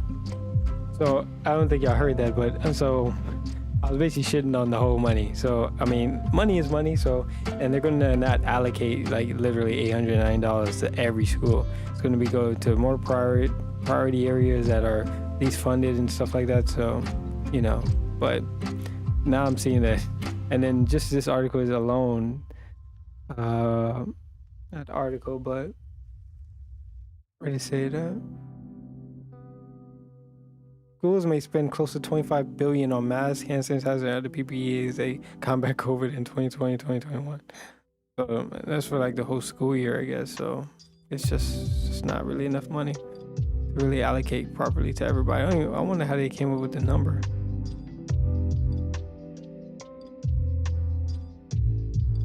What was it at? That's all. Oh.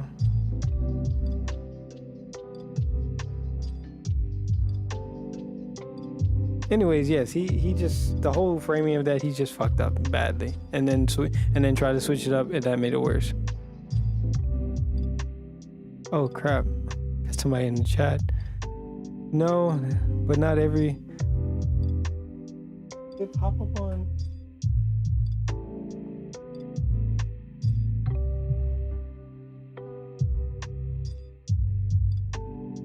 Oh, it's coming out.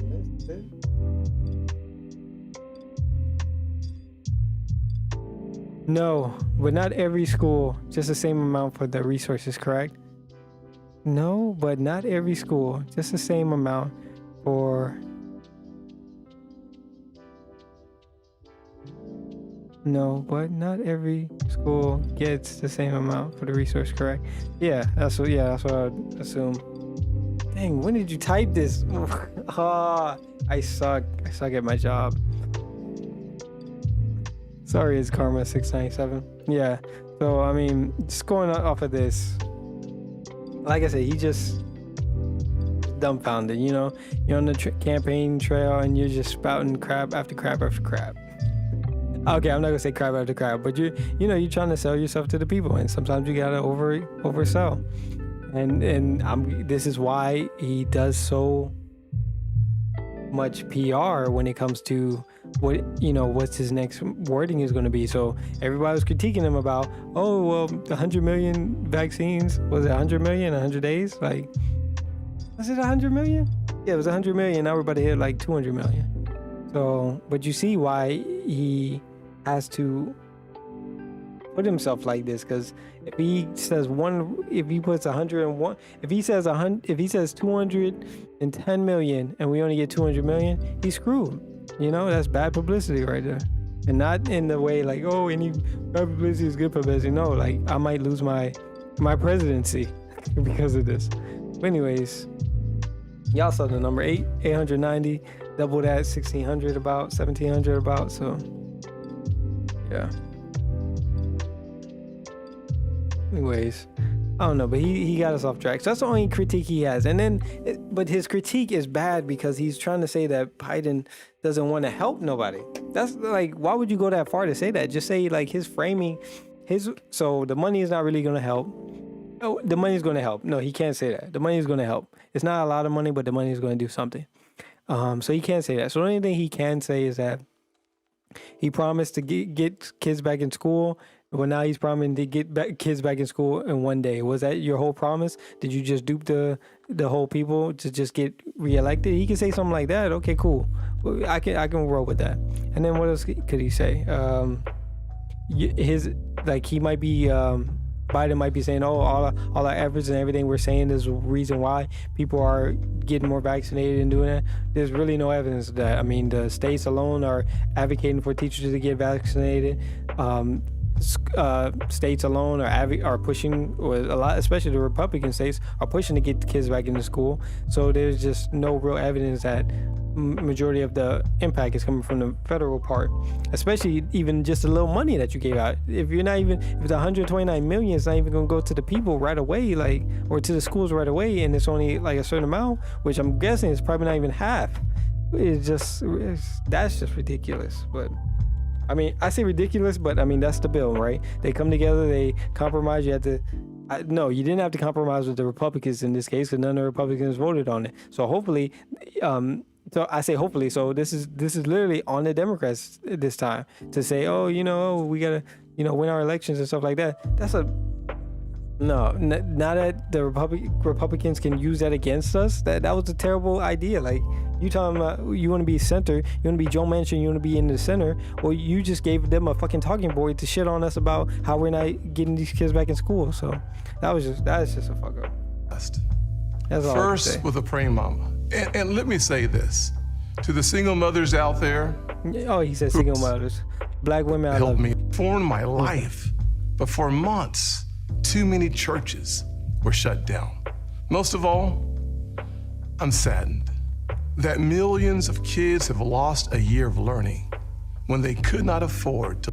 So they didn't lose a year of learning. Lose a single. Unless he could specify and say that they are losing the adequate education that we would all assume, because we really don't know if we go back into when this year is over and we can look back at the test scores and there's not really much test going on, or SATs, and because they're kind of waiving all that, which I would love that. My ACT, I got like an 18. I don't think I took the SAT. I took the ACT. I got an 18 just passing. Like, literally, I was just like on the line, man. Like, if I just screwed up just a little bit, I would have been right back in doing the whole year all over again. But yeah, he didn't. I lost my train of thought. Yes, you know what I'm saying. All day. Locking vulnerable kids out of the classroom is locking adults. So you screwed your own self up by saying vulnerable. If they're vulnerable kids, that's good. They're not going to die from COVID. Out of their future. Our public school. Then the word, and this is a speech. What kind of speech is this? Why would you say vulnerable? Because he's trying to say that they're vulnerable as in they need the learning and that they're maybe at home being abused, and that's a big talking point from the Democrats. Put the kids back in school so then they don't be at home getting more abused by their drunken father or angry mom or whatever the kid, or any type of spousal parenting abuse that's going on, stepdad, stepmom, yeah. So he's trying to use it in that way, but Democrats can use it as well as, yeah, they are vulnerable. That's why we're keeping them out of school. That's why we're trying to protect them and protect the parents as well. Schools should have reopened by following the CDC guidelines. Otherwise, if there was no following the science, following the CDC guidelines that says, hey, putting these kids in school might not be high transmission, but for the kids themselves, but even that low transmission for the parents, since nobody is willing to say, oh, well, 10,000 parents can die. They're not just gonna go out on a limb and just be like, okay, well, yeah, let the kids go home. Then you're gonna blame the CDC on all that. So it's just a lose. It's just a lose-lose.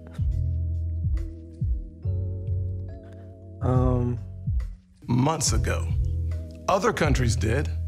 Private and religious schools did. Science has shown for months that schools are safe.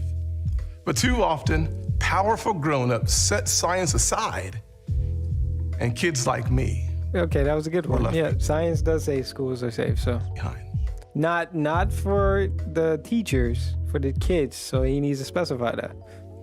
The clearest case I've seen for school choice in our lifetimes, because we know that education is the closest thing to magic in America. Last year, under Republican leadership, we passed 5 bipartisan COVID packages. Congress supported our schools, our hospitals, saved our economy, and funded Operation Warp Speed. Oh, God. Oh, he's rattling off 5 bipartisan legislators.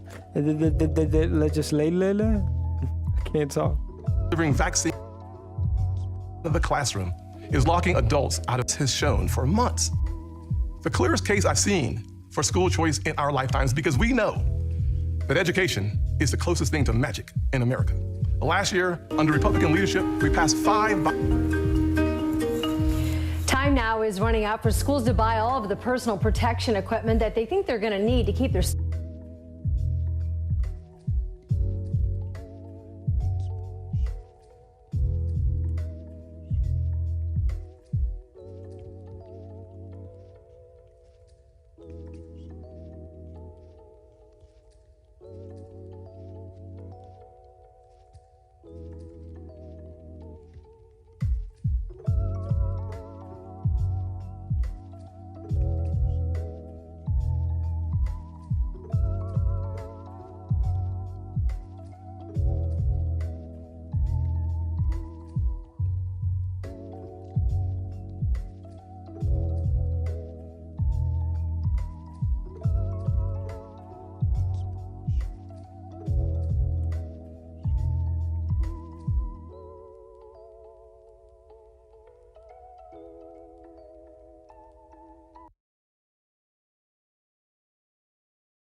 I'm gonna have to come back to this video and debunk it later. Bipartisan COVID packages.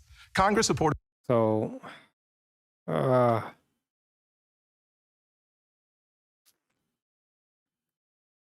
maybe we did pass 5 bipartisans. Tax cut was not one of them, but they did 2 COVID relief bills, so that was bipartisan. So I'll give them that.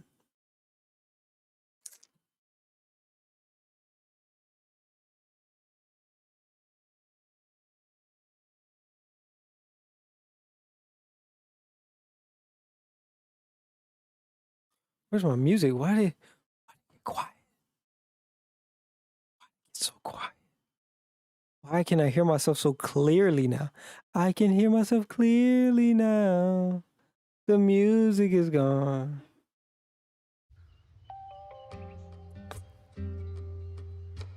Our schools, our hospitals. Okay, hold up, Tim Scott.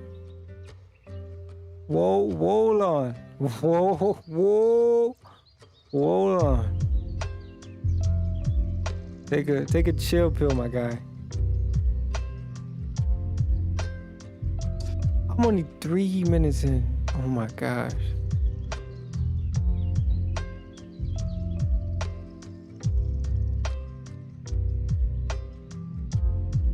I'm only 3 minutes in. Okay, what am I trying to do? I'll pull up notes. All right, Timmy boy. The clearest case I've seen for school choice in our lifetimes, because we know that education is the closest thing to magic in America. Last year, under Republican leadership, we passed 5 bipartisan COVID packages. Congress supported our school. No, Norm. Schools, our hospitals, saved our economy, and funded Operation Warp Speed, delivering vaccines in record time. All 5 bills got 90 votes in the Senate. Common sense found common ground. In February, Republicans told President Biden we wanted to keep working together to finish this fight. But Democrats wanted to go it alone. They spent almost $2 trillion on a partisan bill that the White House bragged was the most liberal bill in American history. Only 1% went to vaccinations, no requirement to reopen schools promptly. COVID brought Congress together 5 times. This administration pushed us apart. Another issue that should unite us is infrastructure. Republicans support everything you think of when you think of infrastructure. Roads, bridges, ports, airports, waterways, high-speed.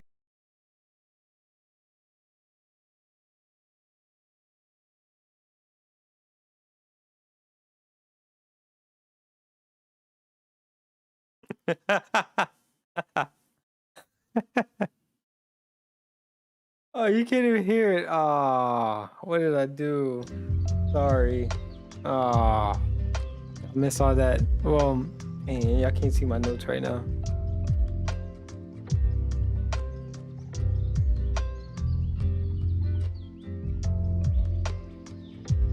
My chat saying no audio, only yours. Crap, sorry. Well, I wrote it down. So right now he's trying to say 5 bipartisan bills passed under Trump. So, and then he kind of goes in on what they were for, like schools, hospital, warp speed, but I only got 3 of the 5, I guess, which I didn't hear any other 2, but maybe I missed it. Then he said 90 votes in the Senate to pass these bills. Then he goes on to say February, the Republicans wanted to work together with Democrats. February, as in February 2021, where they passed the American Rescue Plan. Hear me? See me? Good.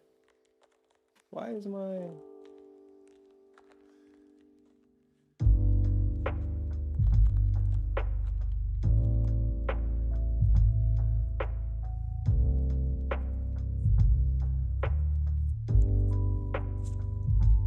I'm gonna need to change the background to that.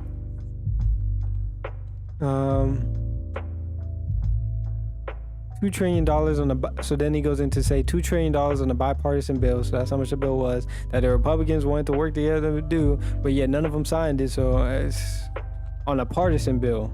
So partisan meaning that only one side wanted to do this. In this case, the side was Democrats.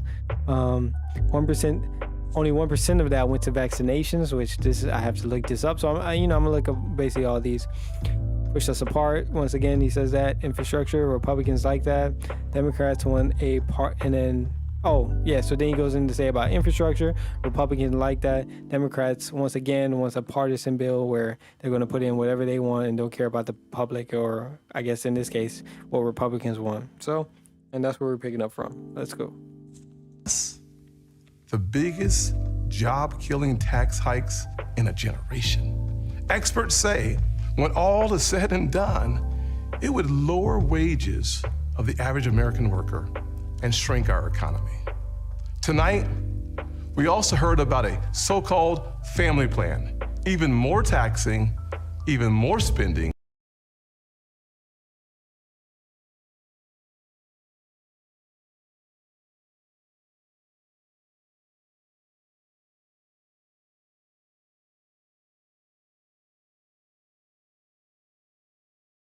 Okay, hold up. I think I can just debunk this here. So family plan, even more taxes and more spending. Oh my God. So it sounds like they have a plan for family and you're going to tax me a little bit more, but then you're going to spend more. So it sounds like I'm going to get the money back some way. And then the biggest thing that I can probably debunk, because we're Democrats, is that who's going to get taxed is not going to be the lower class. That's definitely for sure. Middle class might take a hit, but once again, this is spending for families. Don't you have a family? You're a middle class family of two, putting your kids through college. You don't think any of that taxes that you're giving to the government is going to go to your college for your kids? Especially if we want to do the, Democrats want to cut what 10 grand worth of college debt. Come on now, like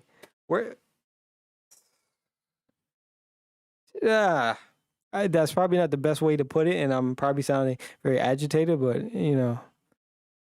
this is what I want. This is where I want to shine. I need to get into the debates.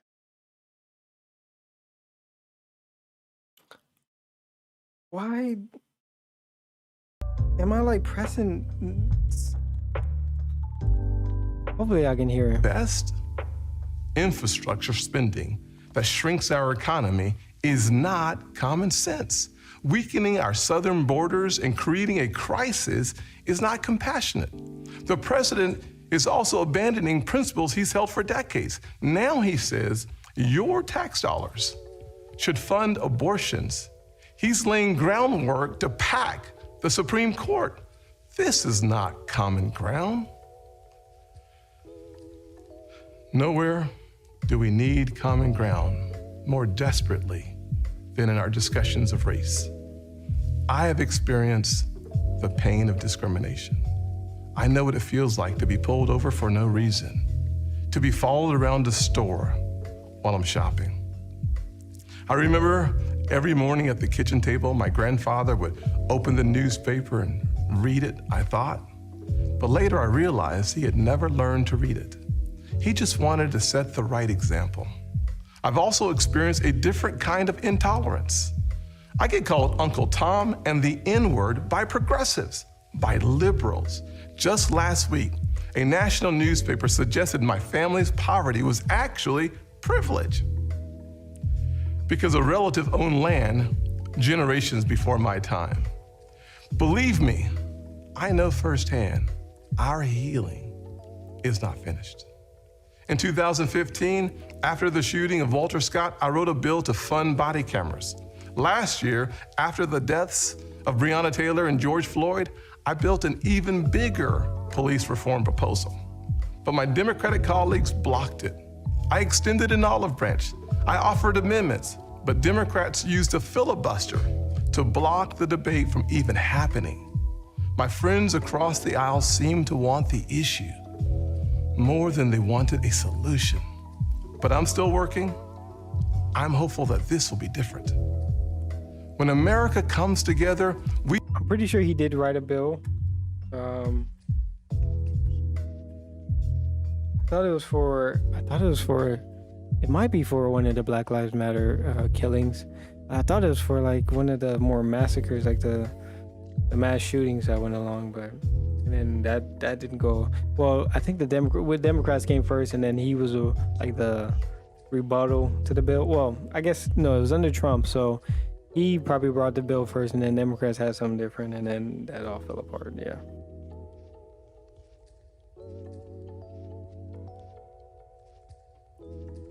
We've made tremendous progress, but powerful forces want to pull us apart. 100 years ago, kids in classrooms were taught the color of their skin was their most important characteristic. And if they looked a certain way, they were inferior. Today, kids are being taught that the color of their skin defines them again. And if they look a certain way, they're an oppressor. From colleges to corporations to our culture, people are making money and gaining power by pretending we haven't made any progress at all, by doubling down on the divisions we've worked so hard to heal. You know this stuff is wrong. Hear me clearly. America is not a racist country. It's backwards to fight discrimination with different types of discrimination, and it's wrong to try to use our painful past to dishonestly shut down debates in the present. I'm an African American who's voted in the South my entire life. I take voting rights to dishonestly shut down debates in the present. I'm an African American who's voted in the South. You know this stuff is wrong. Hear me clearly. America is not a racist country. It's backwards to fight discrimination with different types of discrimination, and it's wrong to try to use our painful past to dishonestly shut down debates in the present. I'm an African American who's voted in the South my entire life. I take voting rights personally. Republicans support making it easier to vote and harder. I can agree with that. It's backwards to fight discrimination with different types of discrimination. That is true. We need to stop this stuff about hating white people. As black people, we need to stop this stuff about hating white people. Let's not be the oppressors when it comes down to it. When the population flips, white people are in the minority and then black people are in the majority. What are we going to be, slave owners now? We're going to put white people to be slaves because they treated us one way?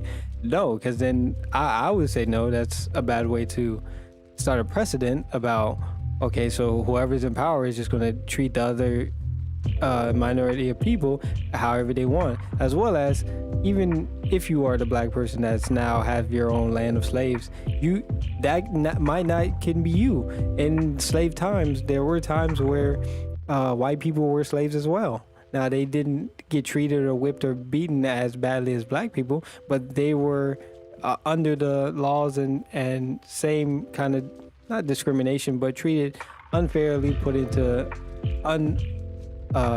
in better circumstances, but treated badly. Let's just say that. And we can look into that and see exactly what negative repercussions they got, just being, a low-class white person compared to, the middle and the high-class white people. But either way, it's just a bad precedent to set going forward. Because when the tables turn again, well, okay, so what can we say? Oh, well, we did it. They're going to do it to us, right? That's what Republicans do now. Just all through politics, whoever has the power can dictate how our lives are. So let's not give them a reason to start putting us back in cages. For real. And it's wrong to try to use our painful past to dishonestly shut down debates in the present. Now, he's alluding to cancel culture. You do something wrong, he's saying, don't cancel me. If I'm Bill Cosby and I've roofied so many women and now they're all coming out and doing that, well, please don't shut down the debate. Let me tell you about my life back then and why this is maybe okay, or maybe I didn't do it as bad as you think it was. No, like, change my mind or something like that. Or, you're, is it Harvey Weinstein? I think it was the next one that big celebrity that went away for that stuff. Harvey Weinstein. Why can't I remember this stuff?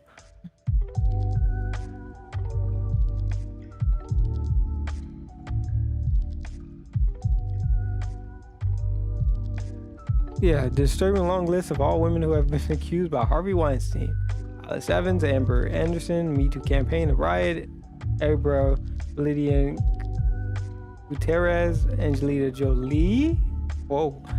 But yeah, you got Harvey Weinstein. So yeah, don't cancel me or don't send me to jail. Don't Me Too me, please. But let's see cancel culture real quick. What comes up? Who has been canceled? So this is back in June 11, 2020. So maybe not some latest ones. Abby Lee Miller, Hartley Swaler, D. Nudge. Oh, we're not gonna say her name. Live PD, the TV show. Vanderpuff Rules. Doesn't sound like anything that any of us would know about. So sounds like cancel culture isn't that cancel of a culture.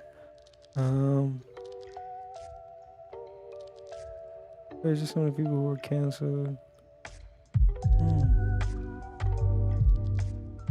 Cancel celebs. I mean, they tried to cancel Doja Cat, but look at her, she's still going strong. Cancel after 7 allegations that she fostered a toxic workplace culture. What was this?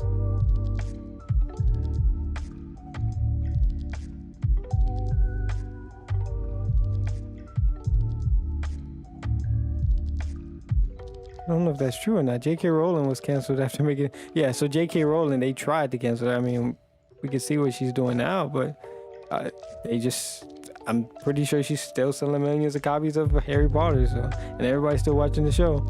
Anna Whitworth, I don't know what that is. YouTube, Gabby Demaro, no. John Dawson was canceled this summer when some racist video resurfaced. Oh, so you want to have a conversation about his racist videos? I mean, maybe there is some context of being racist. There's a reason why you should be racist. The only context in this case, and I'll give it to him, is if the allegations were false or played up to be more than what they are. It could be him combating racism if you really maybe read the text, but I don't know. I'm not gonna get into that. Jeffree Star, I heard about something about this, addressing lipstick where he didn't want to. Oh, somebody told me about this. I want to look into that one day. Brian Adams, I don't know what that is. Abby Lee Miller. This Pat membership is canceled, deemed the worst Chris in Hollywood. Anyways, no, some people need to be canceled. Continue. I'm an African American who's voted in the South my entire life. I take voting rights personally. Republicans support making it easier to vote and harder to cheat, and so do the voters. Big majorities of Americans support early voting, and big majorities support voter ID, including African Americans and Hispanics.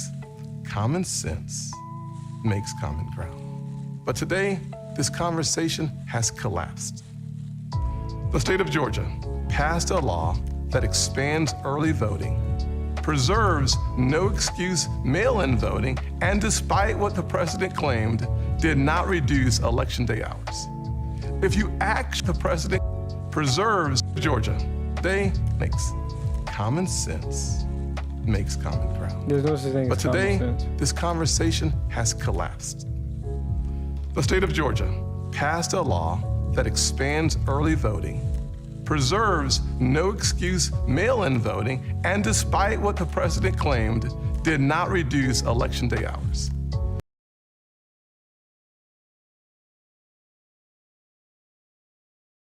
Now, listening to Destiny, this law might be okay, but we'll look into it.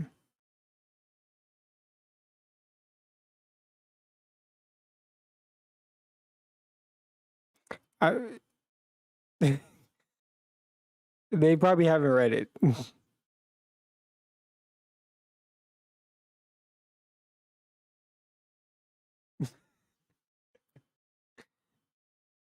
Why does this keep happening? This misplaced outrage is supposed to justify Democrats' new sweeping bill that would take over elections for all 50 states. About the Georgia law. It would send public funds to political campaigns you disagree with and make the bipartisan Federal Elections Commission partisan.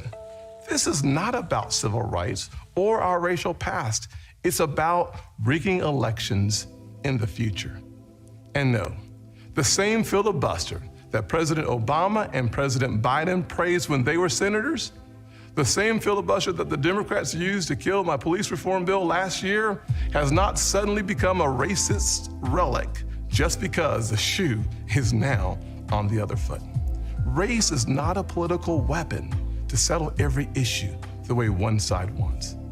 It's far too important. This should be a joyful springtime for us. What are you doing right now? Why in a majority white party right now is a black man representing the Republican Party? I would say that if you were spitting, let's say, one Democratic fact and then one Republican fact, then maybe it's because you are your own person, you have your own opinion, and they want to platform a black person to show that the Republican Party has multiple opinions about situations. But you have not, none of this stuff you said here has given any credit to the Democrats at all. He hasn't said anything to give any credit to what the Democrats have been doing in this time of turmoil after everything that Trump has put us under and that we're trying to fix. Trump drops the taxes. Now we need to bring it back up to start recuperating the money that we lost. What, $2 trillion that we lost in what was it, 2 trillion business tax cuts? Like, come on, aren't we deficit hawks? We want to make sure that the budget is balanced. Like, how we gonna balance the budget if you don't let us tax the rich? Not the rich, tax the corporations. And hey, damn it, we're gonna have to tax the middle class, lower class. I'm sorry, if you're making less than $75,000, maybe you shouldn't. We could talk about how much you should get taxed, but making over $75,000 or $70,000, you're getting taxed. Our nation.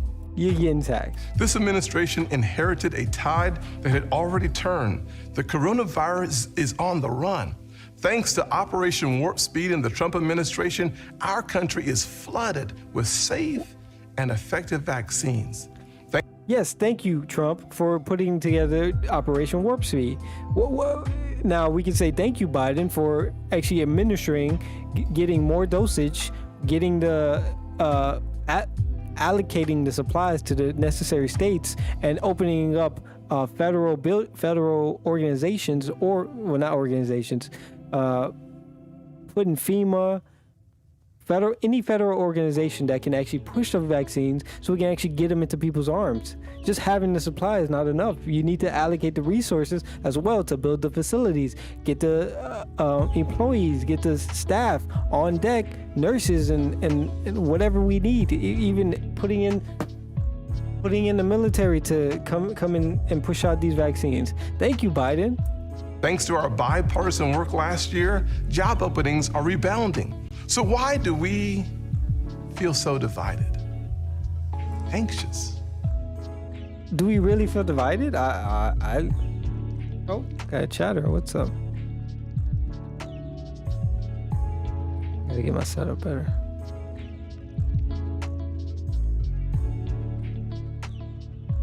So basically, all the government corporated businesses are foundations.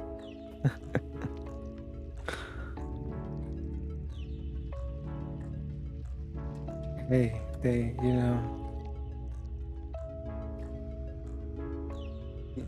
this. Maybe I missed a part. Maybe he said something. Let me go back a little bit, and then maybe I can get the joke. See.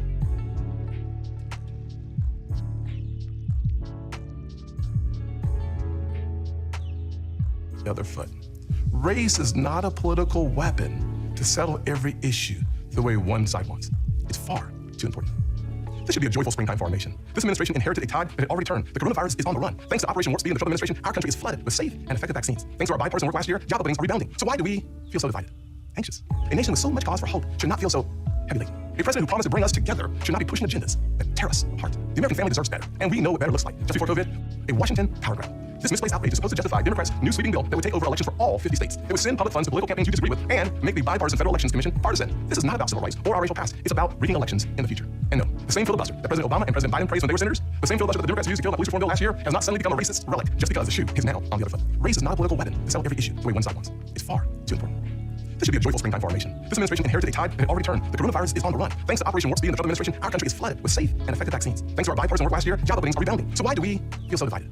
Anxious. A nation with so much cause for hope should not feel so heavy laden. A president who promised to bring us together should not be pushing agendas that tear us apart. The American family deserves better, and we know what better looks like. Just before COVID, we had the most inclusive economy in my lifetime, the lowest unemployment rates ever recorded for African Americans, Hispanics, and Asians, and a 70-year low nearly for women. Wages were growing faster at the bottom than at the top. So maybe you're making a comment, it's karma, on what I was saying about trying to tax back corporations. So if you're a foundation, if you're like a nonprofit and or a some type of foundation or type of government. What else is foundation the only word I can think of? What else do you call it? But yeah, if you're in like one of those brackets of business, then you usually get like a tax cut, or you don't have to pay taxes, you get a tax exemption. And so if based off of what Trump did, passing was like 2.2 trillion, but that's probably like the American Rescue Plan.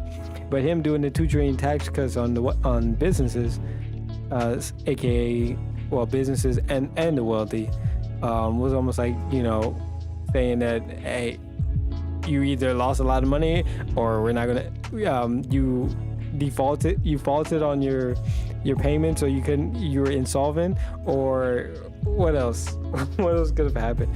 You didn't have enough money you didn't make any profit this year, or you just somehow now turn non-profit, and your humanitarian efforts are going around the world, bringing countries together and building up civilization as we know it.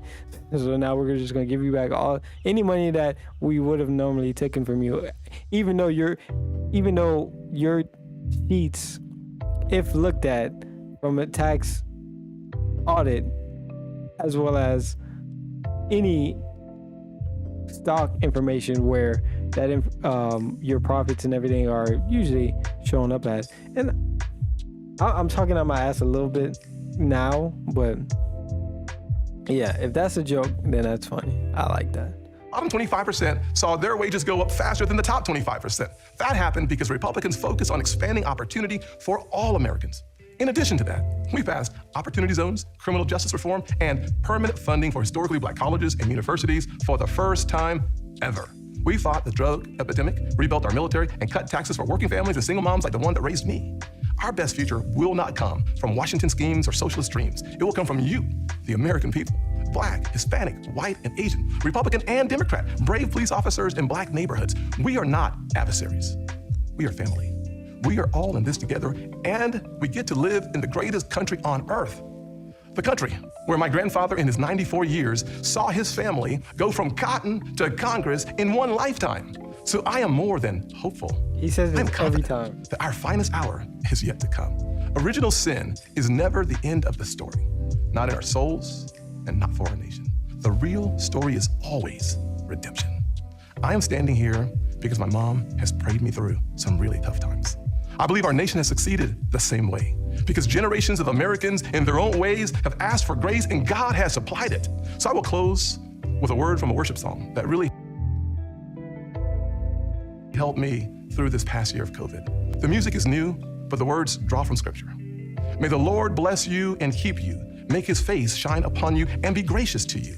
May his presence go before you and behind you and beside you. In your weeping and your rejoicing, he make his face shine up new, but the words draw from Scripture. May the Lord bless you. Let's give him this moment. It's about to be Sunday. Let's get a little prayer in here. Shut this down because I'm about to get off after this too. Go ahead, Tim Scott. We'll full screen them and everything. All that is nice.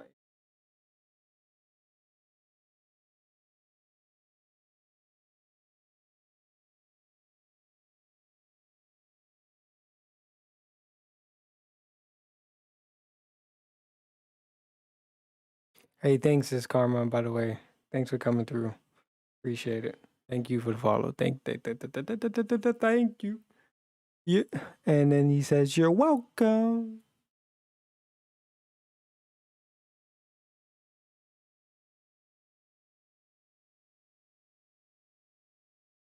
But the words draw from Scripture. May the Lord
Lord bless you and keep you. Make his face shine upon you and be gracious to you. May his presence go before you and behind you and beside you. In your weeping and your rejoicing, he is for you. May his favor be upon our nation for 1,000 generations, and your family and your children and their children. Good night, and God bless the United States of America. Hey, Sean Hannity here. Hey, click here to subscribe to Fox News YouTube page and catch our hottest interviews and most compelling analysis. You will not get it anywhere else.